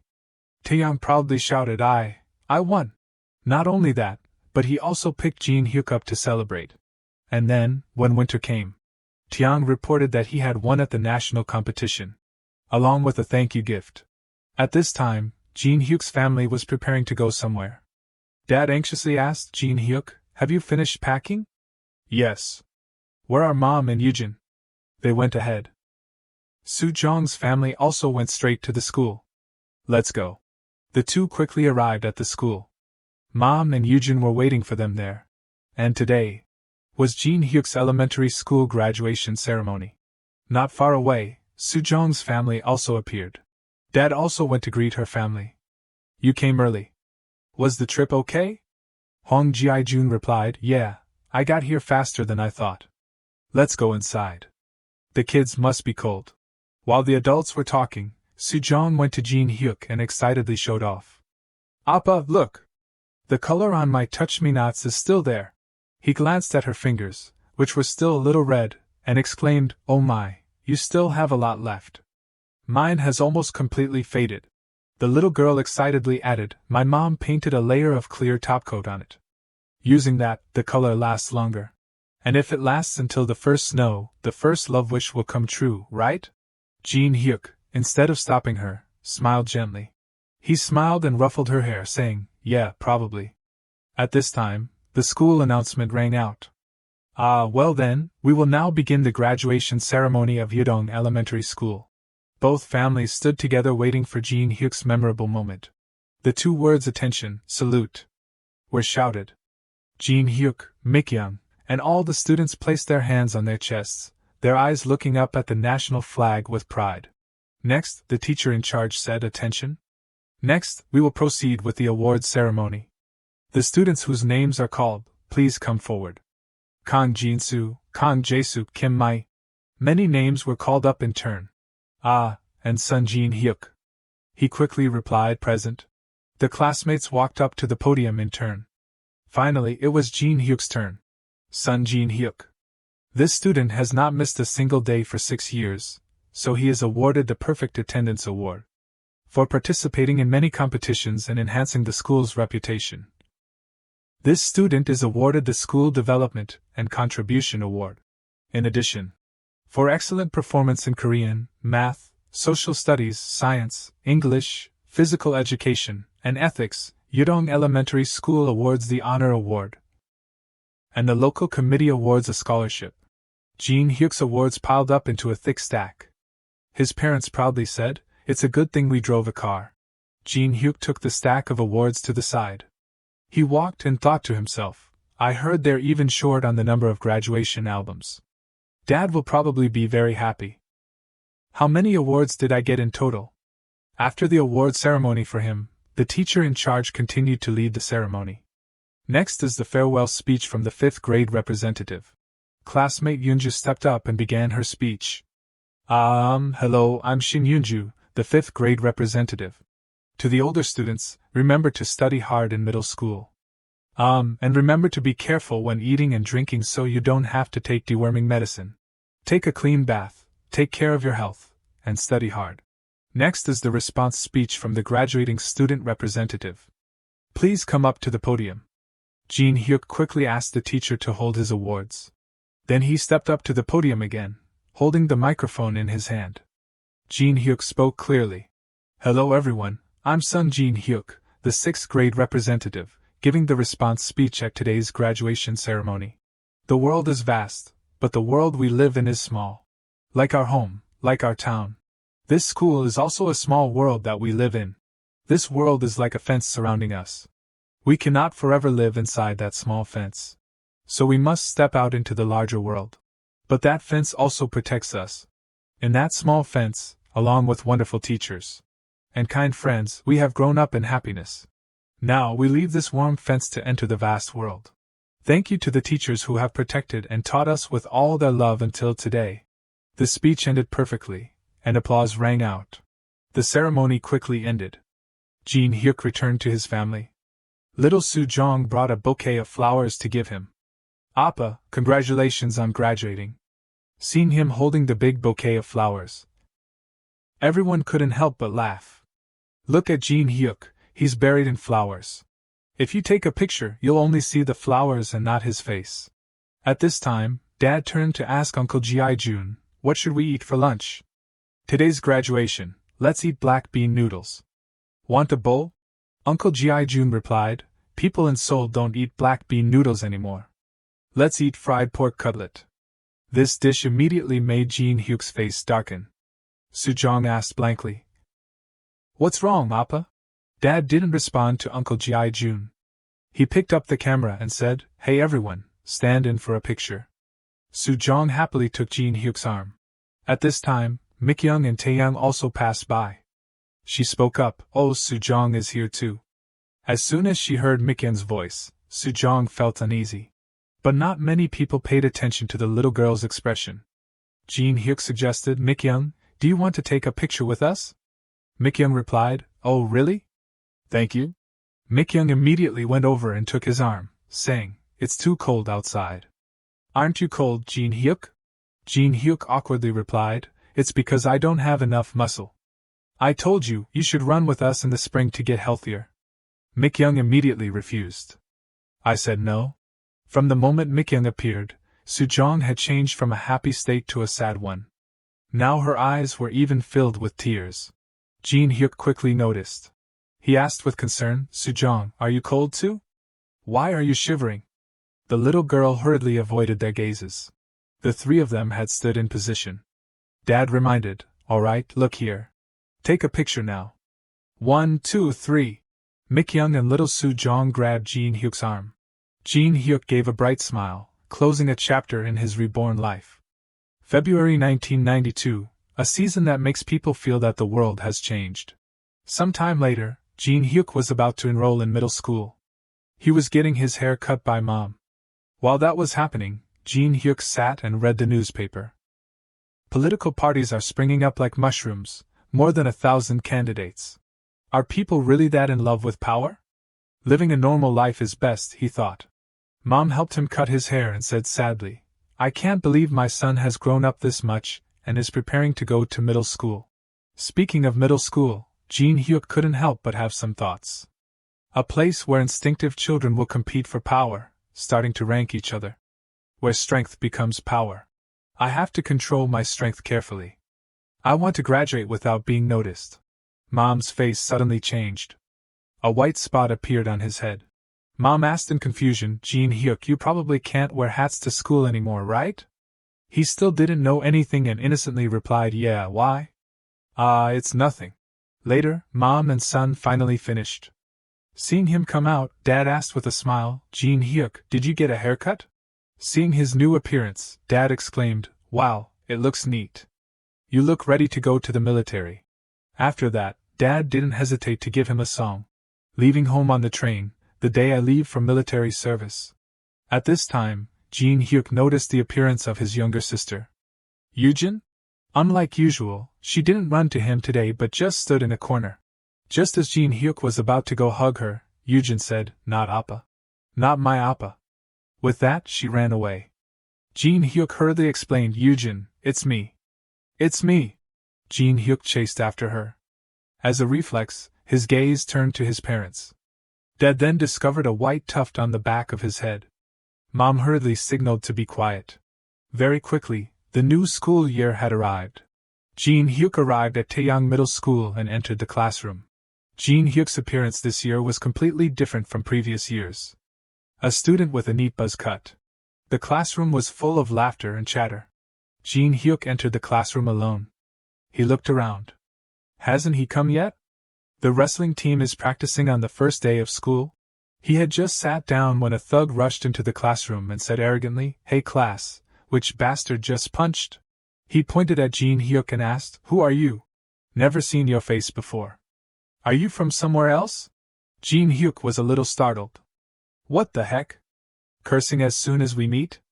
The thug kicked his desk. "What are you looking at? Say something." At this time, another voice rang out. "Oh Jong-dae, you don't want to mess with him." Gene Huk was a little surprised. He turned his eyes to find the owner of that voice. It was none other than Sulchin. He continued to warn Jong-dae, "You better not touch him."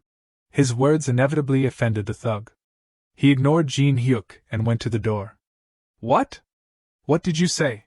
He approached and grabbed Sulchin's collar, questioning him. "Do you know that guy? Who is he that dares to order us around?" Jong-dae had only said that much when a hand from behind suddenly rested on his shoulder. He cried out in pain. Gene Huk then spoke, "Take that hand off." Jong-dae immediately relented. "Okay, your hand?" But Gene Huk didn't give him a chance to negotiate. He glared and said, "I said take it off." The thug was immediately intimidated by his aura. He took his hand off and ran away with his tail between his legs. The classmates immediately discussed. "I can't believe Jong-dae backed down like that. No way." At this time, Sulchin and Gene Huk had the opportunity to talk. "Wow, that little Gene Huk has grown up a lot. I thought he looked like a senior back then, now he looks like a high school student." "Sulchin, it's been a long time. Is your leg okay?" "Of course, it's completely healed a long time ago. I didn't know Gene Huk was coming to this school too. What about Byung Taek and Jibyum?" "Jibyum moved to Suwon to play soccer, and Byung Taek is in the same class as me." "Gene Huk, are you planning to join the middle school track and field team too?"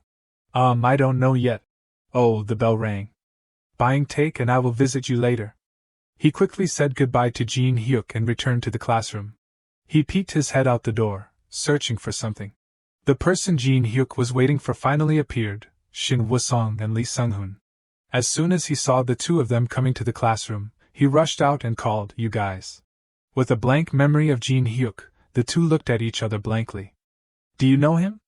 "Not at all." He then suddenly remembered, "Oh, I forgot, they don't know me yet." To cover up his embarrassment, Gene Huk waved goodbye, making those two think that he was just saying goodbye to his friend. After that, everyone returned to the classroom together. Shin Woo-sung and Lee Sung-hoon in his previous life, they were among the few precious friends of Gene Huk. He was a member of the wrestling team, and they always stood in front of him like shields because he was weak. Grateful, Gene Huk helped them with their studies. Even in high school, they often checked to see if anyone was bullying him.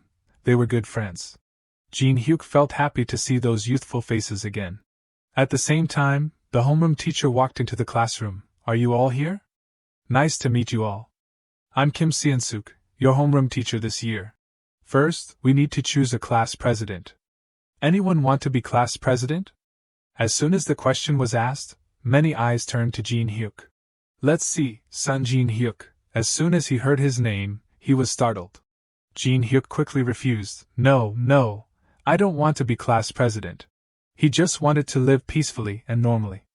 He was too tired of being class president.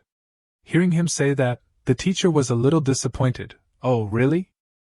Then what should we do? Anyone else want to run?"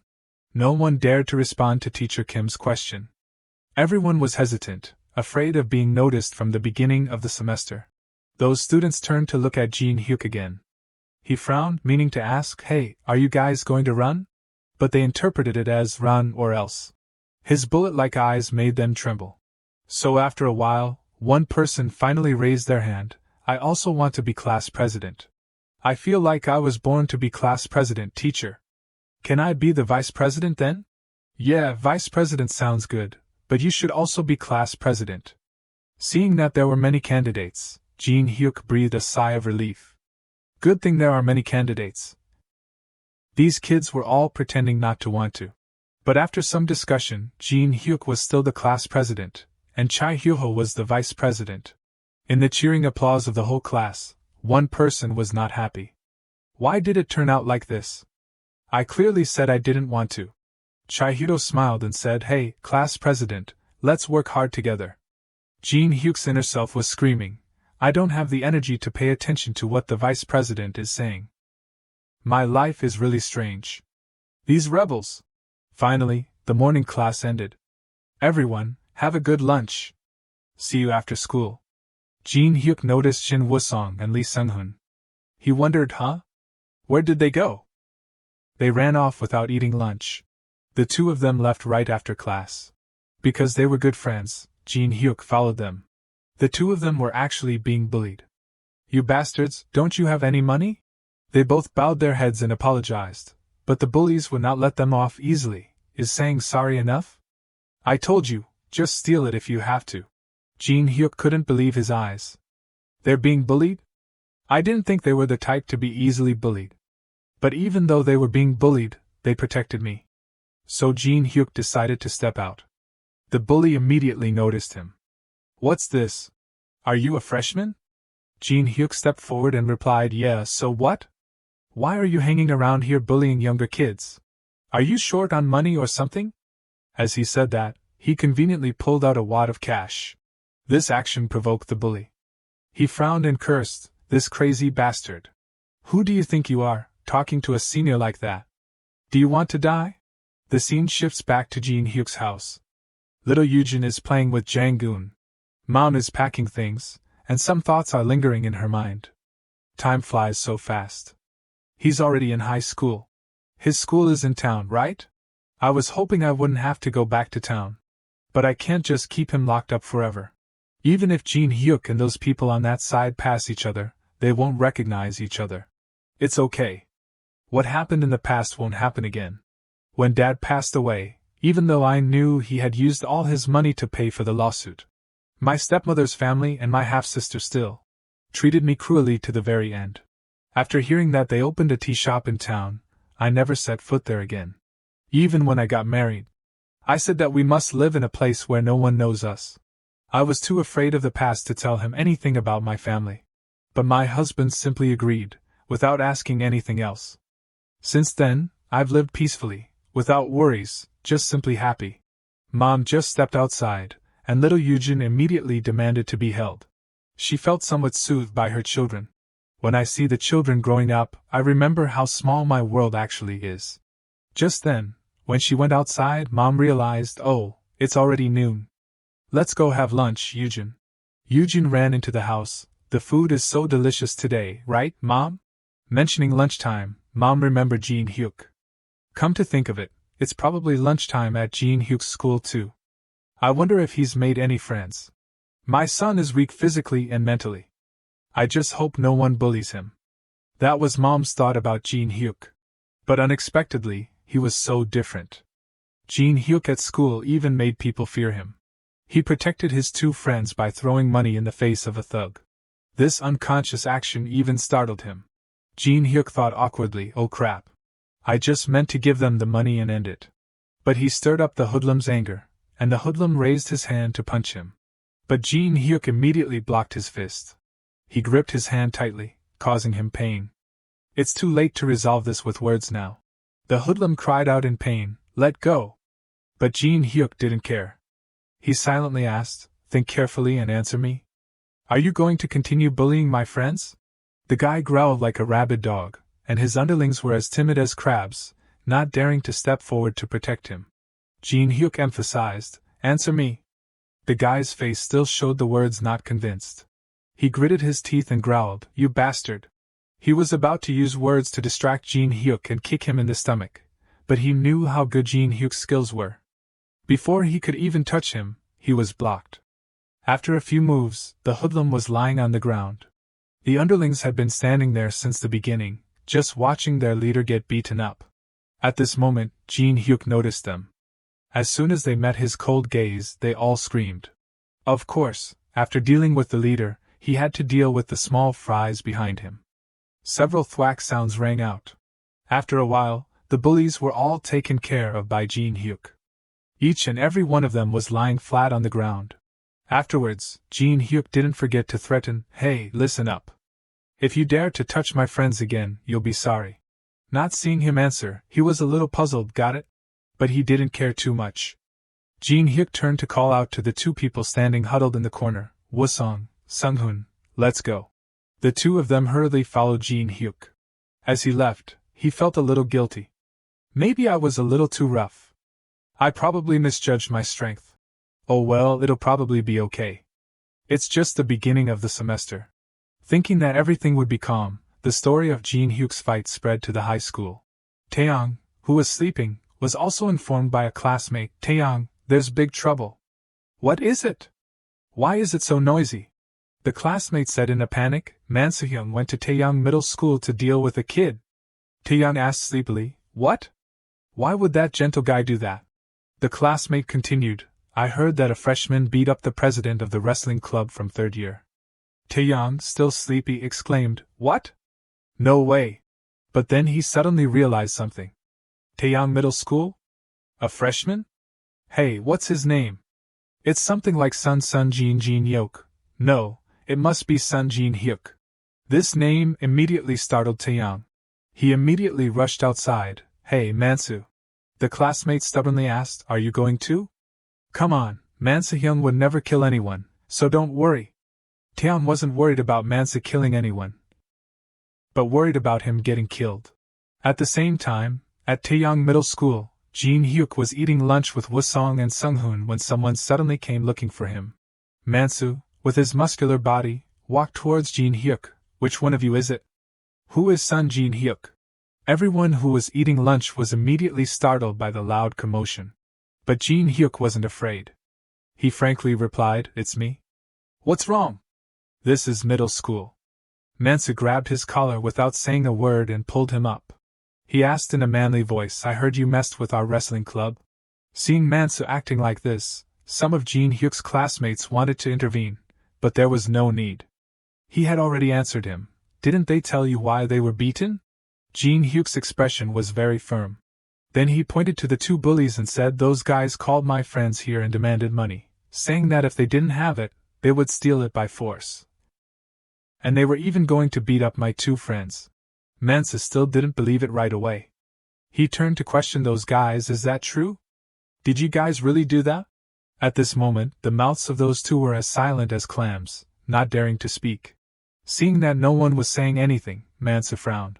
He turned his eyes to Woo-sung's group and asked, "What the hell? Really annoying. You guys really got beaten by punks like these?" Woo-sung hesitated. "Well..." Mansa shouted again, "Why aren't you saying anything? Did you get your mouth sewn shut?" Looking at Mansa's expression, Gene Huk understood. He didn't come here to scold them. It seems like he just wants to clarify what's going on. Mansu had a headache because of these timid underlings. To help Mansu, Gene Huk decided to speak up. Woo-sung, Sung-hoon. Two pairs of eyes immediately focused on the two of them. Gene Huk firmly said, "Tell the truth. It's okay." Even though he was scared, he had already spoken up, so one of the two decided to speak. His arm was clenched tightly as if to suppress his fear. "Yes, the seniors punished us very heavily from the first day of middle school." Sung-hoon couldn't hold back anymore. He sobbed as he recounted, "They told us to get money from the younger kids, even if we had to steal it." Mansu had an even bigger headache after hearing this. He patted the two people on the shoulders to comfort them, then politely said, "I'm sorry. I'm a senior and didn't notice anything." Gene Huk was secretly happy. Afterwards, Mansu turned to speak to him. Gene Huk, right? I was wrong. I'm sorry. Gene Huk replied, It's okay. Then he glared at the two guys with a scary look. I'll deal with you two later. Mansa still felt guilty, so he added, Anyway, sorry for what happened today. I hope we can meet again in a better situation next time. Gene Huk replied, Yes, goodbye. As soon as the words were spoken, loud rumbles came from outside. The two were bewildered. Is it an earthquake? A hurried voice rang out, Where's Mansu? Where's Mansu? The voice arrived before the person. The middle school students ran away in fear and scattered. Run! That high school student is crazy. Gene Huk was stunned. He really didn't recognize the familiar voice. Taeyang had run all the way here. He was still running and shouting, so he couldn't help but vomit. Mansu, please don't throw up here. After meeting Mansu, the two pulled each other outside. Taeyang complained, Oh my god, I'm going to die. I heard you went to middle school. I thought something terrible happened. Are you okay? Are you hurt? Mansa didn't answer. He asked back, Why are you worried about me and not worried about that freshman? Taeyang didn't bother answering after hearing that. Of course it's because I know how strong he is. At this moment, Mansa changed the subject again. Hey, you know there are strange rumors about the wrestling club, right? Why? After today's meeting with the middle school students, Mansa said with certainty. I think I've found some evidence. In the afternoon, school finally let out. Everyone quickly said goodbye. Well then, see you tomorrow. Yeah, don't be late. See you tomorrow.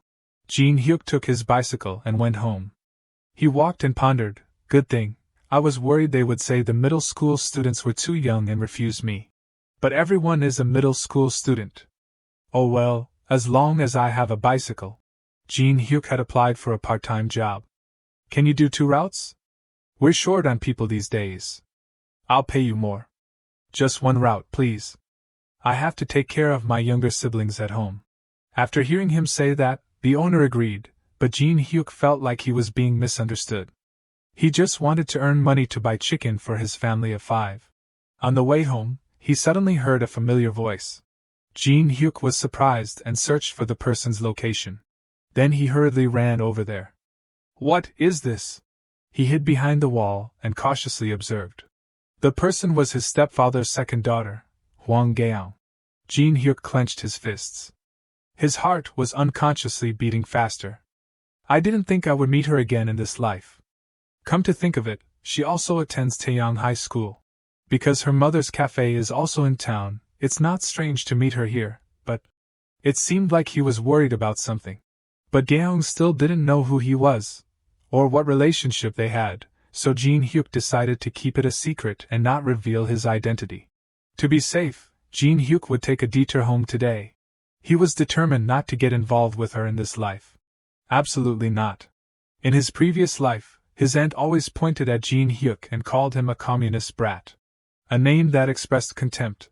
His mother and her half-sister had different surnames. That was because the aunt was the daughter of Gene Huk's maternal grandfather's second wife. When his mother was a student, his maternal grandfather was arrested for espionage. At that time, his aunt didn't hesitate to curse, Your grandfather is a communist, so you and your mother are communists too.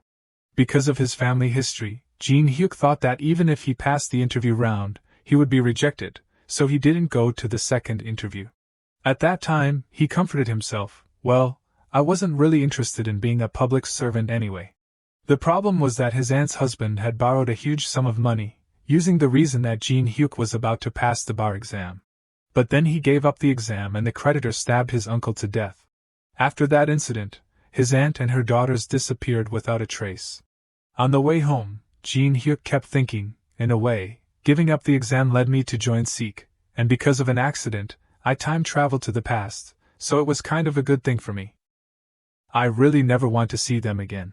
Fortunately, time passed peacefully. Until the beginning of June, which was payday. The owner said sentimentally, Gene Huk, today's your last day, right? It's a shame. Gene Huk politely replied, I'm sorry I couldn't work longer. The owner chuckled and said, It's okay. Come back whenever you're free. Remember to take good care of your younger sibling at home. Here's a little bonus for you. That day was also Gene Huk's last day delivering newspapers. He chose to deliver evening newspapers because he had to go to school, but the pay was clearly better. With morning newspapers, the post office manager would collect the money themselves or send invoices by mail. With evening newspapers, the delivery person would directly collect the money and deliver the invoices. Sometimes people would give extra tips because they saw that he was working hard while going to school. In his previous life, Gene Huk didn't even have pocket money. But now, he could buy the necessities with the money he earned from delivering newspapers. And he saved the rest as an independent fund. Back then, he saved blindly, but now Gene Huk's approach was wiser. After receiving his salary, Gene Huk immediately rode his bike to the chicken shop. "Welcome, shop owner, I'd like to buy chicken to take away. 1 order of chicken, please." "No, 5, no, 6 orders. A little extra, please. Having a party? Just pay me 30,000 won." After ordering, the staff quickly went into the kitchen to prepare the chicken. Gene Huk was free at that moment, so he looked around. Memories flooded back. "It's been a long time since I've been to this chicken shop. Last time, I reached adulthood with Wusong and Sunghoon with a can of beer.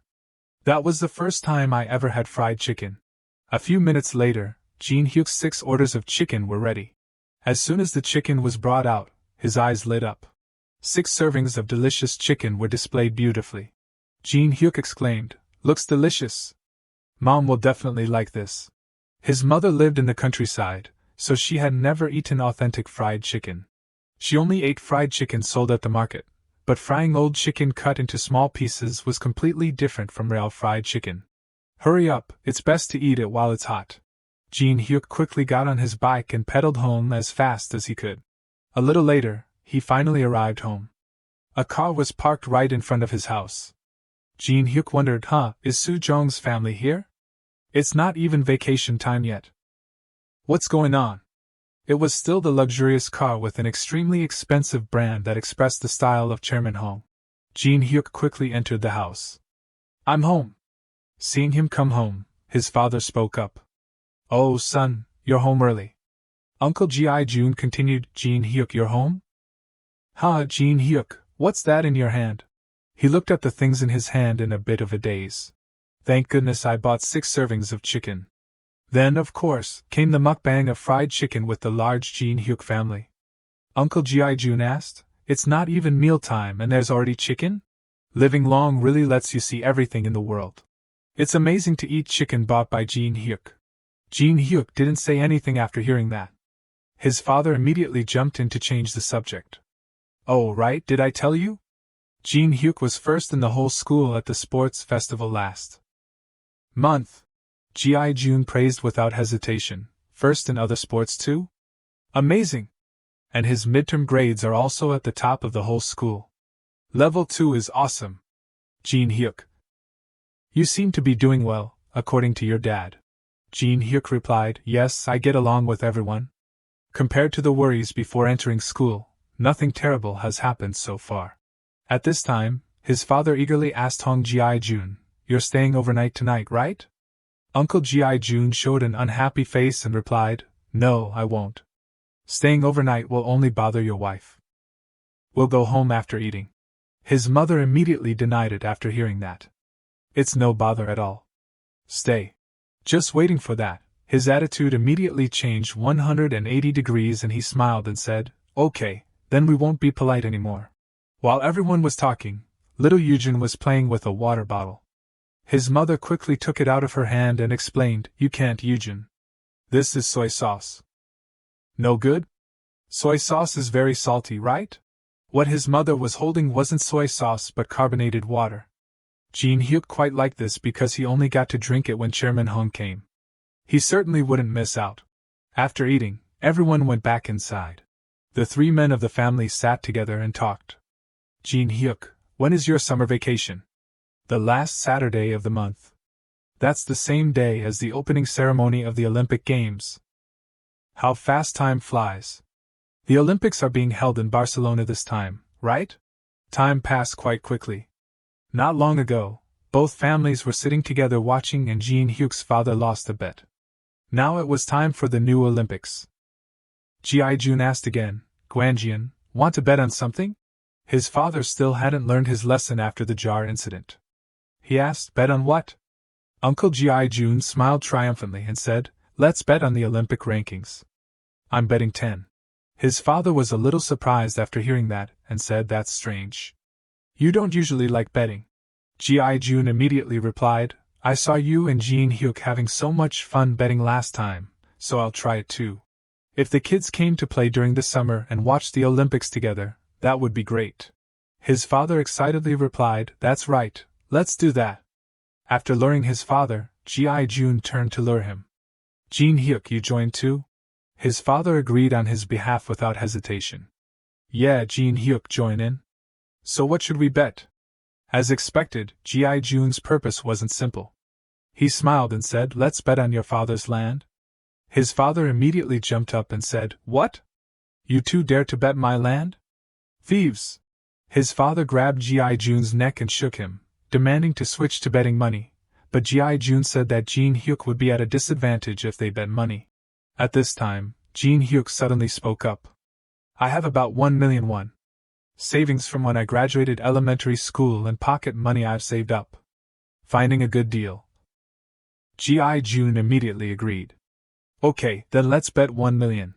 Gene Huk was stunned. That's not what I meant by betting all 1,000,000. Oh well, I'll ask my mom if I'm short. Anyway, my mom is the richest person in the family. Not washing the dishes, the three people continued to discuss the bet. Uncle Gi Jun carefully studied with paper and pen. This time it's being held in a foreign country. Can we even make it to 6th place? His father wondered, why are you so confidently saying 10th place? He immediately replied, last time we were 4th place. It has to be around there this time too. What kind of logic is that? Even so, Gi Jun said very proudly, I just have a feeling. Prepared to cough up 1,000,000. Gi Jun hadn't said anything from earlier until now. After discussing, Gene Huk returned to his room. He tossed and turned, thinking. Something strange. Live long enough and you'll see everything in the world. I bet 10th place. Chairman Hong wasn't the type of person who liked mundane gambling games like golf or Go. Could he have been different in his youth? But betting on the Olympic rankings already sounded strange, and he even specifically chose the top 10 first. It was as if he knew the future. No way. That thought made his mind work non-stop. Early the next morning, Gene Huk went to school again. Because he had been thinking all night, Gene Huk didn't get much sleep. In class, he kept yawning. The class vice president saw this and asked with concern, Gene Huk, are you not sleeping? Gene Huk rubbed his eyes and lazily replied, no. He had stayed up all night thinking about whether Chairman Hong was a time traveler. At this time, someone called the class vice president. Hey Chai Gyoho, Sangdang Hyung is calling you. Huh? Calling me? Yeah, I don't know why, but just go see. This name caught Gene Huk's ear. He suddenly thought of someone. Could it be that Yoon Sangdam? His eyes immediately followed the class vice president. He met someone at the door. Gene Huk immediately recalled his memories of this Yoon Sangdam's family background. His father was a gang boss.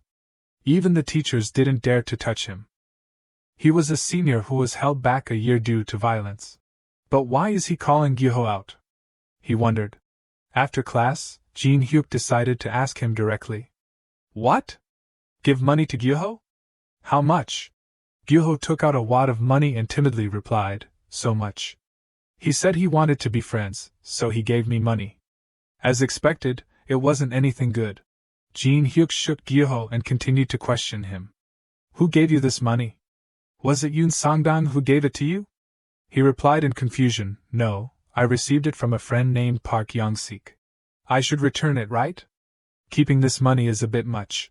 At this time, Gene Huk changed his tone to a serious one, which made Gyoho bewildered. He seriously asked, what class is that friend Park Young-sik in? Gene Huk realized that the problem wasn't the amount of money. This was a disguised friendship loan. Bad students form groups. Give money called a friendship fee. And then force people to pay interest and use violence. Gene Huk hurriedly ran to find Park Young-sik. He angrily pushed open the door of his classroom and rushed in, asking, who is Park Young-sik? Gyoho whispered in his ear, that guy over there. That's Park Young-sik, the class president. He's sitting in the middle row. As soon as Gene Huk appeared, someone recognized him. Isn't that the freshman? I heard he took down the entire wrestling club when he first entered the school. I wonder why he's looking for Park Young-sik. Gene Huk didn't pay attention to those words. He went straight to the guy's seat. He asked in fear, "What? Who are you? Why are you suddenly here?" Gene Huk went up and put the wad of money on the table. Then he threatened loudly, "Because I'm not interested in participating in your disguised loan games, take this money back." Park Young-sik immediately denied, "What disguised loan? You're misunderstanding. I'm just—" Without letting him finish, Gene Huk interrupted, "Yoon Sang-dong told you to do this, right?" The guy still tried to defend himself. "It has nothing to do with Sang-dong." Gene Huk still insisted on blaming the guy. "I know that Yoon Sang-dong is behind everything. Just silently take the money back, and if—" He added some hand gestures while speaking to help increase the drama. "And if I hear anyone mention friendship fees or interest again, I won't let it go." After class, the guy went to the back of the school to meet Yoon Sang-dong's group. He was beaten until his face was swollen. A thug vented his anger on him and asked, "You bastard, say it again. Who told you not to do that?" He stammered the name Sun Gene Huk, which made the thug laugh. "What? Is he scarier than your seniors?" After asking, he couldn't help but vent his anger on the Young-sik guy, still constantly scolding, "He's in the same boat as you, you idiot. He said no and you'll stop? Huh? Do you think he's more important than us seniors?" He still tried to argue, "But he even knows that Sang-dong told me to do it." The thug arrogantly replied, "So what? Who doesn't know how famous Sang-dong is?" Only at this moment, when he heard his name, did Sang-dong wave his hand and call out, "Hey, hey! Explain it more clearly." What did Sun Gene Huk say? It wasn't just that. Gene Huk also had a passionate fan club who always came to school looking for him. "Sun Gene Huk, Sun Gene Huk. I've come all the way to school. I just want to meet him once." In a democratic country, why would you ban people from visiting the school? The security guards tried their best to stop them, but they couldn't just let them in as they pleased. They were still stubborn. "I graduated in the 70s. These boastful words were immediately rejected. "The school has only been open for 40 years. Don't talk nonsense. Are you McFly or something?" Those guys kept begging, "I just need to throw one punch. One punch is enough." The teachers who were observing from above also had a headache. Teacher Lee suggested, "Principal, should we try to persuade that student?" The principal helplessly rubbed his forehead. "Teacher Lee, that student has already said no." Even so, Teacher Lee tried to persuade him. "This isn't the first time. He's been like this since the sports festival. The sports world is going crazy just to recruit Sun Gene Huk. As teachers, isn't our top priority to protect students? Well, let's wait and see. He'll change his mind eventually," the principal replied. Hearing that, Teacher Lee showed his attitude. "Oh, since when has protecting students been the priority?" The principal was having a big headache about this difficult problem. At this time, Teacher Lee sat down again and asked, "Is it because of the recent human rights investigation? The wrestling coach and assistant were also fired." "Right. For taking bribes and hitting athletes. The education office couldn't possibly discipline someone just for letting guests into the school, right?" As soon as he finished speaking, the principal questioned him back. "Speaking of Teacher Lee's management of the track and field team, equipment, uniforms, meals all cost money. You also know how expensive those costs are, right?" Hearing that, Teacher Lee didn't dare to argue anymore. He immediately turned into a dog with its tail between its legs. Next, the principal gave him a set of documents and said, "You know, our school is a public school in the countryside. There's not much funding. And there's almost no support from the parents. To be honest, just maintaining one sports team is already a burden. The entire cost of running the track and field team right now is sponsored by Sun Gene Huk's family." The money, piled up like a mountain, was recorded in the documents like gold shining brightly. Teacher Lee carefully examined each line of money. "But isn't Sun Gene Huk a member of the track and field team?" "Why?" the principal said sadly. "I don't know the reason, but they're also sponsoring the wrestling team. And the cost of building the new training center is also paid by his father. It's just a rumor, but I heard that his family owns more than 10% of the land in Taeyang County. To the point that the county chief has to come and greet them every season. And in the local election last year, the candidates all went to their house to campaign. So that rumor must not be unfounded. But his father told the principal very carefully, "Anyway, be sure not to let Gene Huk know about this." His father once said, "As soon as my son knows, all funding will stop immediately." Teacher Lee didn't miss a second and immediately replied, "I will remember." Teacher Lee didn't dare to complain about Gene Huk anymore. He secretly praised his father. He really does everything for his son. Perhaps he's an only child. At this time, he suddenly had an idea. Wait a minute, so that means I still have a chance, right? It's okay if I take the initiative. I'm a teacher. I just want to see him throw the ball once. If he joins the track and field team, wouldn't we receive even more funding? The more he thought about it, the happier he became. Gene Huk, on the other hand, was shuddering from Teacher Lee's schemes. He looked around. Is someone talking bad about me? At the same time, not far away, Buying Taek and Sulchan were having to pull a tire while running. Both of them had run until they were exhausted. Their bodies were trembling. Late words of regret were spoken. I shouldn't have told Gene Huk that I wanted to improve my running. I was so happy to be studying at the same school as him. It felt great, but it's also too tiring. Seeing the two of them stop, Gene Huk questioned them from afar. What's wrong? Why did you stop? Keep running. Being given a terrible deadline by Gene Huk, Sulchan considered deserting. I can't take it anymore. Buying Taek, run away. Seeing this, Gene Huk scolded, You bastards. Immediately after, Sulchan was caught. He was mercilessly pinned to the ground. Did you think you could escape my grasp? The training session is enough. At this time, someone unexpectedly came looking for him. Son Gene Huk. The person who came looking for him was called the nurturing talent of this generation. He stepped forward and directly asked, You're a student, right? Can we talk for a bit? Gene Huk narrowed his eyes slightly. He wondered, who is that person? I've never seen him before.